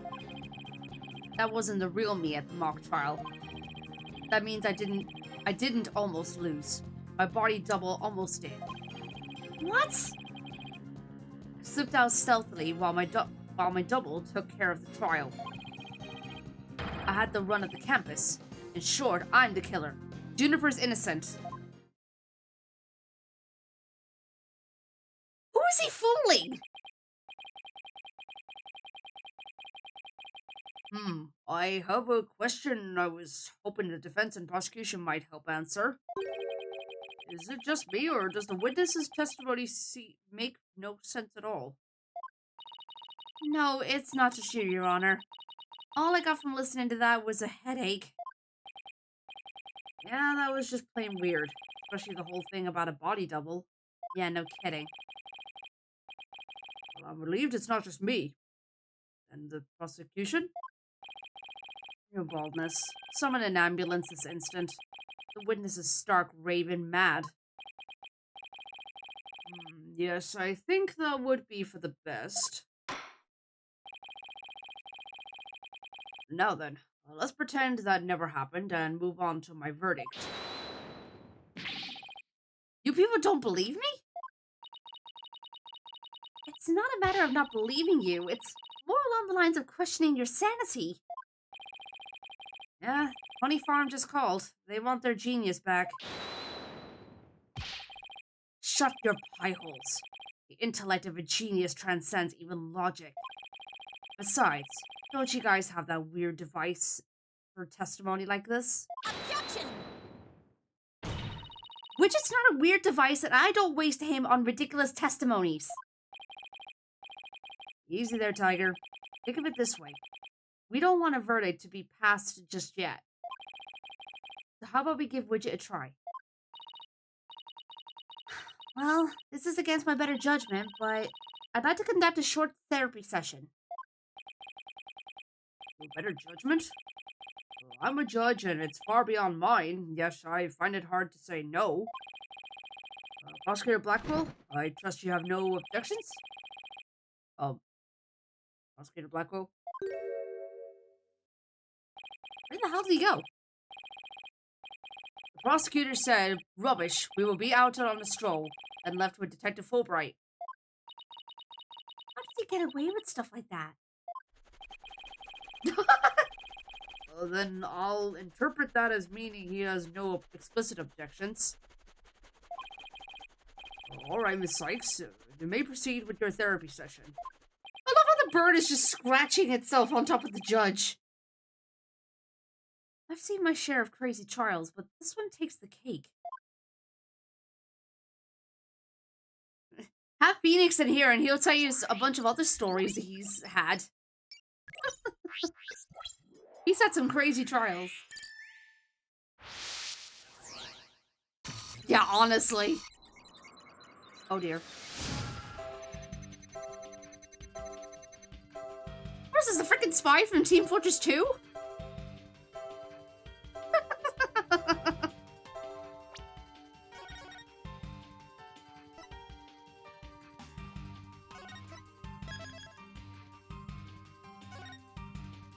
Bird has no cares. He knows Simon would cut their heads off if something happens. Oh my god.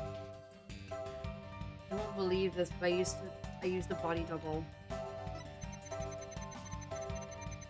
That wasn't a real me at the mock trial. That means I didn't almost lose the body double.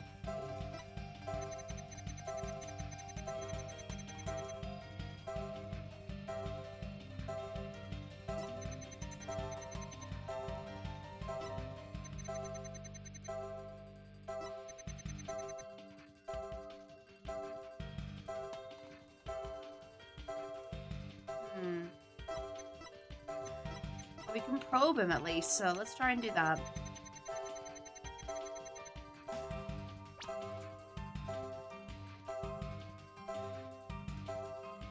Oh, hold on.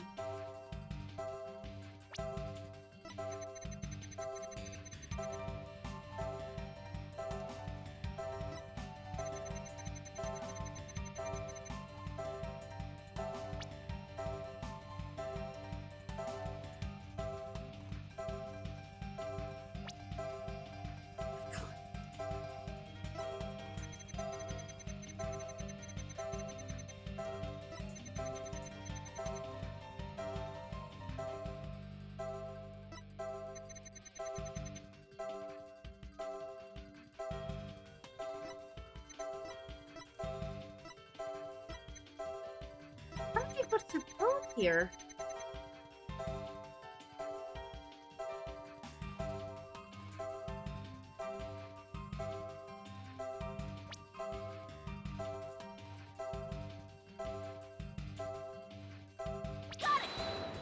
Try that.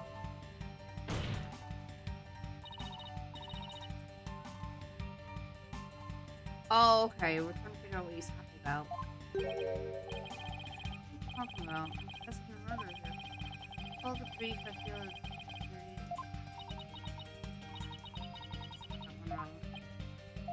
okay, yeah, we need to figure out what he's talking about. Shush, shush, shush, shush, shush, shush.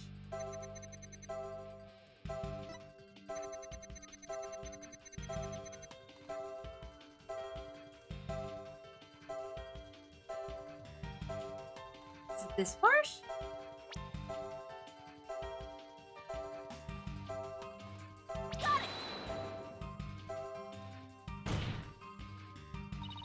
Oh no, it's not. Okay.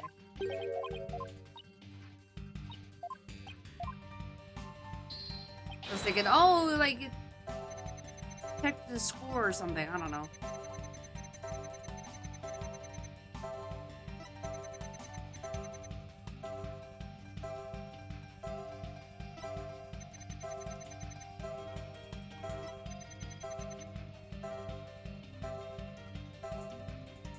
Maybe this is it.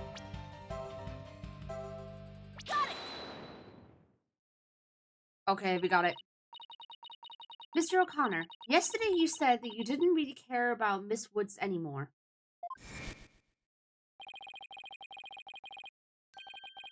Oh yeah, makes sense actually.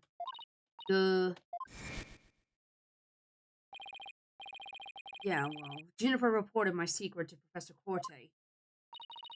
Secret? Oh, the bribe. She wanted nothing to do with me because I had disappointed her. That's why I don't care about her anymore. I was never trying to protect her. My confession was always about one thing and one thing only. Truth. Objection! Mr. O'Connor, you feel great happiness in the fact that you might help set Miss Woods free. So much so that it overshadowed all of your other emotions. What are you... I can hear it clearly now, Mr. O'Connor. The discord you've been trying to suppress. People don't normally feel like you do when you confessed. So Hugh really was trying to protect Juniper? Yes, I'm sure of it. Hugh's feelings for her are the real deal. Okay. That means his confession is... Finally figured out the obvious, have we?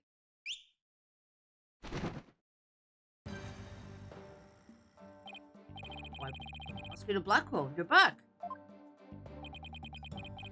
The confession was not a lie, save for the part about being in the mock trial.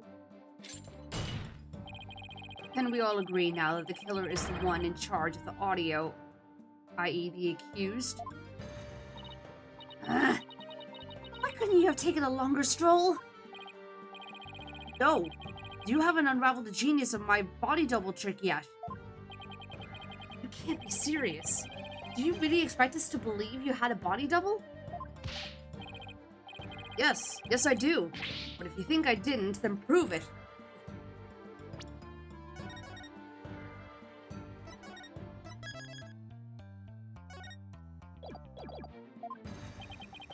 Either we quit here and Juniper is found guilty, or we play along with Hugh's delusion. Let's go with the least worst choice. But first, let me update his testimony.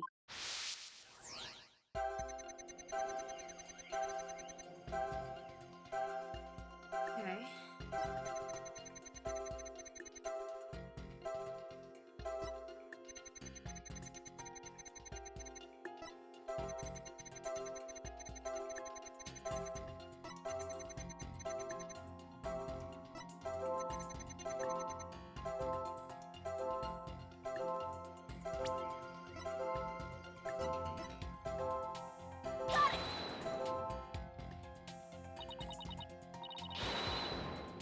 Oh, it's not.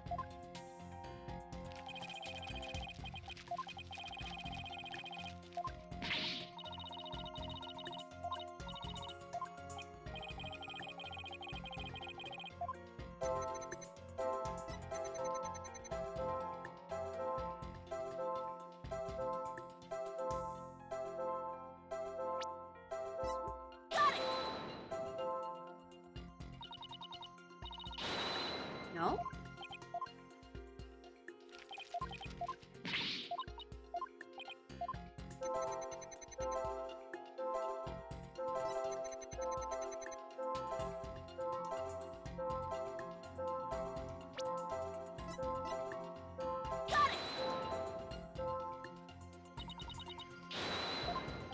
Hmm.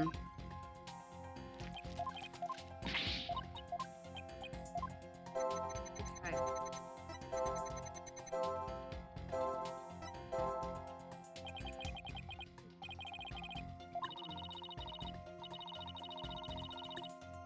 Okay, so it's made it a body double that we gotta focus on.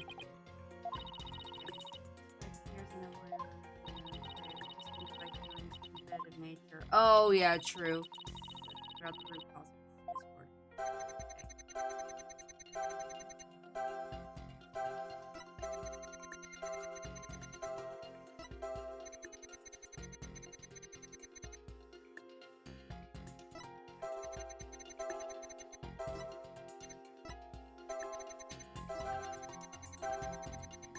I guess it is that one on the bottom.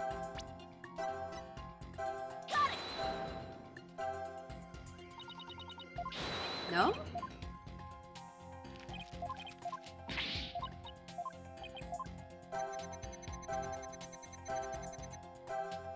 I feel like I'm missing something here.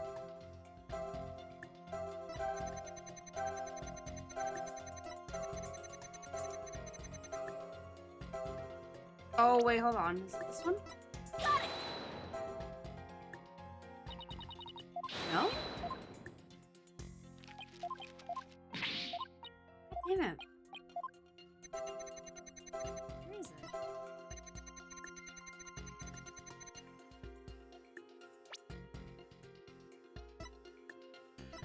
There's no emotions here, that's the thing.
I did. Wrong anyway. Dang.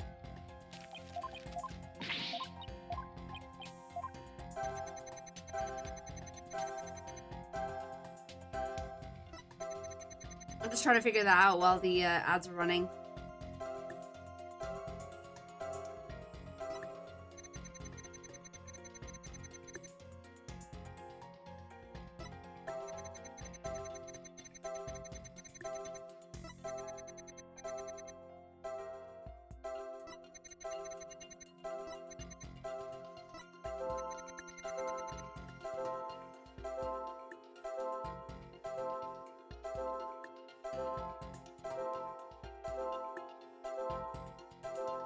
Did I try the happy one on here? I can't remember. I know I tried the sad one, but it's not that. Damn it! Which is it? Am I being stupid?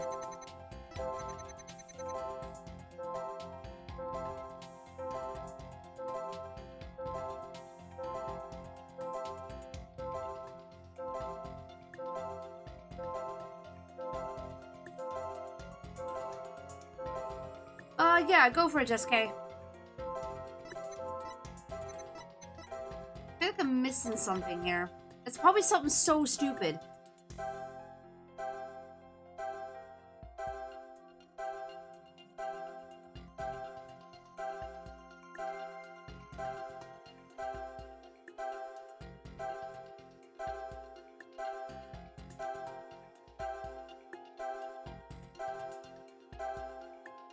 Is it the fact that he doesn't feel happy about almost losing the mock trial?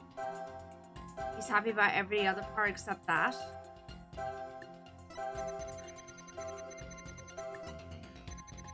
I mean, there's no emotions whatsoever, and that's what makes me think it's something to do with this, but at the same time, what do I pinpoint here?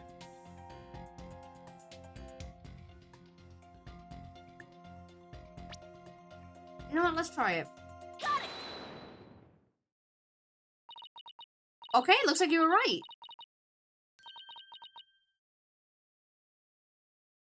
Alright, we'll wait for the ads to be over. Oh, they're just about over now, actually.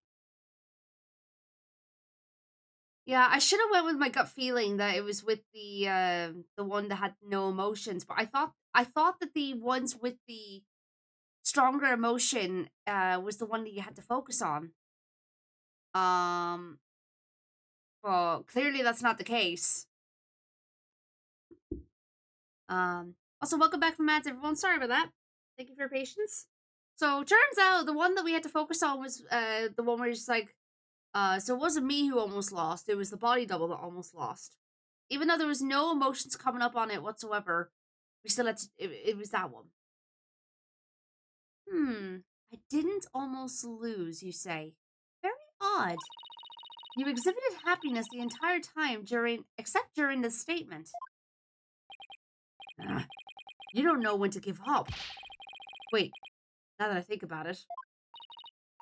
No, don't. Stop making stuff up. When I left the lecture hall, it was during Professor Mean's pre-trial speech.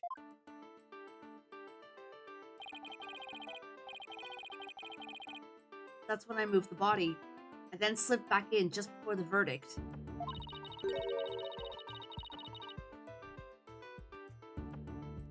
So you're saying you were there the moment your double was about to lose? Yes, I was. Naturally, I wasn't happy when I saw that. In any case, I was at the far end of the lecture hall behind the screen. I figured no one would see me if I came and went through the doors there. Objection! Sykes don't know. How much longer will you indulge him in this charade? While it's true that none in the audience might see him go through either of those doors, the faculty seats on the balconies are a different story and have a splendid view. I thought you could do better than that.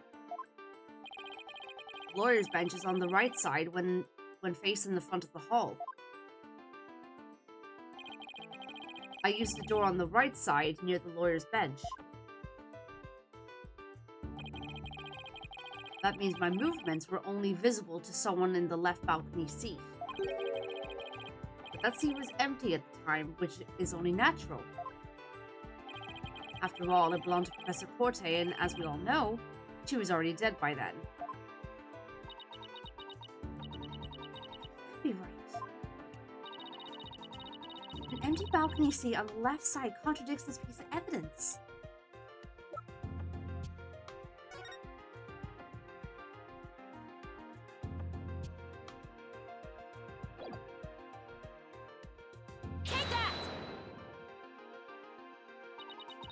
No idea where this contradiction is going. I don't have any other moves at this point.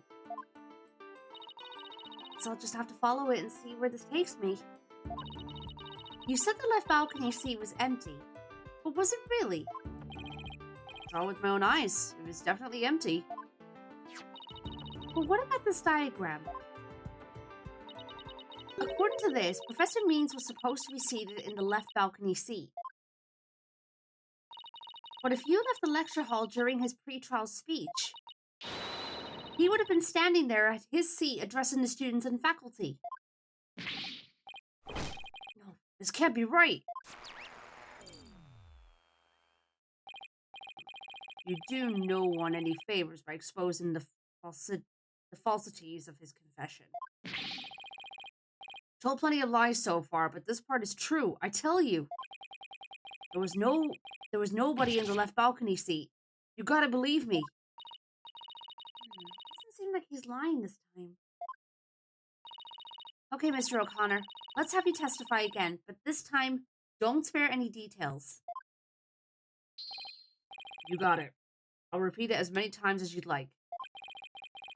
I mean, my ingenious escape act warrants repeating, considering I'm the real killer. Oh, all I really care about is whether that seat was empty or not.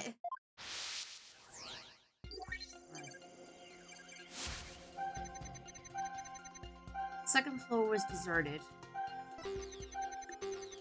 Won't you believe me? It's true, I tell you. Went out through the back door without anyone noticing.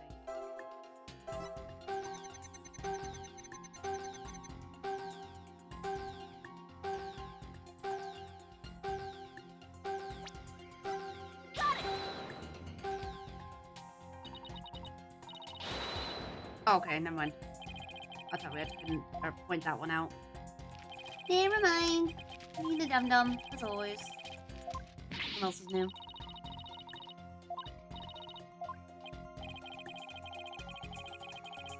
Yes, shush. Second floor was deserted.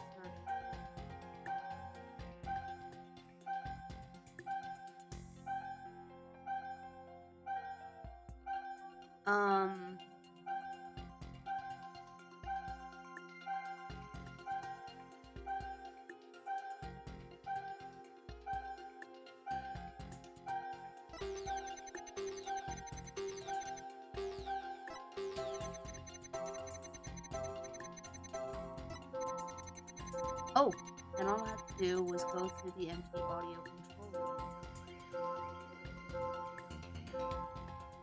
Hang on a minute.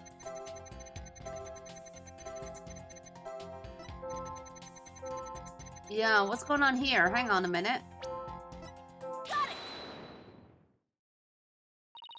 I detected powerful sadness and fear right after you said this part. It's as if you'd said something you shouldn't have. What's wrong with you? You shouldn't reveal a person's inner feelings for all to see. Mr. O'Connor, it's you who is revealing your inner emotions by the way you speak. Plus, I have a good idea about why you're feeling sad. You're a horrible person. Can't you just leave me be? You said that you went through the empty audio control room. But that's not true, is it? There was someone who returned from there once Professor Means finished his speech.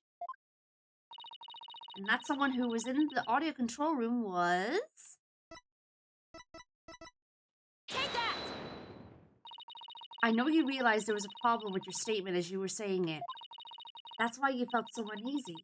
If the audio control room really was empty, That would mean Miss Woods was roaming around the campus. Ah. Mr. O'Connor, if you really want to protect Miss Woods, just tell the truth. If you believe in her, revealing the truth is the same as protecting her. Jennifer's innocent. That's the truth. But in this dark age of law, the truth can be easily twisted to serve anyone's needs. When the end justifies the means, your only choice is to fight back with lies. Whose heart won't hold out under this battle between truth and lies? There's something I can do to make him recant his false testimony? I fear nothing now that I have lost everything. Go ahead, Prosecutor Blackwell.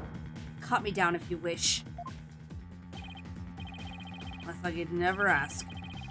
With you gone, you may swiftly proceed to a verdict. Or we may swiftly proceed to a verdict.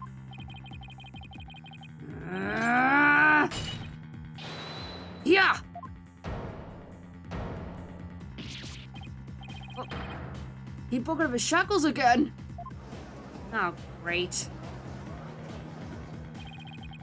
I want to be the poor accountant down at the detention center.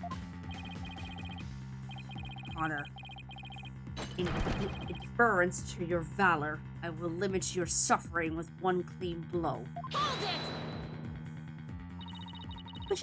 Could you wait just one moment before you cut him down? Silence.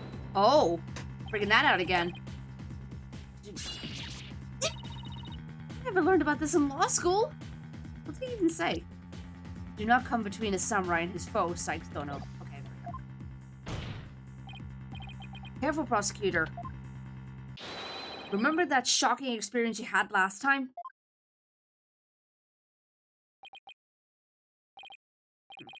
Very well. Golden Boy may live. For now. Enough already, Mr. O'Connor. Miss Woods would never want you to protect her this way. She values the friendship between the three of you more than anything. That's where you're wrong. She doesn't feel anything for me now.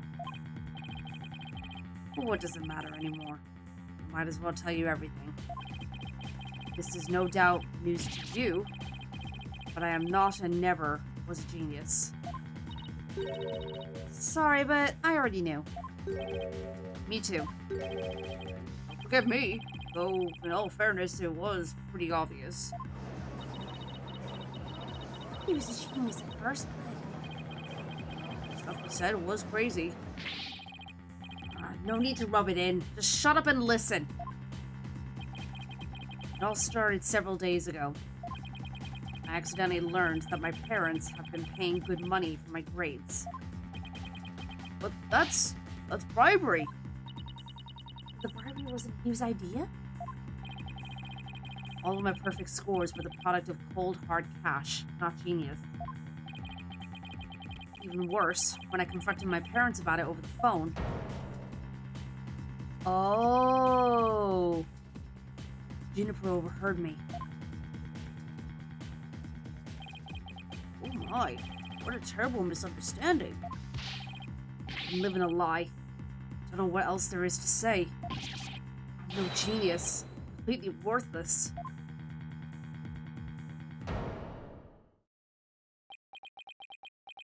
Perfect 0.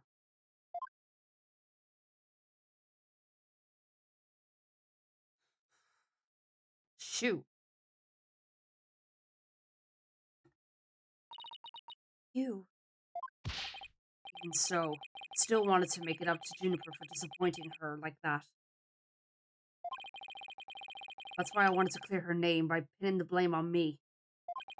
I mean, she probably hates me now. So it'd be a relief for her to see me locked away. If you were trying to help her, then why did you testify against her? You were the ones who told me to tell the truth yesterday.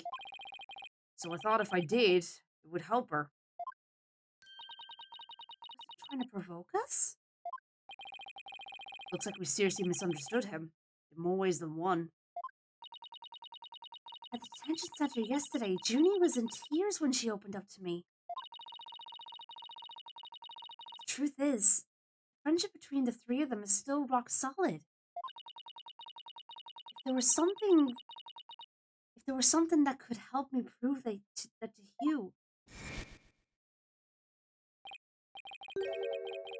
Yeah, no spoilers, please.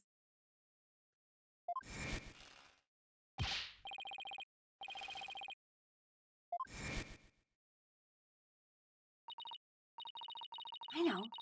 What about that proof of friendship they mentioned? I wonder where or what it is. I didn't buy it. Oh, the thing! Oh! So do the others have a similar, accessory then?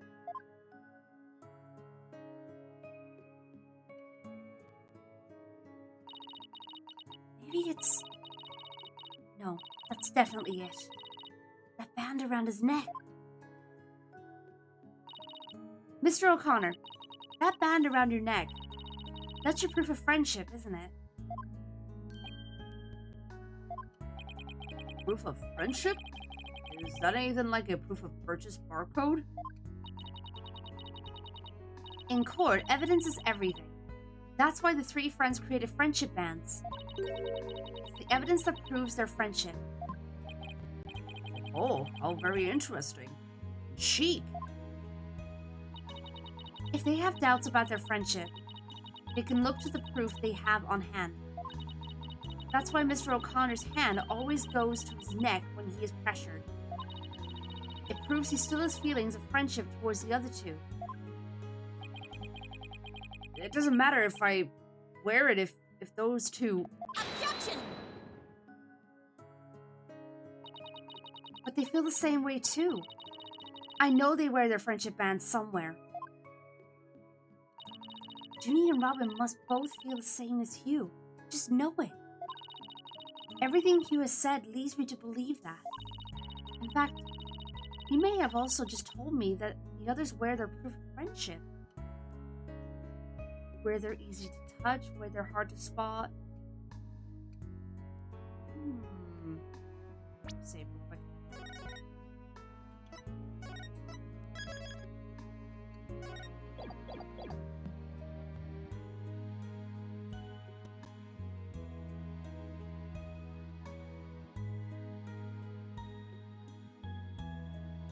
Say where they're hard to spot. Okay, that doesn't give me a good feeling.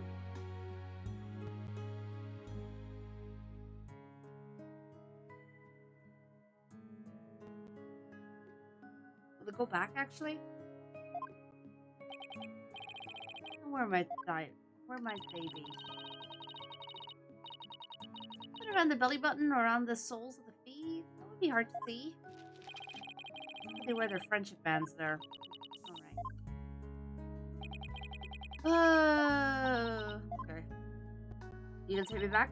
Or, yeah, there we go. Alright, cool.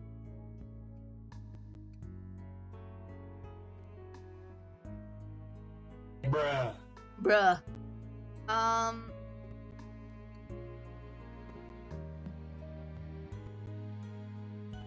I'm trying to think of, like, so, Junie, she usually wraps her, like, she holds onto her wrist when she's stressed.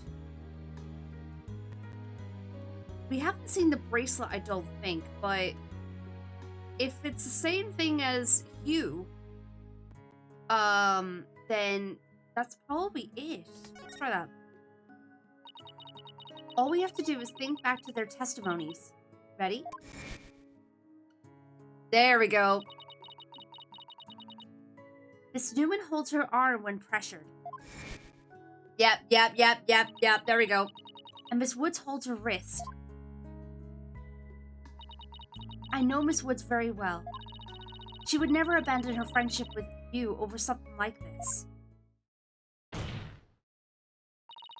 And taking the blame for her will only succeed in making her terribly sad.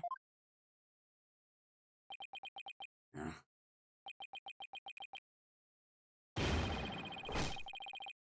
Well.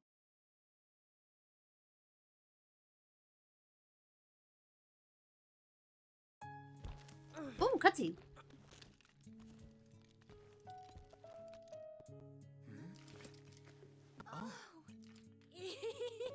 Robin, those bands of friendship that you made, just for the three of us.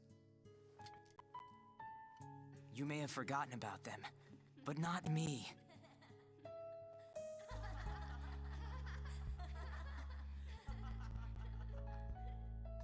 Hugh! Ah. Hey, Hugh! The voice I did for Robin's not that far I off. think I should have known better than to doubt my best friends. Aw.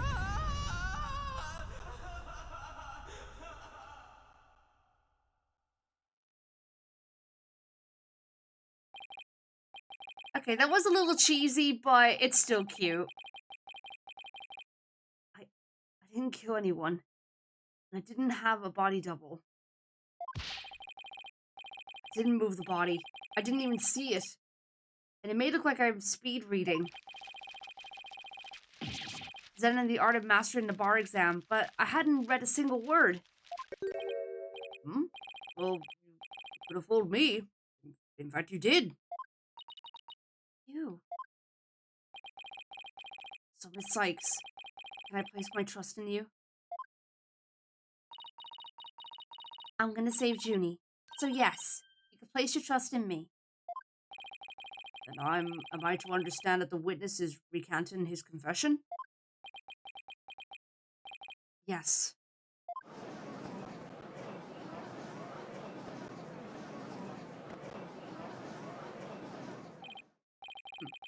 Most roundabout trial.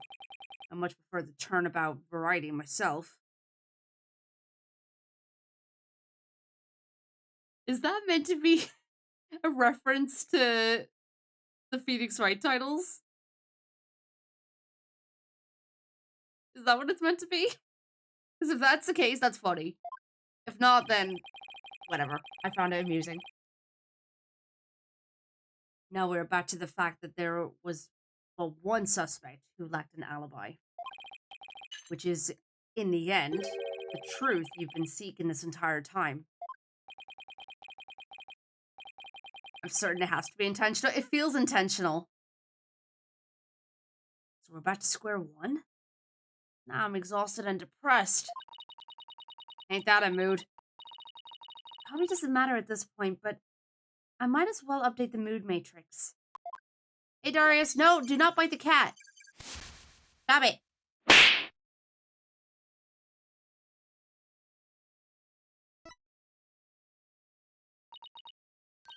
Huh? Is this me? Further resistance is futile. Time for a verdict is nigh. Objection! Astro Dude, hi, welcome on in. Hope you're doing well. Please wait! What sort of devilry are you up to now? What if our client wasn't the only one without an alibi? The trial would continue, right? Well, yes, I suppose it would. But after such a thorough investigation, does such a person really exist? Yes, we found someone. It may have seemed like a major roundabout, but Mr. O'Connor's testimony has cracked this case. There's no more noise. He was telling the truth now. During the mock trial, the balcony seat opposite him really was empty. Which now means there is one person unaccounted for. Yep. Yes, Larry Butts! Oh my god, not Larry. Take that! The balcony seat was empty. That much is true. Isn't it, Mr. O'Connor? That's right. How many more times do I have to say it? So basically, Professor Means wasn't where he was supposed to be during the mock trial. Silence! What do you have to say to that? Need I remind you, every last soul in the lecture hall heard him deliver his speech. Objection! It could have been recorded. I know, and that's not in dispute here. Now let me explain how a speech could be given from an NPC. It was pre-recorded. What if the speech was pre-recorded? That's the only way the speech could have been delivered from an empty balcony seat.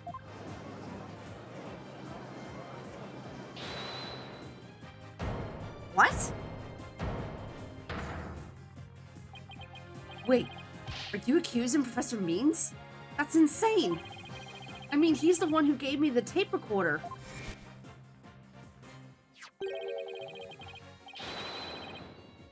Take this to the police, he said, and tell them you found it. Really? Wait a second. Mr. O'Connor, did you just say that Professor Means gave that phony recording to you? Phony? The defense will refrain from hurling unsubstantiated allegations. Jesus Christ, that was a hard word to say. Oh, I said he gave it to me, but what do you mean it's phony? Wow, who could have seen this? Who could have seen this development?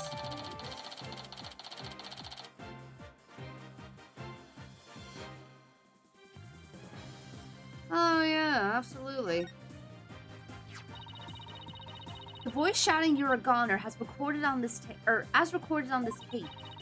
was dubbed onto it using a line our client said in the mock trial video. Why, this is an extremely crucial piece of evidence.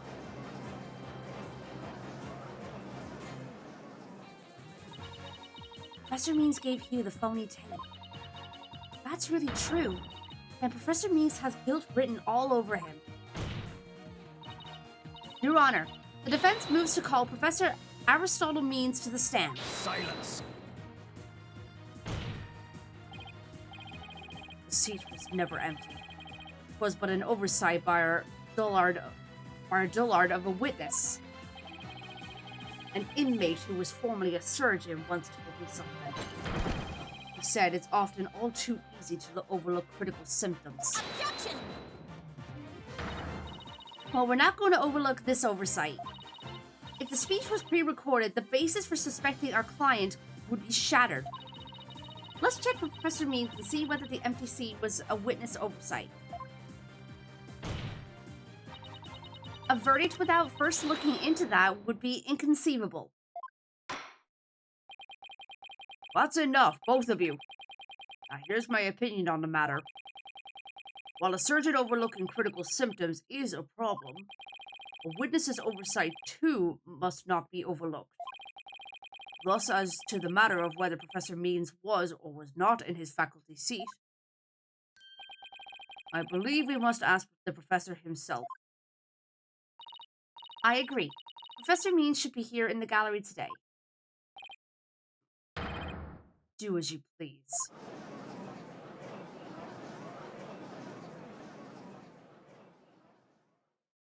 I guess I was. Case closed. Would you please state your name and occupation for the record?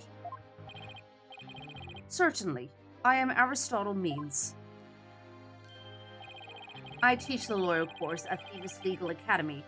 And let me add that while I welcome any opportunity to assist with the trial, I don't care for this undue suspicion.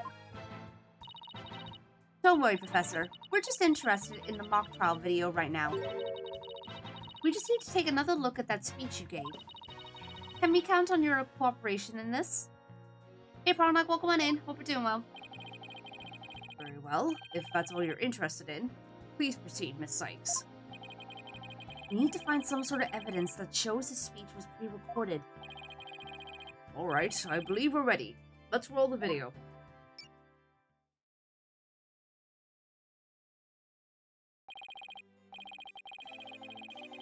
Good afternoon. I would like to start by thanking you for coming here today. The mock trial, the crown jewel event of the school festival, will begin shortly. Hey, Chase. Oh, it's absolutely creepy. When I was a student, I too could hardly wait for this day to come.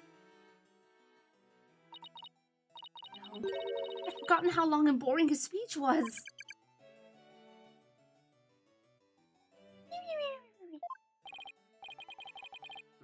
Wake me up once this is over. Hey, no fair! The experiences of our youth have a powerful and profound effect on our adult. Oh my god. Ah, you there. Wake up. Pay attention. Huh? I'm awake. Isn't that right, Your Honor? Uh-huh. What? I'm awake too. Wide awake. See?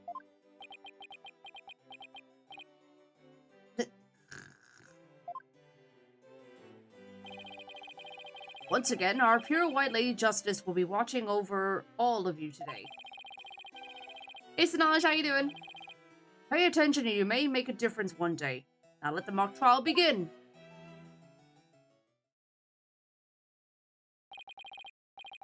That's about it. One of my better speeches, if I do say so myself. Oh, can you not smile, please? I even saw some of our students with tears in their eyes. Yeah, tears of boredom. He's obviously not familiar with the phrase bored to tears. Yeah, exactly.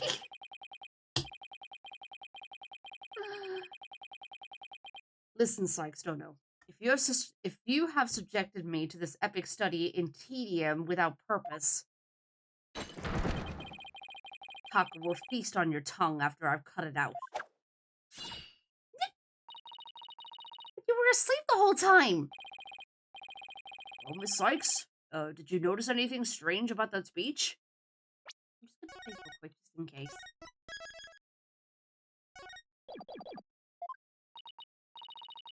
Can I please hear the last part again? Once again, our pure white lady justice will be watching over all of you today. Hold it! There! I finally found what we needed. Professor Means, I have only one question about your speech. Why does that last part we just heard contradict with this?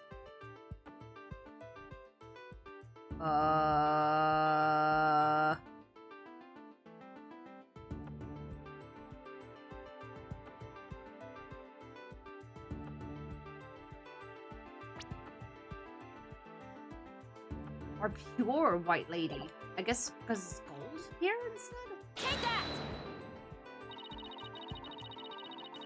The professor said the pure white lady justice would be watching over them. But the lady justice in the video isn't even close to being white.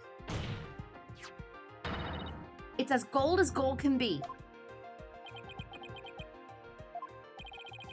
Well, I'm not sure I can wrap my jaw around that to test its authenticity. I didn't say it was made of gold, Your Honor. Now, it's true that this statue is pure white, but it broke before the mock trial began. The one you see here is its replacement. Oh, well, that's a shame on every count. Ironically, this golden statue sticks out like a sore thumb compared to the white one, meaning the professor wouldn't have made a mistake in its color if he had been present. True! Seems that I have caused some confusion, but it was merely an oversight on my part. How can... Really? You wouldn't be able to mistake that. The statue was in the middle of the room. How could you not know what it looked like? Exactly. You'd be able to see it if you were in the balcony. Well, I was in a balcony seat. Furthermore, the statue had previously been white. I'm afraid this isn't sufficient evidence of the speech being pre-recorded. We had our answer long ago. The accused was the only one to leave the lecture hall. No, wait! There's gotta be something that can prove that the speech was pre-recorded. Okay.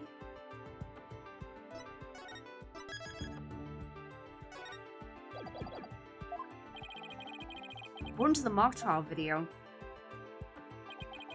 the speech started here. ended here. That was a over 20-minute speech. Jesus Christ.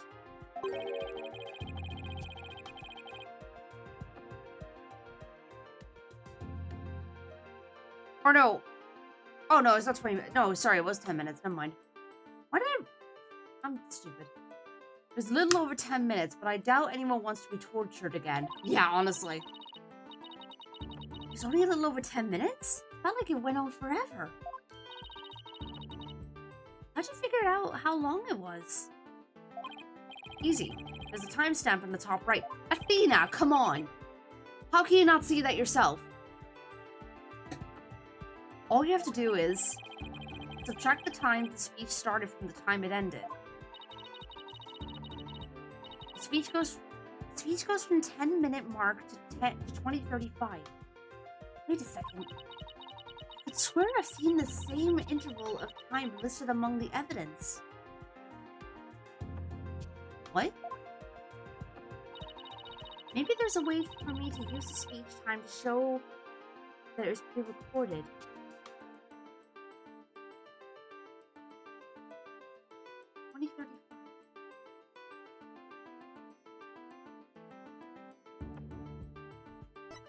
Hold on a minute.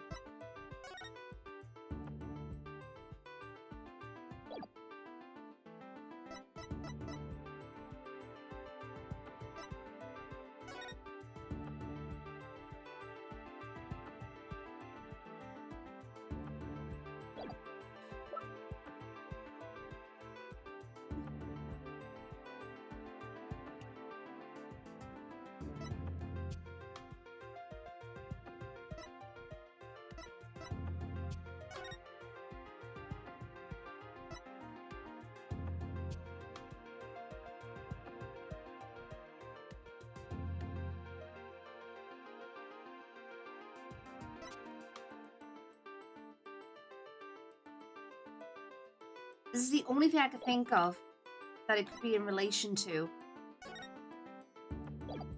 Wait, hold on.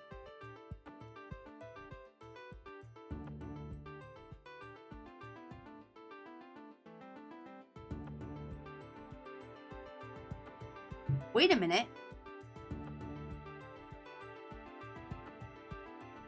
Maybe this is it. Take that! Boom! I would like the court to take a look at this. And this is the voice print analysis that proves the voice of the tape recorder belongs to our client. Yes, but didn't we just establish that the voice of the tape recorder was a fabrication? We did, but what I'd like to focus on is the noise that is also there. Noise? Yes. The defense believes it resulted when the tape's previous recording was erased. And what do you hope to prove by that? The length of the noise is what's important. It's 10 minutes and 35 seconds in all.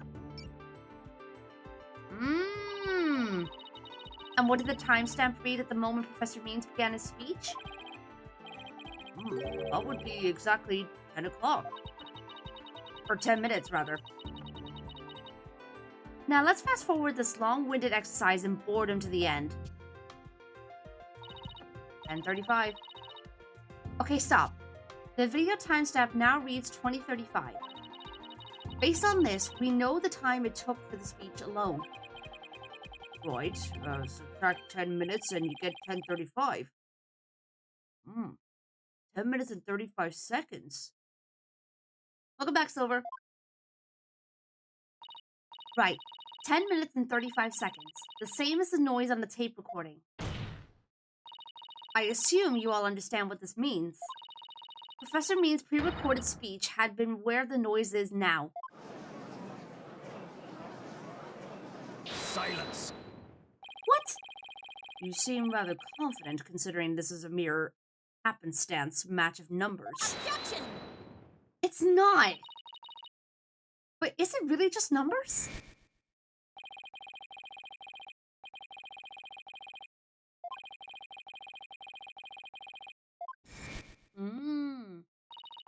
The The police are analyzing the noise as we speak. It won't be long until we know what was originally there.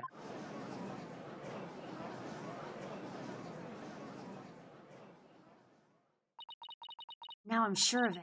The professor was trying to create an alibi with the recording. I pinned the crime on Junie. Well, he's not going to get away with it. Not on my watch.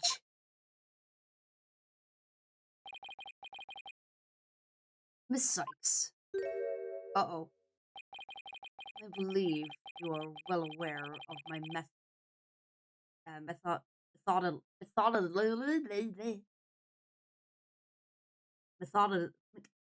Jesus Christ! Methodology. Okay, there we go. Got there in the end. Jesus Christ. This game really tests me. Oh my god. Even if Juniper were the perpetrator, I would vigorously defend her as per my word. Yeah, there's a lot of tricky words in this game. And to that purpose, I offered to be her lawyer. Alas, look what's happened. All I stated are obvious deductions derived from evidence and testimony. Truth be told, I had no intention of testifying. I had been keeping quiet for Juniper's sake.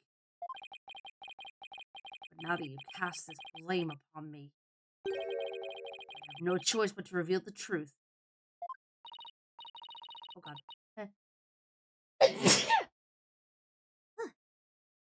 Uh-oh, that doesn't sound good. Just so you know, all 6 games has only 200k less words than all of the Harry Potter books combined. Wow. Thank you, Trace.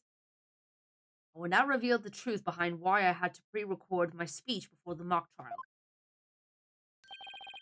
I, Professor Means, always say what I mean and mean what I say by all means. Do you know? Do you know? The defendant came to me with what she said was very important, and by necessity, secret. She asked me to pre-record my speech and come to the audio room during the mock trial. Juniper confessed to the murder and asked that I get her declared innocent in court. She also said I'd become an accomplice after losing my alibi due to the pre-recording. But when I said I would protect Juniper, I meant it, because it's the humane thing to do. Oh my, so you're saying the defendant threatened you? This has to be a lie. I mean, everything about it lines up too perfectly to be true. On this most consequential of occasions, let me be completely frank with you. Juniper has truly taken to heart my teaching that states the end justifies the means. I don't believe you. When she asked me to defend her, she said I must also prove her 2 friends innocent. 2 friends? Witnesses? Correct. Hugh O'Connor and Robin Newman. I was to ensure all 3 walked free. All 3 were to achieve their dream. That was the result Juniper was seeking. And she was even willing to threaten me, her own professor, to that end. You no doubt have had high praise for her ruthless tactics. Yes, well, that is why I vowed to vigorously defend her despite her threatening me. There was a time when lawyers merely sought the truth if they wished for a victory in court. But alas, those days are over. Now, in the defense of justice, order, and all that is good, the end justifies the means. So sick of hearing that phrase. Though it truly grieves me so, I must tell you this. Forsake the truth if it's victory you seek. Steel yourself if it's new courtroom reality. That does it! He's gonna regret dragging those dismal, depressing ideas in here. Since he's already surrendered to the dark age of the law, it's up to me to fight it. Why so silent? Sykes don't know. Nothing the matter. This is a court of law. It's no place for long-winded talks about idealistic principles. That's why I'm gonna let the evidence do the talking. Let's not get carried away now, Miss Sykes. It will not do to have you attempting to discredit my doctrine. Thanks.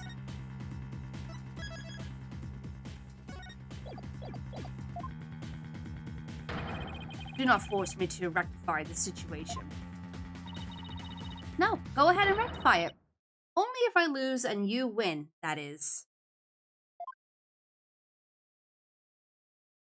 Okay, now we're doing a cross-examination.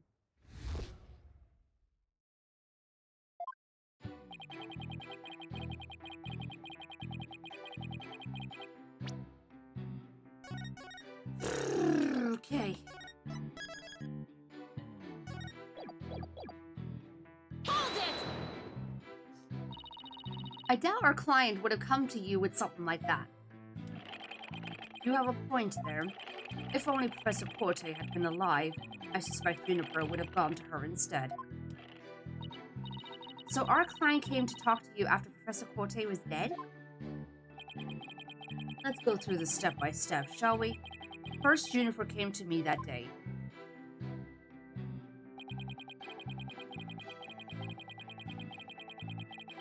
Hold it! Are you suggesting it was our client who told you to fake an alibi?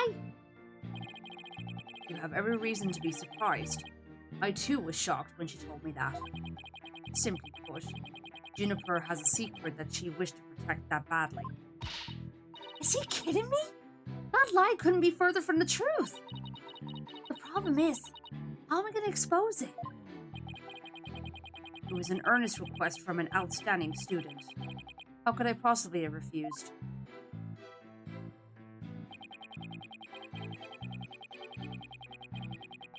Hold it! Did you consider that a threat? Yes, but it's now you to whom she has passed her demands on to. Miss Sykes, you must realize that you too are being used by Juniper. What? Your Honor, I ask that you too do not let her feigned weakness and innocence fool you. Juniper Woods is quite clever and extremely tough. And perhaps most important of all, she is a fervent follower of my teachings. Objection! Your Honor, the witness's testimony is nothing but an attack on our client's character. Very well. Objection sustained. So be it. Nevertheless, the fact that she threatened me is immutable.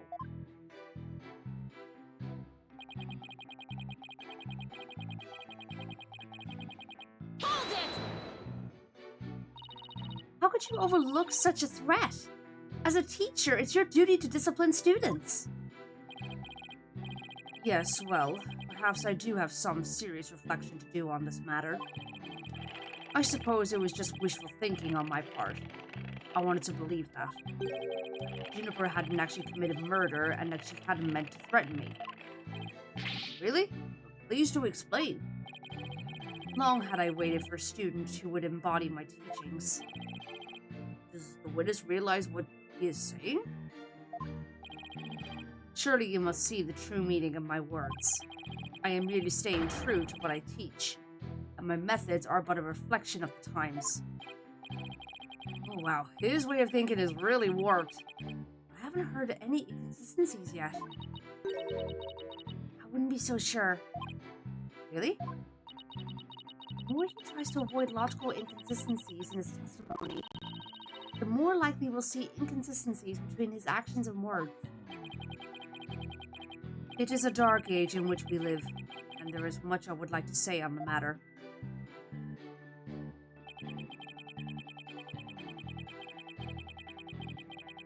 Hold it! You were trying to protect our client? Yeah, right. You'll say anything to pin the blame on Junie. What a frightful look. I would ask that you not glare at me so. I have nothing but admiration for how Juniper was willing to go as far as to threaten me. That is why I am protecting her by any means possible. She has been a model student. Liar! You're trying to pin the blame on her. How am I going to show that what he's saying isn't what he's really thinking? You cannot possibly overturn my claims. So isn't it about time you admitted defeat? After all, if my unsaleable logic is not truth, then what is? If he thinks I'm going to give it... If he thinks I'm going to give in to his pack of lies, he's got another thing coming. I'm going to find a hole in his story if it's the last thing I do. Even though he's rotten to the core, he's a total pro. I mean, that all made perfect sense. Yeah, but you can't believe a word he says. He's making this up as he goes along. He'll trip up on his own words yet. Time to see how consistently the professor's testimony matches up with his actual actions. Okay. Do I press him again, or do I present evidence? That's the question here.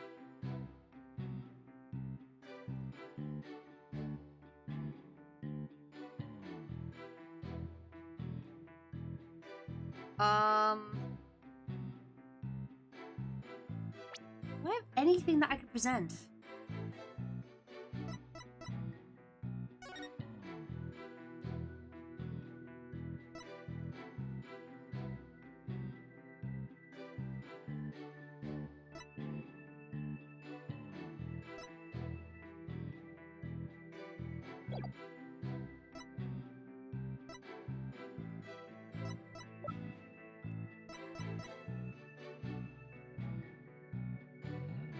You know, we still haven't figured out what's the story with this banner yet. Like, why was it burnt up?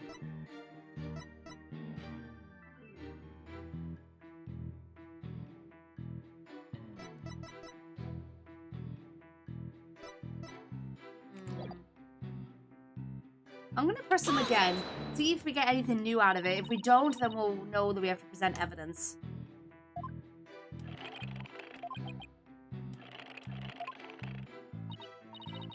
Skimming through this real quick.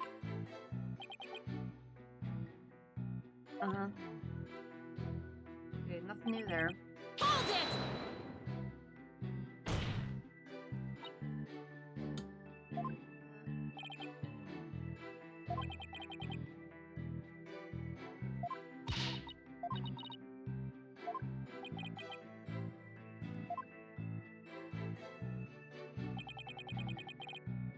Hold it!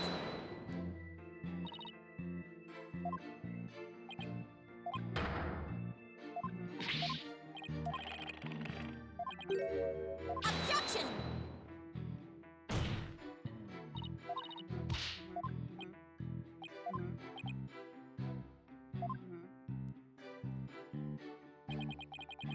Hold it!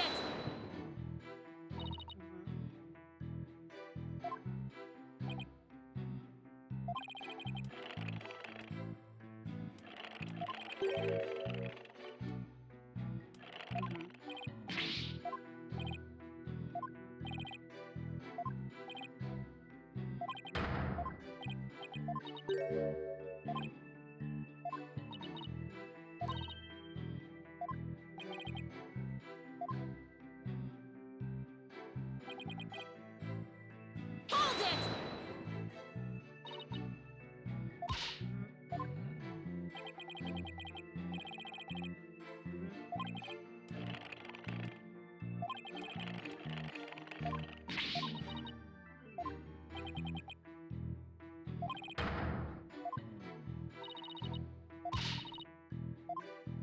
Okay, so nothing new. Okay, so we do need to present evidence somewhere. He's reading this as he goes along. He'll trip up on his own words, yes. Trying to see how consistently the professor's testimony matches up with his actual actions. Right. This is a lot to unpack here. The defendant came up to me with what she said was very important to my necessity secret. She asked me to pre-record my speech and come to the audio room to run the mock trial. Juniper confessed to the murder and asked that I get her declared innocent in court. She also said I'd become an accomplice after losing my alibi due to the recording. But when I said I would protect Juniper, I meant it because it's the humane thing to do. What do you think? I don't know, if I'm honest with you, Katie. I'm kind of lost. Like, Apollo's right. This is too perfect. But there's got to be something that's inconsistent. That's what I'm trying to figure out. Well, we still need to get confirmation in terms of what was recorded on this thing initially. Or not that one, the tape recorder, sorry.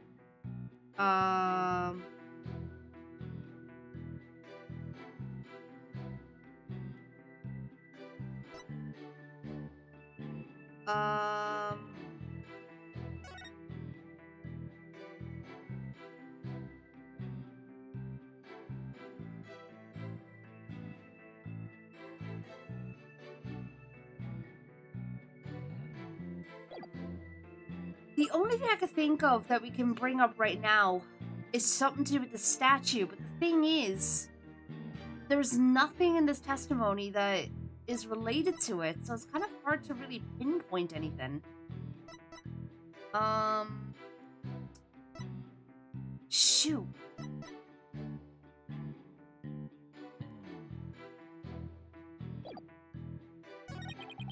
You also said I'd become an accomplice after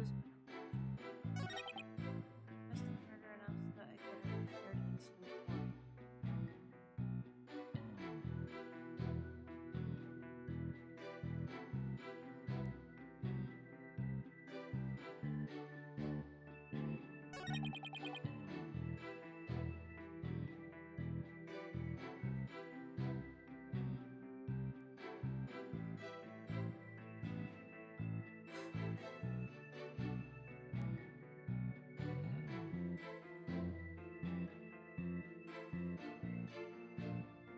Kitty brain, go go. Yeah, a little bit. Joe, you take it for 65 bits. Appreciate it. So, she asked me to pre-record my speech and come to the audio room during the mock trial.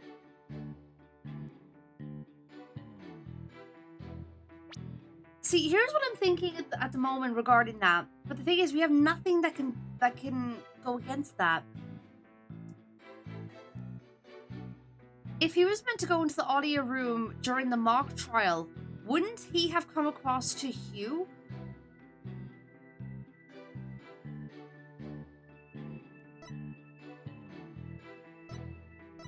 We have nothing that helps with that. Okay, let me look at the script again. The body with protruding arrow was found in the quad. The murder weapon was an awl. Arrow was inserted as a ruse. The actual murder scene. Yeah. Body was dropped from the third floor. Yeah. Archery club's room has a good view of the quad. The body was moved to the quad to make it look like an archery club member had dropped the victim with an arrow. Buy the school festival funds. Get from hardware store. Arrow. If I borrow one from the archery club, I would give it away. Part of the quad to be determined. Sweatsuit. Victim's outfit will be a red one from the prosecutor's course.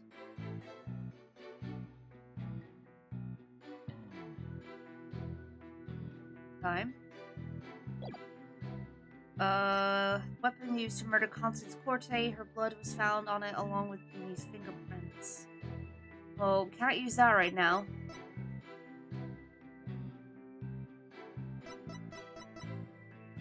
Identified as a fake, Professor means used Hugh to pass it on.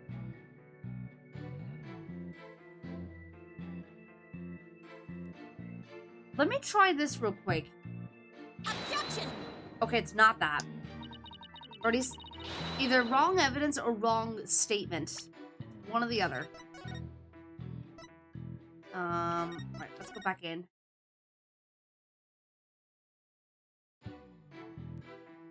Okay, so Jennifer confessed to the murder. Okay, the ads are running. I'm gonna try and figure this out as the ads are running.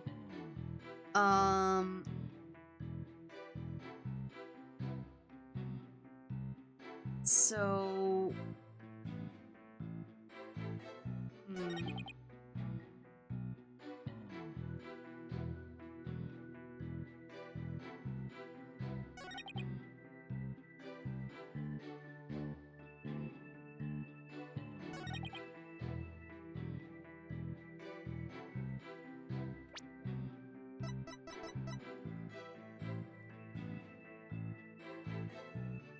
Alright, Chase, no worries. Thanks for hopping in, though. I appreciate it. Take care of yourself. They asked me to pre-record my speech and come to the audio room during the mock trial. Where's the audio control? Okay, so that's where it is.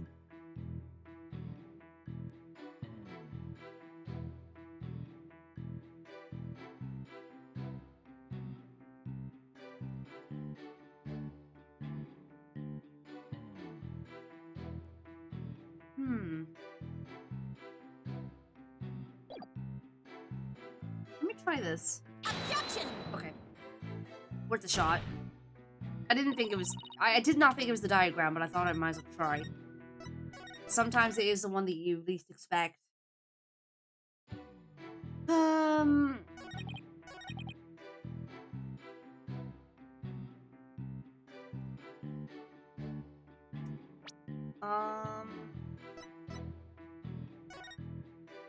Planner again.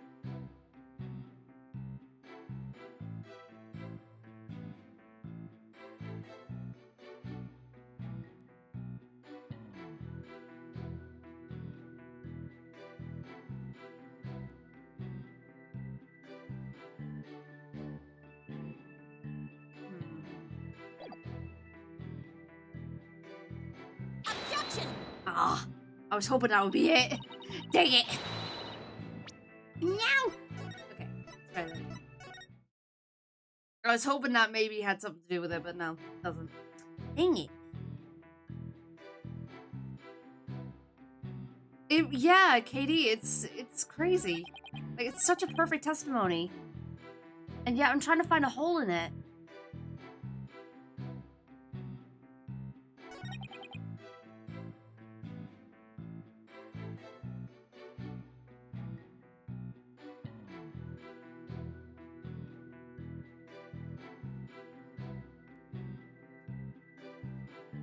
That's true, Katie.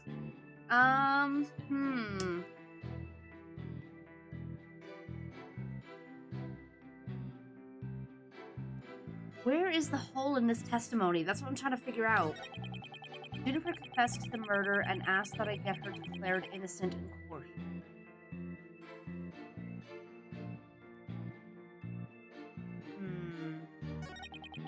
She also said I'd become an accomplice after losing my alibi due to the pre-recording.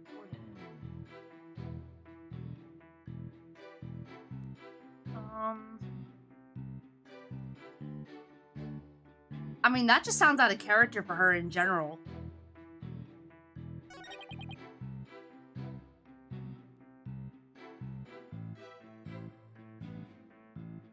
How you doing, Dragon Lightning? Shoot, I don't know. Hang on, what did they say at the end? Even though he's rotten to the core, he's a total pro. I mean, that all made perfect sense. Yeah, but you can't believe a word he says. I appreciate the lurk, Dragon. I can't believe a word he says. He's making this up as he goes along. He'll trip up on his own words yet. Trying to see how consistently the professor's testimony matches up with his actual actions. Time to see how consistently the professor's testimony matches up with his actual actions. Okay.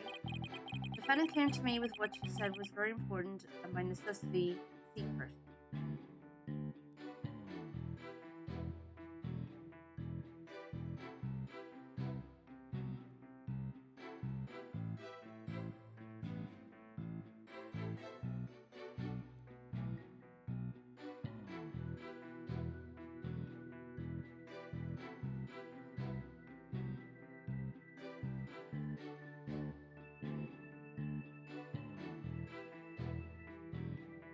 Mommy, I'm just thinking.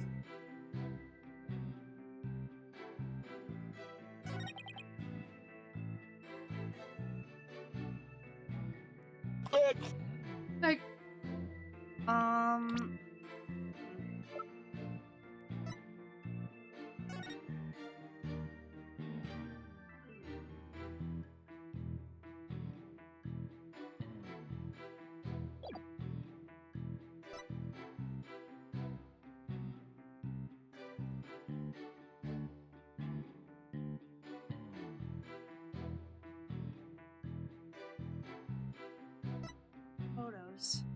Burnt remnants of the governor's banner that was tossed into the incinerator and later found by Miriam.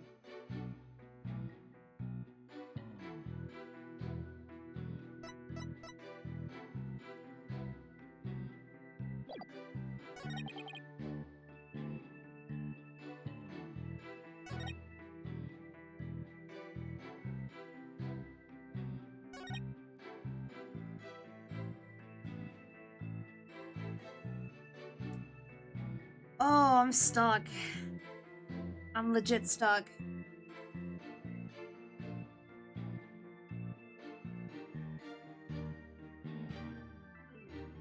Yeah, I think I'm gonna need a clue.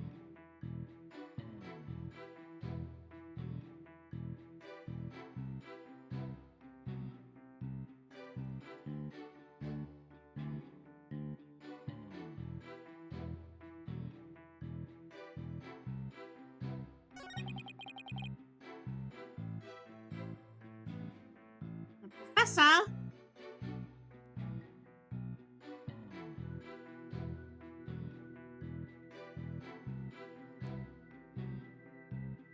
Think about it. Why would anyone protect someone when being threatened? Because it's the humane thing to do?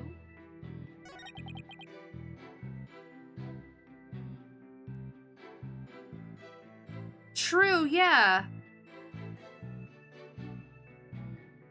Why would anyone protect someone when being threatened? Yeah, no. It's true. Okay, so, well, we know the statement that's gonna be on them. If I were being threatened, I'd say go to hell. Humane is a wild choice of adjective? Yeah, true.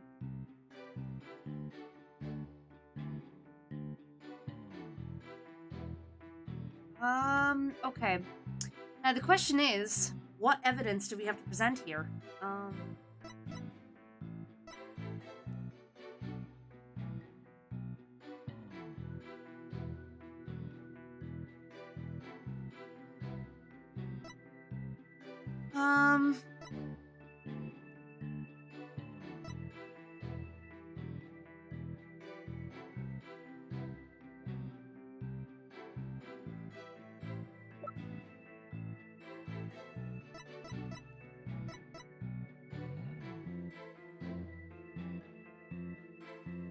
Wait a minute!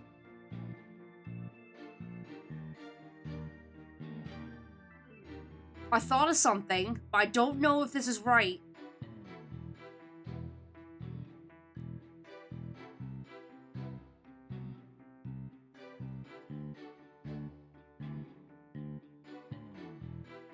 Please tell me this is right. Objection! Damn it!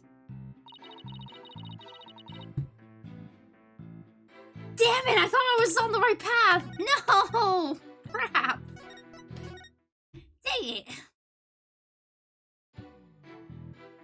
I was thinking you're a goner thing? I was thinking, wait a minute! That might have happened during a conflict between him and Juniper.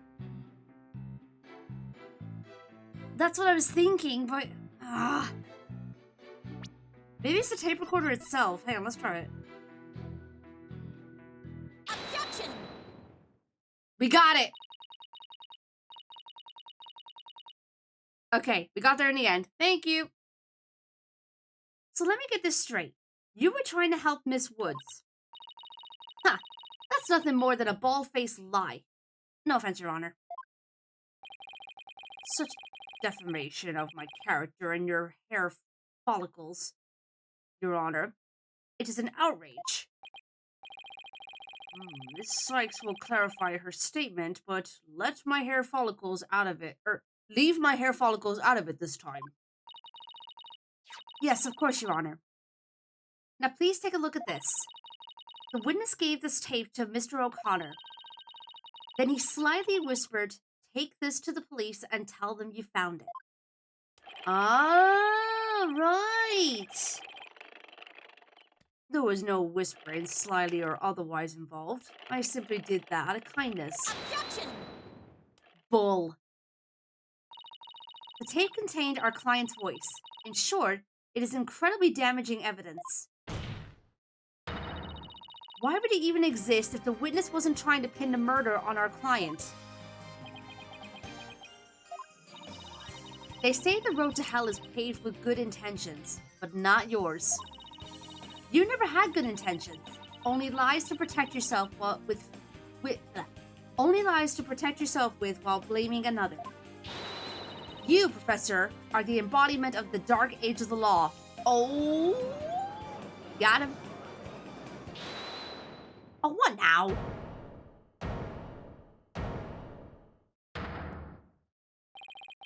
Can we get his breakdown, please? I'd love to see it. Why, you little... You dare call my teachings and methods lies? Uh-oh. What the frick? Whoa! Themis Legal Academy is a proud institution. It's the most powerful in the world.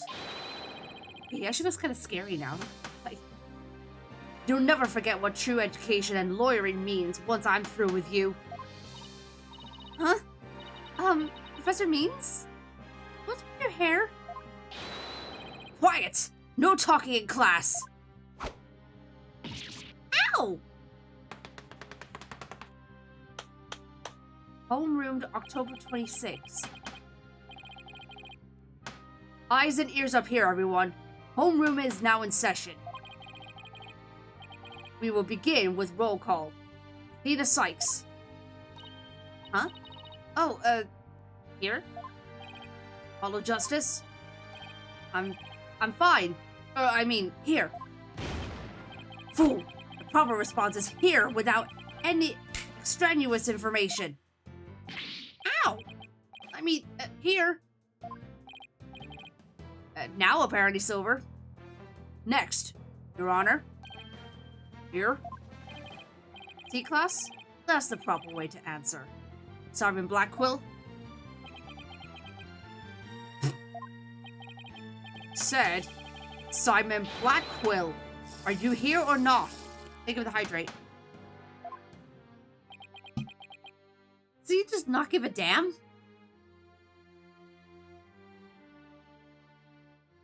Sky Blue Arts, are you present? Here. There's always one, isn't there? Yep. Well, then I'll just mark you absent. Now, get out of my class this instant. Get out?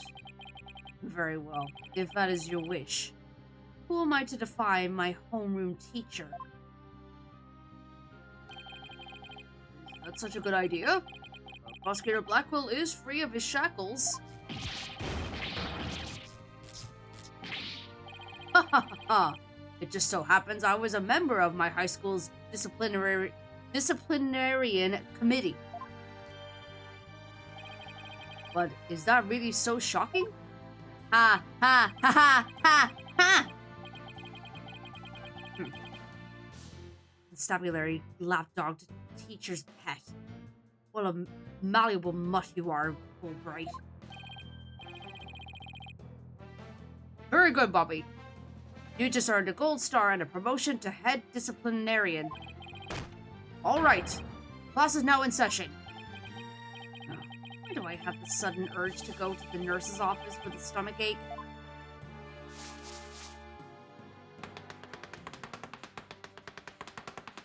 The way he writes on the chalkboard is a bit... it's a bit scary, I'm not gonna lie. Pay attention! I am not the killer. Juniper is! I don't know, Ibon. I really don't know. This will be on the next test, so you had better be listening. Objection! Well, Professor, you created the phony tape to pin the blame on Juniper. Plus, you were the only one who could have moved the body during the mock trial.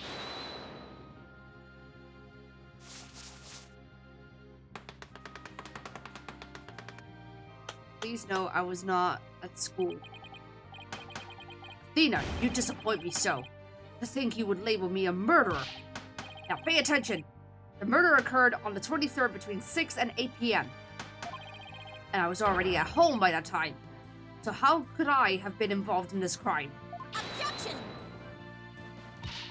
Professor Means, can you really prove you had already gone home by that time?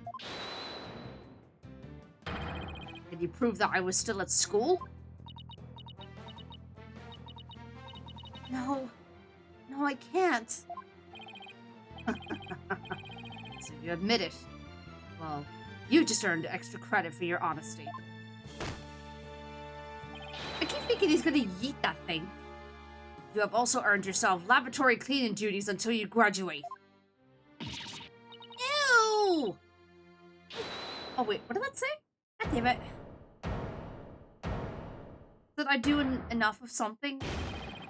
No way, man! I totally object! What did Athena say? I do enough of that at the office? Oh no! Why are you eating me? Robin? I can't believe I fell for the professor's silver-tongued lies.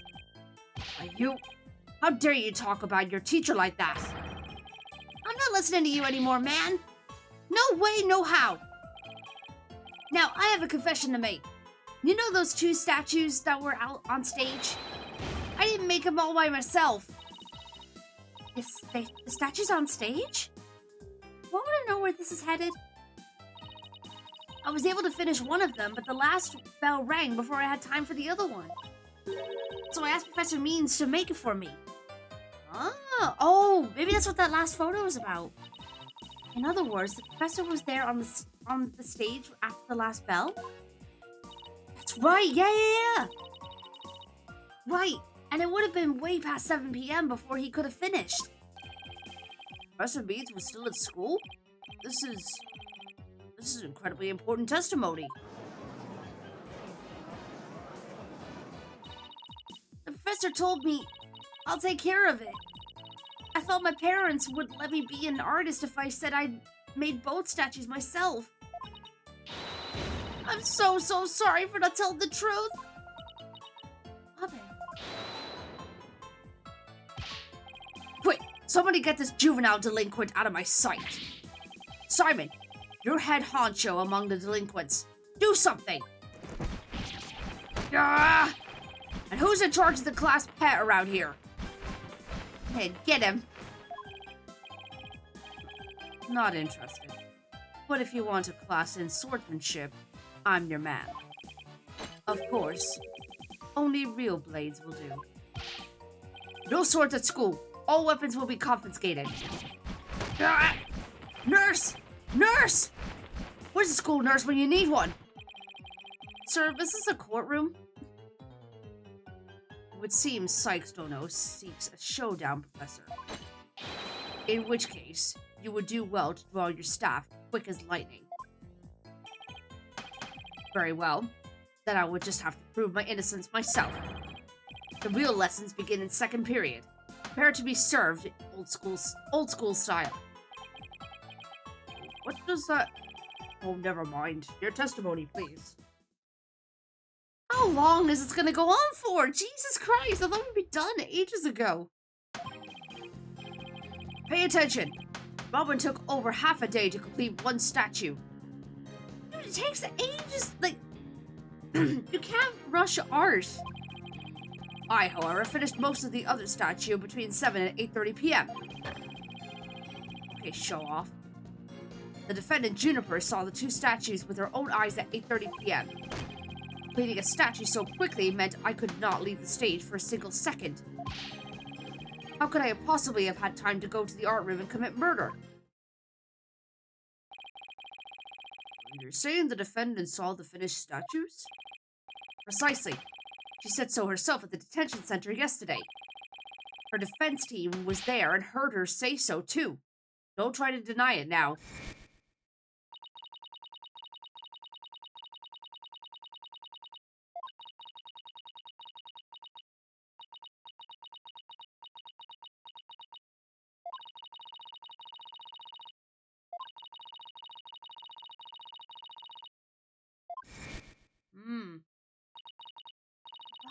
professor was there when that matter came up.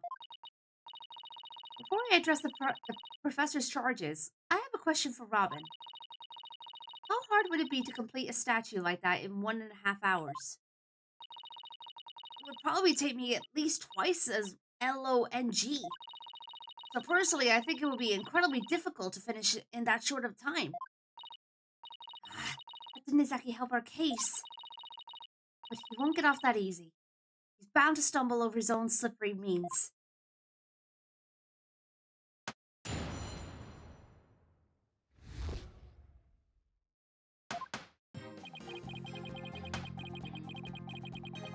Okay.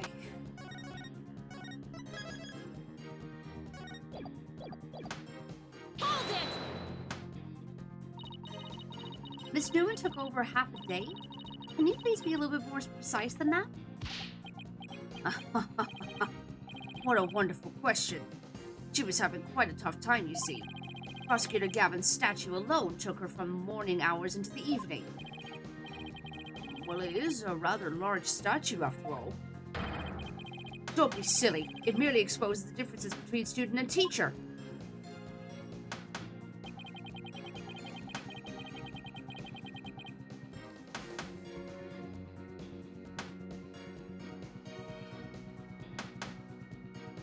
Just thinking about something.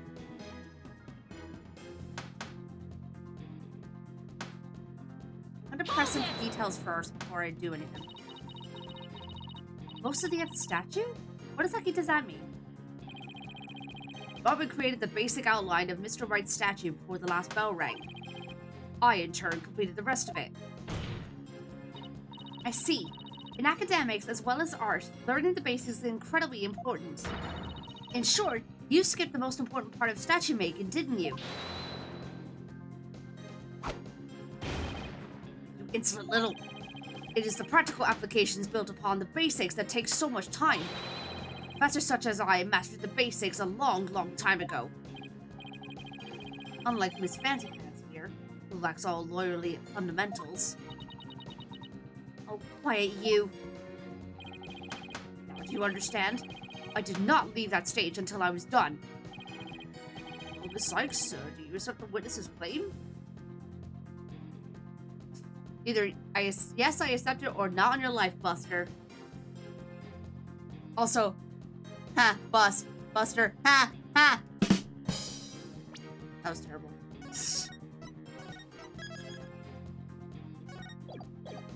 I'm gonna say yes. Tried everything, but I still can't prove anything. Yes, I concede. I couldn't hear you. Say it louder this time. See that Professor Means never left the stage. Right. Well, what took you so long? I was there at the stage the entire time. Couldn't possibly have committed that crime. I'm gonna give up here. I'm afraid I have to side with the witness, Miss Sykes. Unless you have any further objections, I'll have to put this issue to rest. Objection! Oh, hello. That felt more animated than usual. Not yet. The defense still has an objection.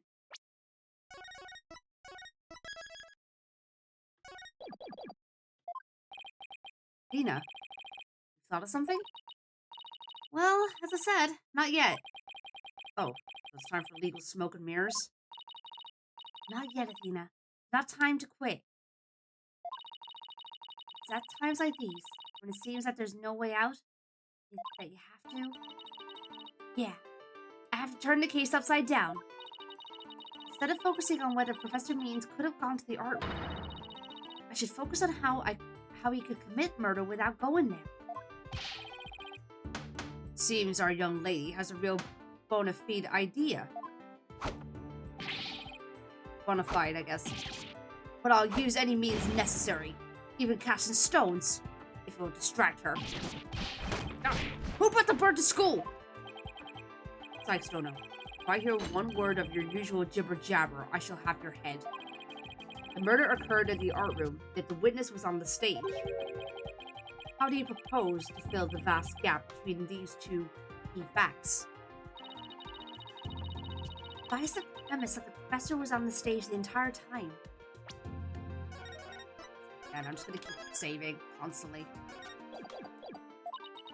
The only other answer is that we got something else wrong. Wait, that's it! Every last one of us made a huge mistake. We were totally wrong about the...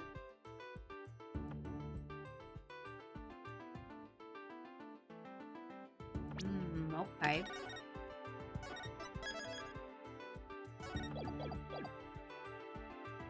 So, either the suspect, the murder weapon, or the crime scene.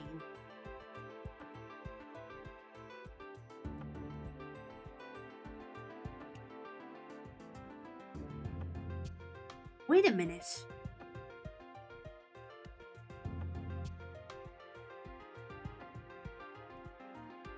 Is it the murder weapon that's not right?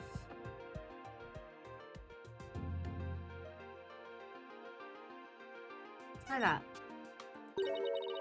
Oh, it's not right. Never mind. Hang on. It's not right. Because that health bar would have gone.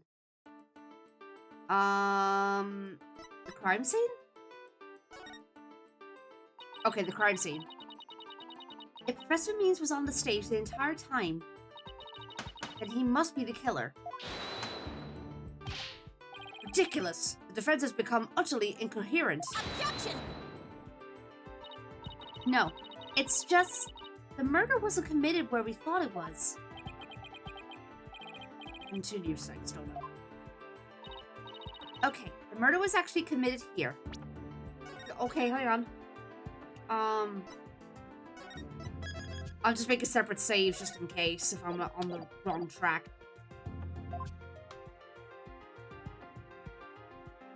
Where's the actual murder scene?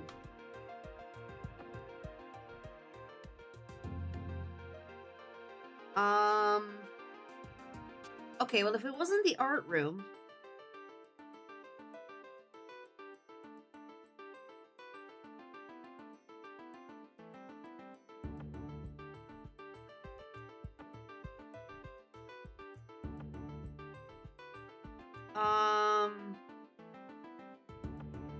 Well, I'd imagine it'd either be the stage or the waiting room. I feel like it's one of those two.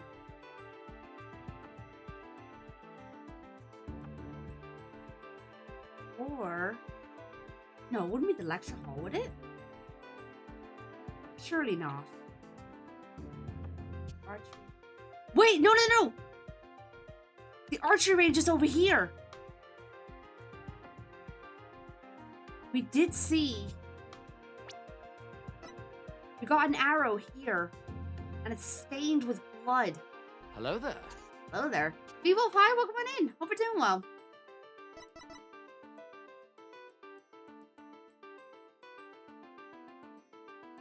I mean, this was used...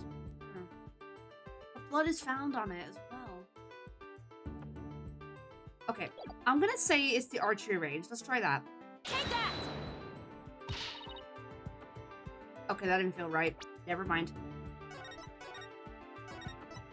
Back up.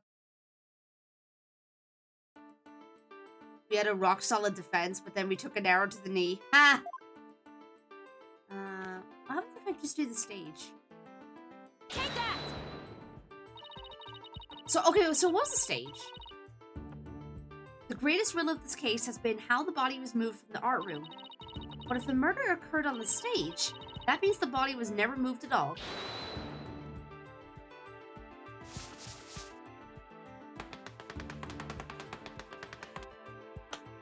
I was gonna say, how would you explain the lack of blood on the ground? But we do have the banner that, Wait! I figured it out. City girl, when the body was found, there wasn't a drop of blood on the stage floor. Surely there would have been some blood if that's where the murder was committed. There wasn't any blood on stage? Really? There was something on stage at the time of the murder that's now bloodstained.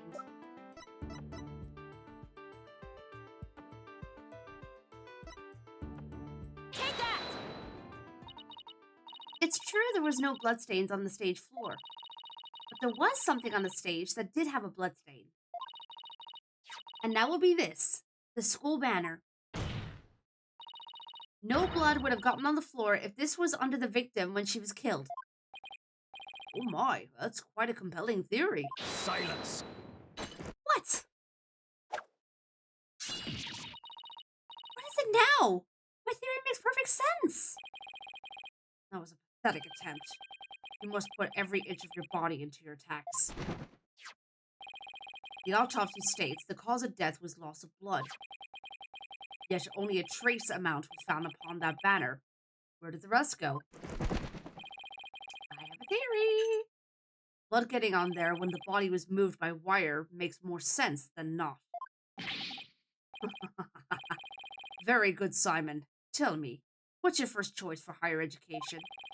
I'll write you the ultimate in recommendation letters. You're all but guaranteed to get in. Objection! Actually, the defense has something to explain that as well. You do? There was only a trace amount of blood on the school banner. And there must have been something else the killer used to soak up the blood. All I have to do is figure out what. This is what soaked up most of the victim's blood. This one. Take that! The Governor's banner. Aye. It looks like there's some other piece of fabric on top of the school banner. It's the Governor's banner that had been specifically made for the school concert. Since it's on top of the school banner, the blood would have hit it first. It could have easily absorbed most of the blood like a dishcloth, and only a small amount would have soaked through to the school banner below. So it makes total sense for the school banner to only have a little blood on it.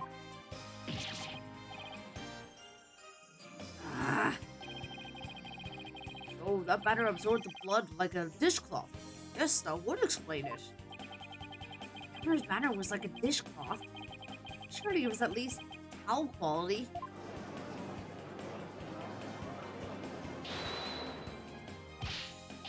Simon, don't just stand there. Do something. Silence! Sykes don't know. But you learn to wield a blade quite well. Or you will learn to wield a blade quite well. But how will you respond when I come slashing at you like this? The remnant of a large bloodstain was detected in the art room. But why would there be blood there if the murder occurred on the stage as you claim? Objection! The bloodstain in the art room was faked. How? I'll tell you how. Before we do that, though.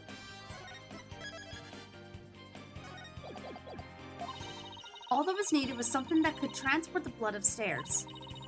And that something was a piece of evidence we've just finished discussing. The killer used this to bring the victim's blood up to the art room. Oh! Take that! To think you stooped so low as to present mere garbage to this court. It's only garbage because someone tried to destroy it by tossing it in the incinerator. That someone was most likely the killer seeking to get rid of crucial evidence. The killer used the wire to bring the blood-soaked Governor's banner to the art room. Then, the blood was wiped onto the floor to complete the ruse. It makes perfect sense. Ah.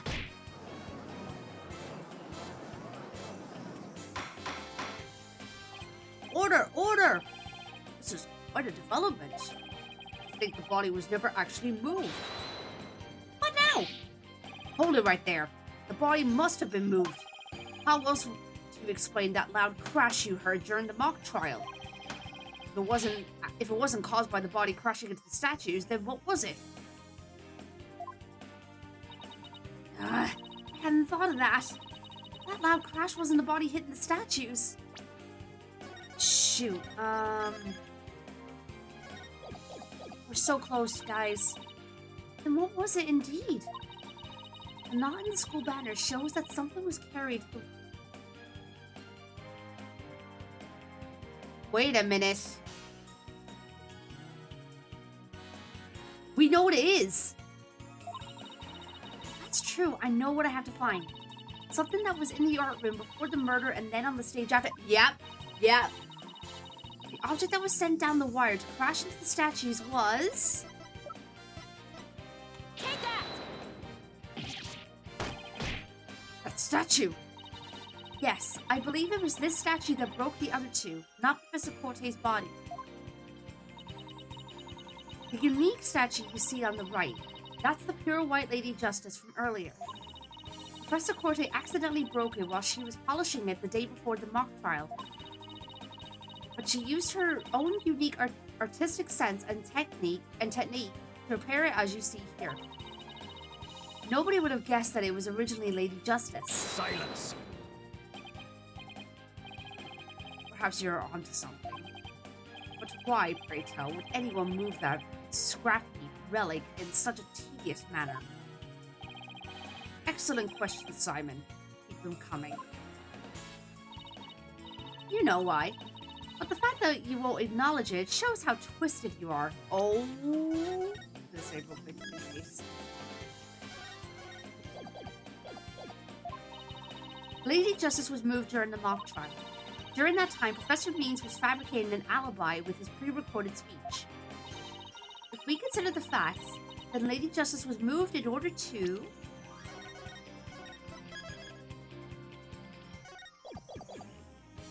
hide the body, point us to the body, interrupt the mock trial. Interrupted, I'd say. No? Okay, never mind.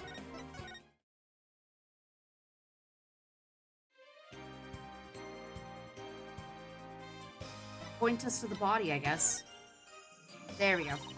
Professor Means used his pre-recorded speech to fake an alibi during the mock trial. He wanted to make it look like he couldn't possibly have moved the body. Moving Lady Justice was his way of pointing us to the body and cementing his alibi. That's quite a persuasive argument. For a while there, I thought you weren't taking the trial seriously. Well done. What now? What more do you have to say? You should never underestimate me, Athena Sykes. Professor Means always means what he says and says what he means by all means. Fine then. Say it already. I'm waiting. The murder occurred the night before, but the body wasn't found until late the next day.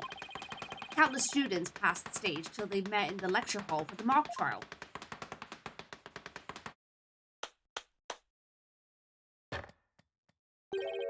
So answer me this.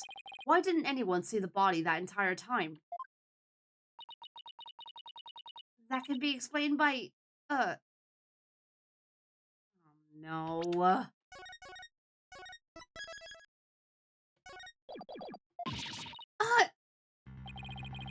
Victim was murdered on the stage and left there. The body would inevitably have been discovered.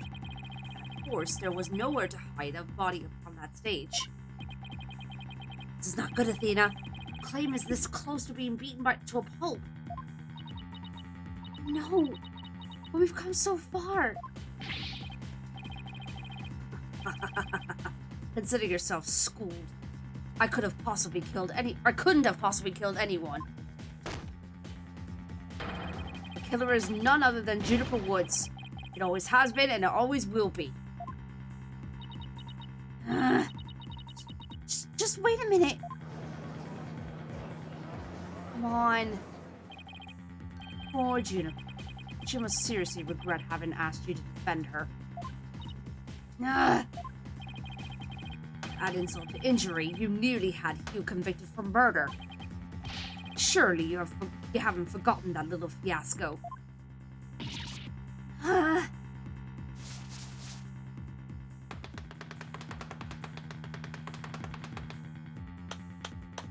Wow! Not only did you fail to defend your client, you also raised false charges against her friend. You have no right to call yourself a lawyer.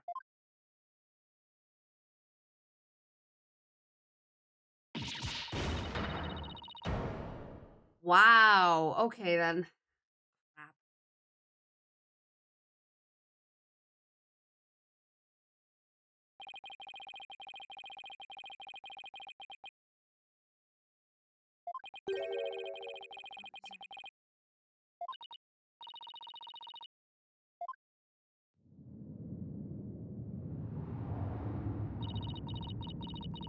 Tell me I failed once again. I failed to save someone near and dear to me.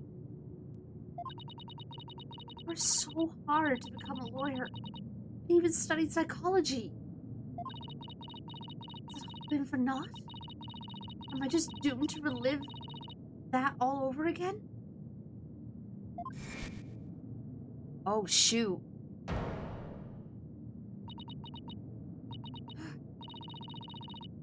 Ah!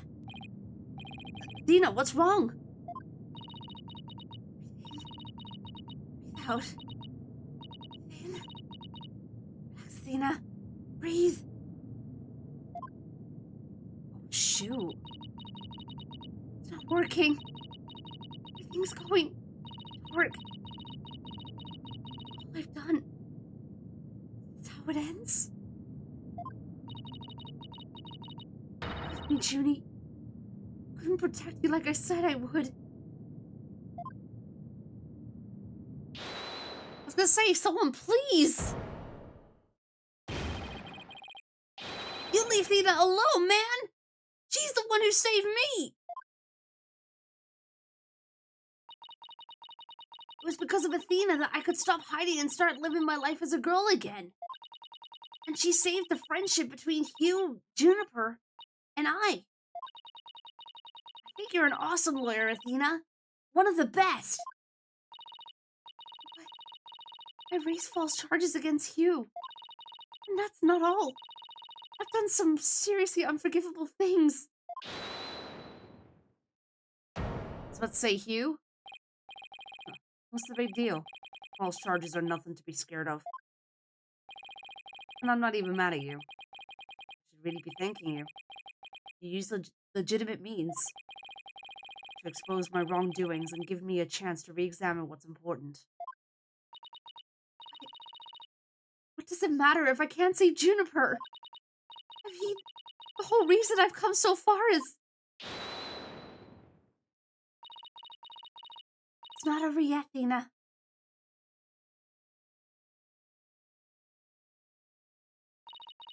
Even now, at this very moment, I still believe in you. Junie.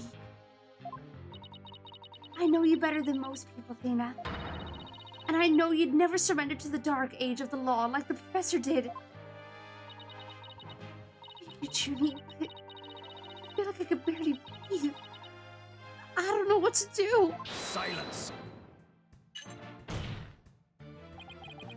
Stop your bleeding this instant. You look an utter fool. Mosquito Blackwell?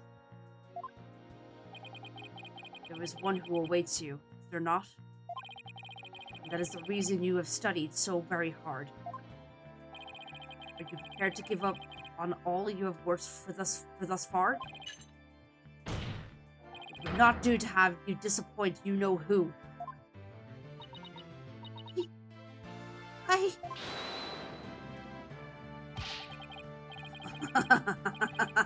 You're wasting your time. You have nothing on me. No evidence or anything else to establish my guilt. You are helpless before the might of lawyers for whom the end justifies the means. Objection! Thank you, Apollo. It's about damn time you jumped in. Don't worry, Athena. You're doing fine. The truth will always win against people like him. But, Apollo, what am I supposed to do now? Listen, all you have to do is take a deep breath and look back over the entire case. If there's truth to be found, and there always is, you're sure to find it. Now let me see you smile. Remember what Mr. Wright said? The worst of times are when lawyers have to force their biggest smiles.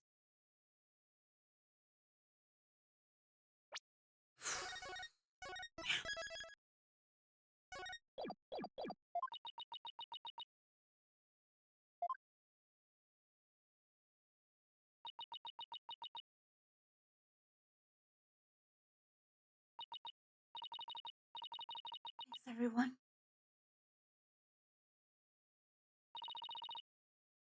You don't have to worry about me now. The worst times are when lawyers have to force the biggest smiles. Dina Sykes is psyched and ready to rock. Prepare for your utter defeat. Here we go. Just gonna...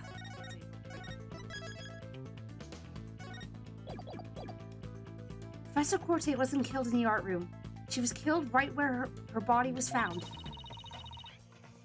We know because there wasn't any time to move the body there from somewhere else. That means the body had to have been hidden somewhere on stage until it was found. Let's think along these lines and see where it takes us. First up, when did Professor Means remove the body from its hiding place? Well, let's see.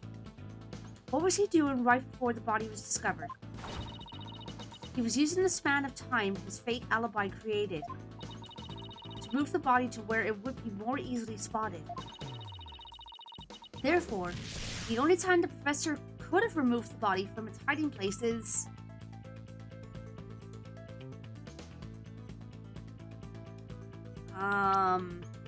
Sec.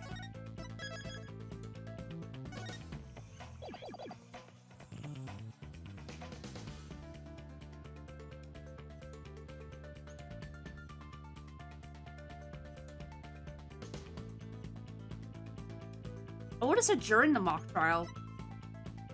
He was away.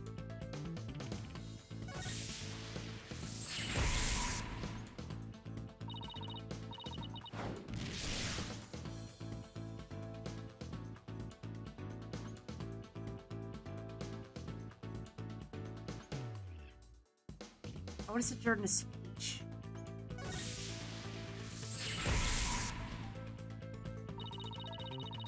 Professor Means moved the body to an easily seen location during his long pre-recorded speech. The professor also moved something to the stage that wasn't there before specifically. Gold statue. Or no, white statue, rather. Also moved something to the stage that wasn't there. Yeah, white statue. During the mock trial, Professor Means wrapped the White Lady Justice in the school banner and sent it zipping down to the stage with a crash, killing two birds with one stone. It drew attention to the body and made it look like the murder occurred in the art room. Was there anywhere to hide a body on that stage? Doesn't seem likely. No, there had to be someplace. Wait a second. What about something that should have been finished but was only mostly done? Something was used to cover the body up, but it didn't draw undue attention because it looked like it belonged there on stage.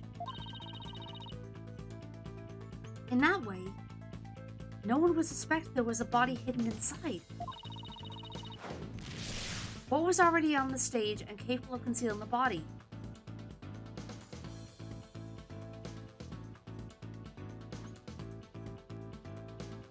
What was already on the stage and capable of concealing a body? I mean, it'd have to be the banner, right? Surely.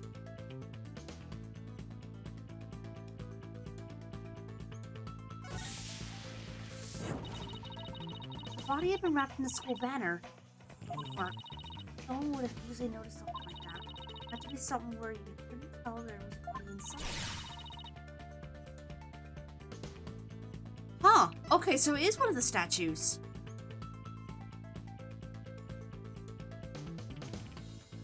Which one?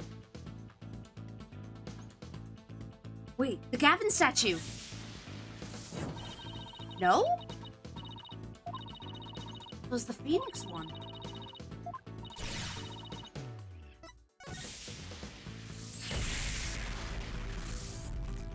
Body was hidden by Wright's statue.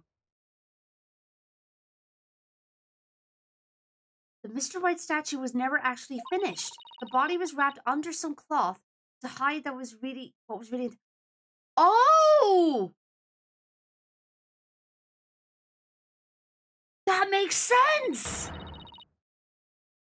Cleverly disguising it as the boss's statue.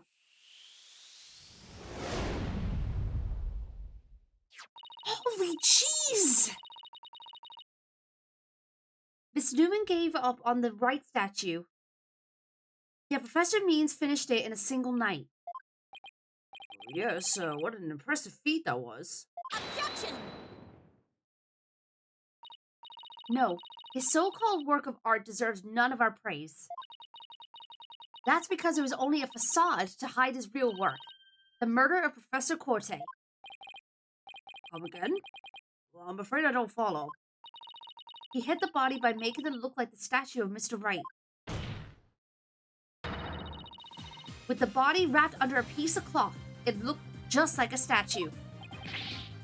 What? I second that. What? Now this is getting interesting.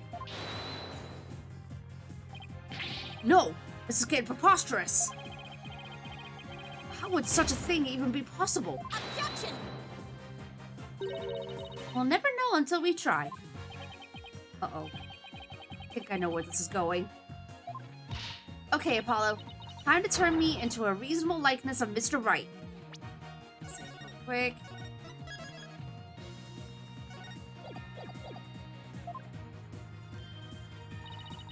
I'm gonna pose like the statue, like so. And now, I want you to wrap me up in a cloth so that I look like a statue. Hate to ask the obvious, but where am I supposed to get this magical cloth?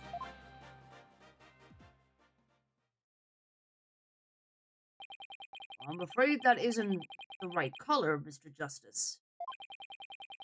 Well, given how sudden the request was, it's kind of the best I could do, Your Honor.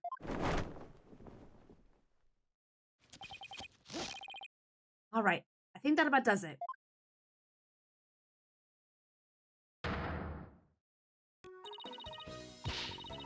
Well, what do you think, everyone? Do I look like a statue of Mr. Wright or what? Looks like some random person to me. If the statue's a pair of busts. Phoenix Wright has that spiky hair on the back of his head. Forget the hair. The statue's head is way bigger than your average person's anyway. Gotta hand it to me for trying anyway. That's it. The hands! That's right! I forgot about the bruises! Her arms are raised over her head and there were dark bruises around her wrists. Oh, this is a flashback, right. The professor was probably tied. Yeah. The marks on her wrist indicated she'd been tied up. Apollo, tie me up in a new pose. Wait, you're not into this kind of thing, are you? Oh my god! What? No! Besides, it was your idea. Just tell me how to tie your hands already. Professor Corte's wrists were tied together, and I can't help but think that that's related. Oh, what? How should I arrange myself to match the shape I want, given her hands were tied? Let's see, quick.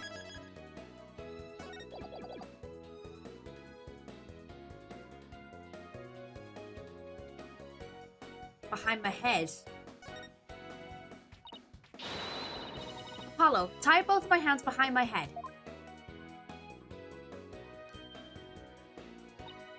See? This makes it possible to fake the spikes on the back of Mr. Wright's head. Sure, but then what about the statue's arm? With both arms behind your head, you can't exactly complete the pose. Yeah, it would be awfully hard to make the objection pose like this. Can't help thinking you've forgotten something, Athena. Something on the body that you don't have right now. What does the victim's body have that I don't?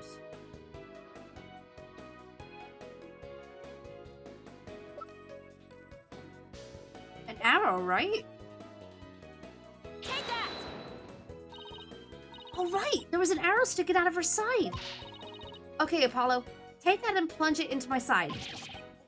You crazy? Fine then, go and get some duct tape. Rapido, schnell! Alright, I don't need to know other languages to know bossy when I hear it.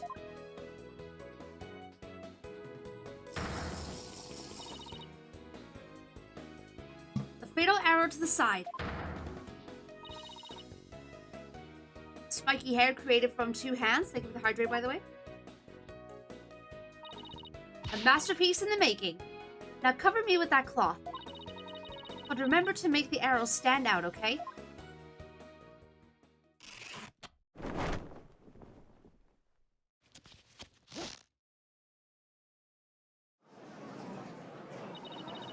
There you go.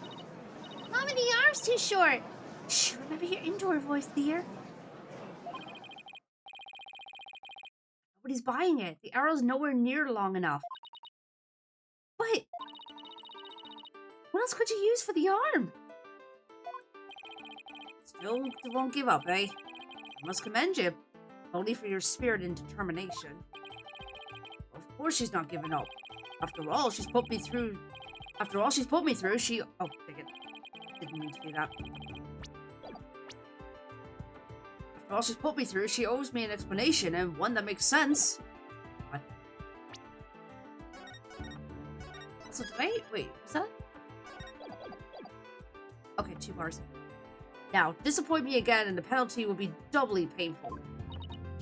Thanks. Guess I better get it right this time. Think. Professor Corte was murdered when she stopped by the stage to see Professor Means.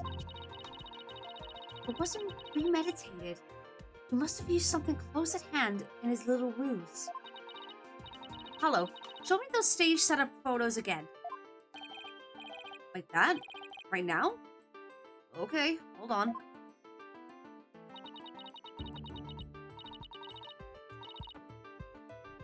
Please, please, please, please be in this photo. It just has to be. The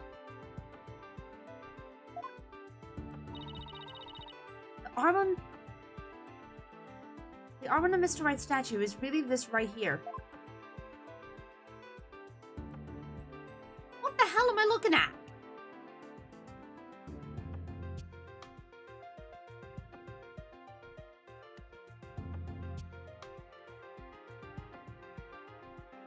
Is it this thing?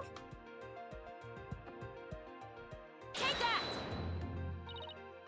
No? Okay. Oh my god, they're really dragging this case out. Jesus.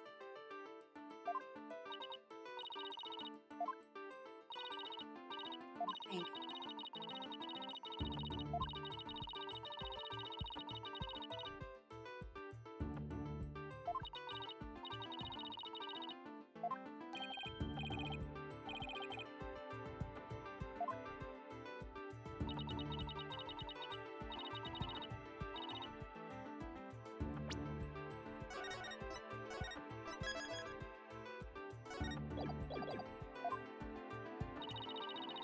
The arm on the Mr. Right statue is really this right here.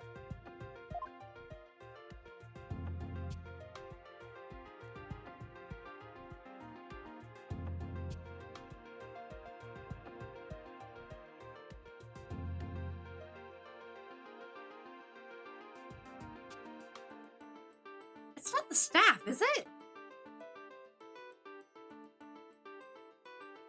Surely not. Take that! You gotta be kidding me. You got to be kidding me. Got it. I know what he used for the arm on the statue of Mr. Right. And the ads have started. Okay. Let's just wait. Oh my freaking god.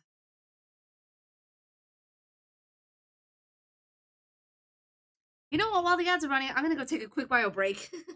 One sec.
Okay, I'm back. Oh, I definitely needed that bio break. Oh my goodness. Oh my god. Also, can I just take a moment to say that that moment where Athena was breaking down, that was I felt that. I was I could feel my eyes welling up at that moment. Um like jeez. That was a very, very strong moment.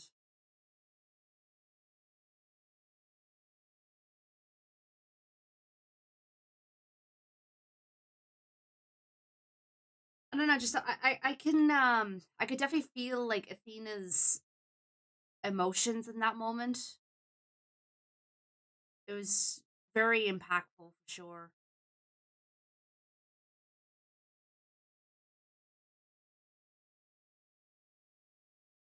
Oh, it's alright, Katie, don't worry. It's all good.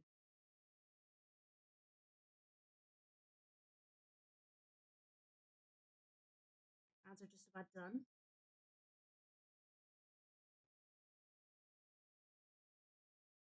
Oh boy.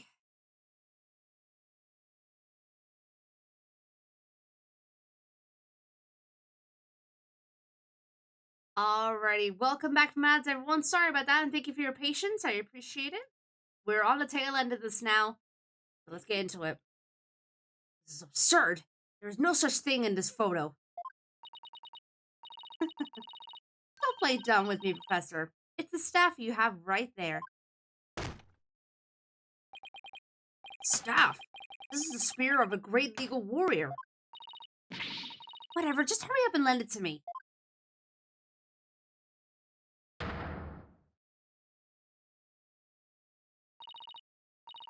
The length is perfect. Mr. Wright couldn't possibly object to such an awesome arm. Okay, go for it, Apollo. Sure, I'll give your arm a hand. Cloth and binding coming right up.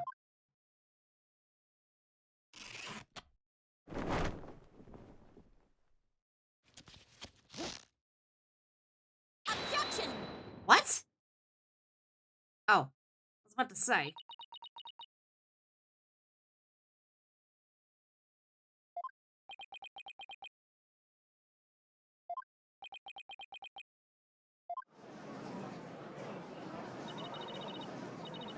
It's Phoenix Wright. Look, it's that famous lawyer. That's definitely him. I'd know that pose anywhere. We did it! Didn't we?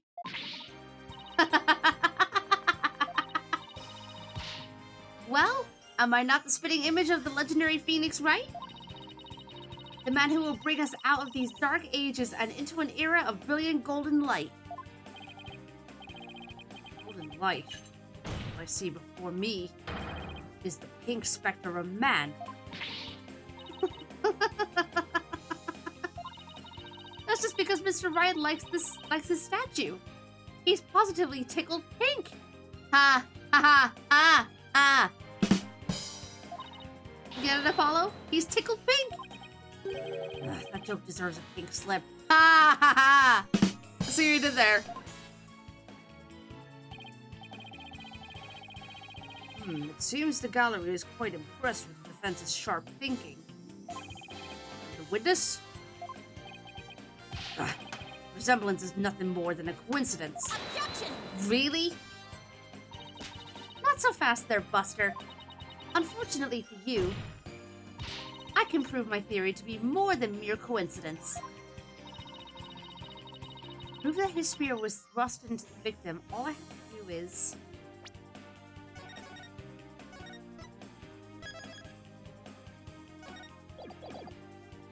examine the spear for prints, see the staff for spear, test the spear for blood.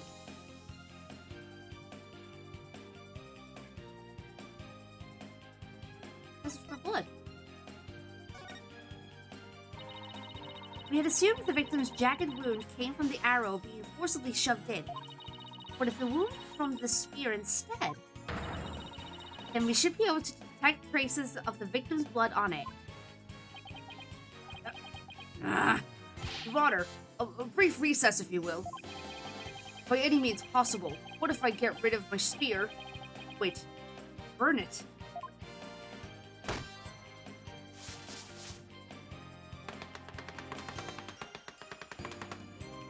What's wrong with a non-guilty verdict? If I do that, I'll be found innocent. Yes, I'm innocent, I tell you. Objection! Shut up. Surely you don't expect us to take lectures from you now. Now, I ask you in the gallery. Help me decide the professor's fate. Oh my god.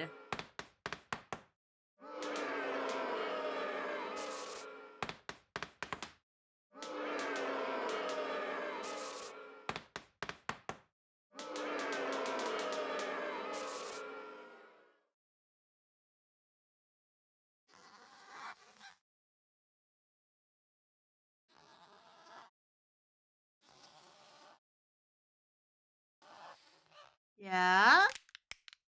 Oh my god!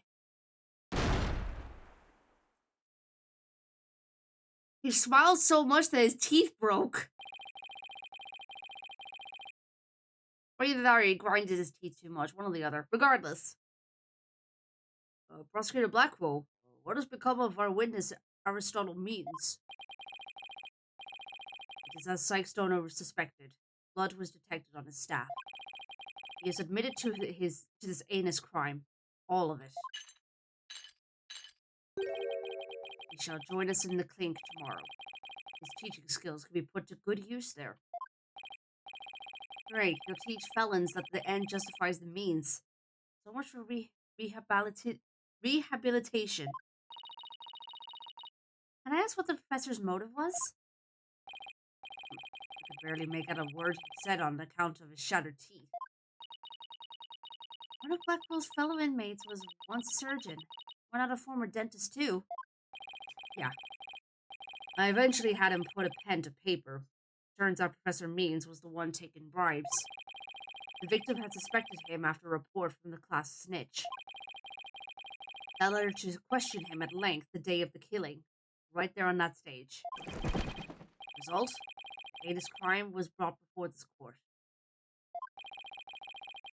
A fool like Newman had come to know of the script's contents via the victim's note. It seems he came up with a plan to stab the victim with her own awl in order to make the killing look like the one in the script and thus frame the defendant. That scrap of paper with Hugh's name had the same mark as Professor Corte's planner. Yes, about that.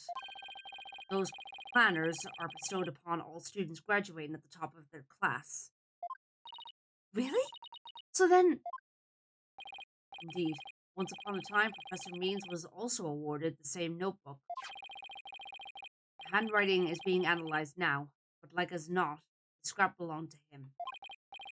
This too was evidence of the bribery scheme that the victim had obtained.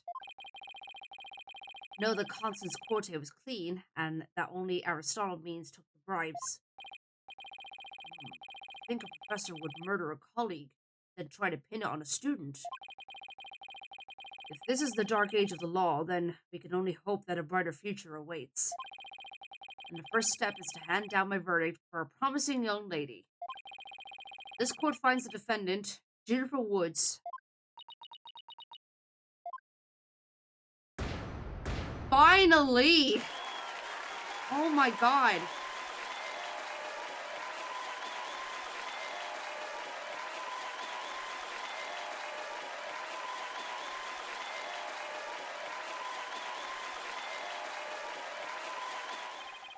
I wish you all the best on your road to becoming a courtroom judge. We will need young people like you if we ever hope to restore the law to its former glory. Yes, Your Honor. I'll work as hard as I can. Maybe one day I'll be able to work with all of you to make a difference. Probably serve Professor Corte's memory. Do not let her death be in vain. It's the last thing I expected to hear from him today. Court is adjourned. We finally did it! Oh my god.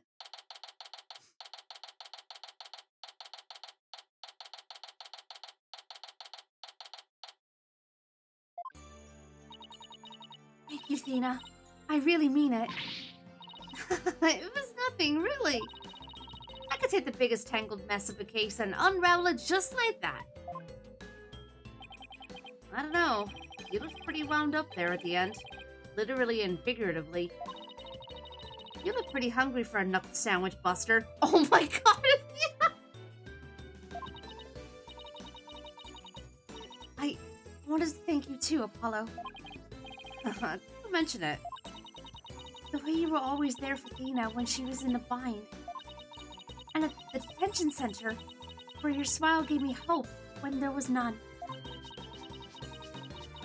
It was like the warm rays of the sun shining down on peaceful woodlands. I think you're an absolutely amazing person. Thanks, Juniper. That means a lot to me. I still have lots of work to do, and I can't wait until we see you on the judge's bench.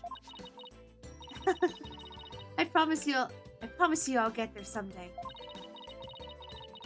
That's why, until that day, I'll... Guys, I've got some big news! I mean, this is huge! Oh, am I interrupting something? No, it's okay. I think. So, what's the big news? The school festival! It was supposed to have... It was supposed to have been cancelled after what happened, but... We just got a call. In memory of Professor Constance Corte, who worked so hard to make it happen, the festival is being extended one extra day until tomorrow. Really? All right!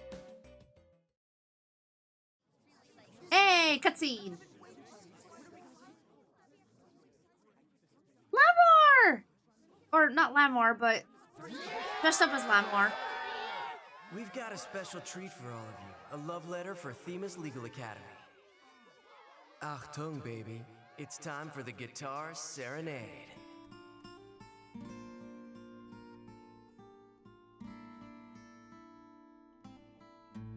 She definitely has a crush on him. Aw, I figured we wouldn't hear, but I was hoping that we'd actually get a song. Oh well.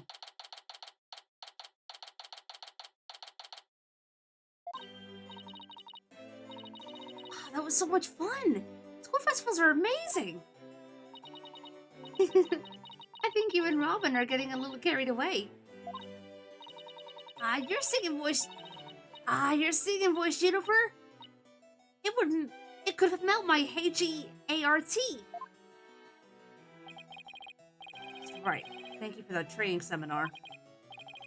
Just remember the objection pose is all about attitude. Oh, and congrats on your mock trial win. Although, Robin had you for a while there. Did, didn't I? I'm just glad we're back to how we used to be, thanks to Athena. You know what? I think I'll stick with becoming a prosecutor after all. Gonna make up for my mock trial loss by winning the real deals in court. Mock trial loss? What loss? Wait, they reprised the trial and you won?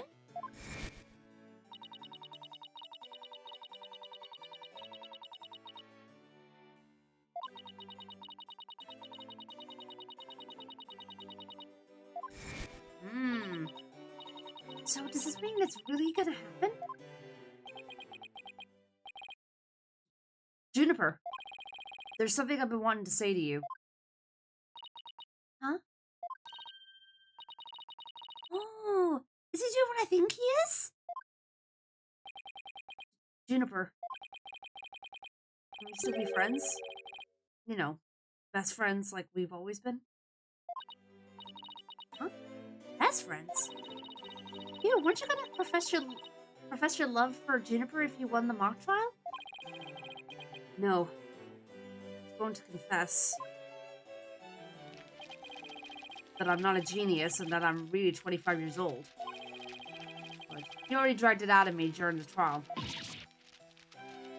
Whoops. Listen, Hugh. You too, Robin. Miriam. Oh, hi. Me too. Miriam's got that tactical espionage action stuff down to a science. Been thinking.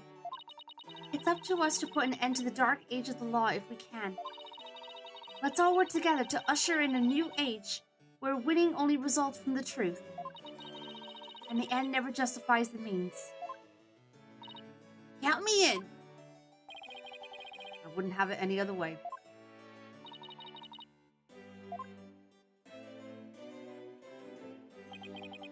Best friends forever, huh?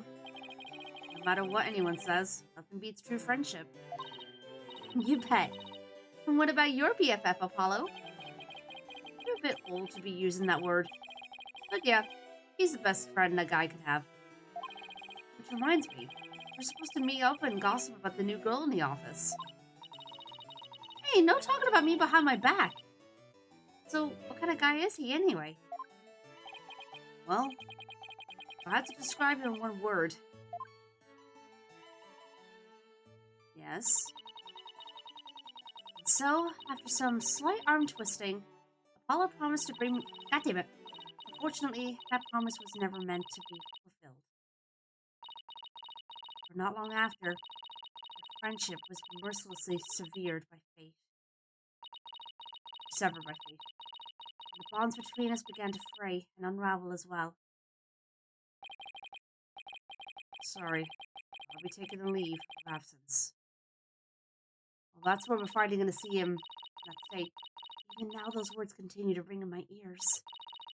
The discord in our ever-cheerful Apollo's voice made him sound so cold and distant. Why, Apollo? Why? Why would you leave us all behind? Why would you leave us all behind? Oh boy, so we're finally, in the next case, we're finally going to see the thing with Apollo. Oh boy.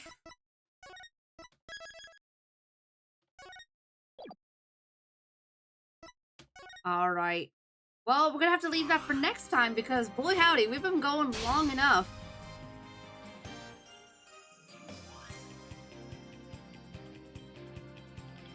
Oh boy. So we still have Case 4, Case 5, and then a special episode. Right, so we've only made it halfway. Right. But yeah, guys, as I said, that's going to be it for today. Boy howdy, that was a long one, but worth it in the end.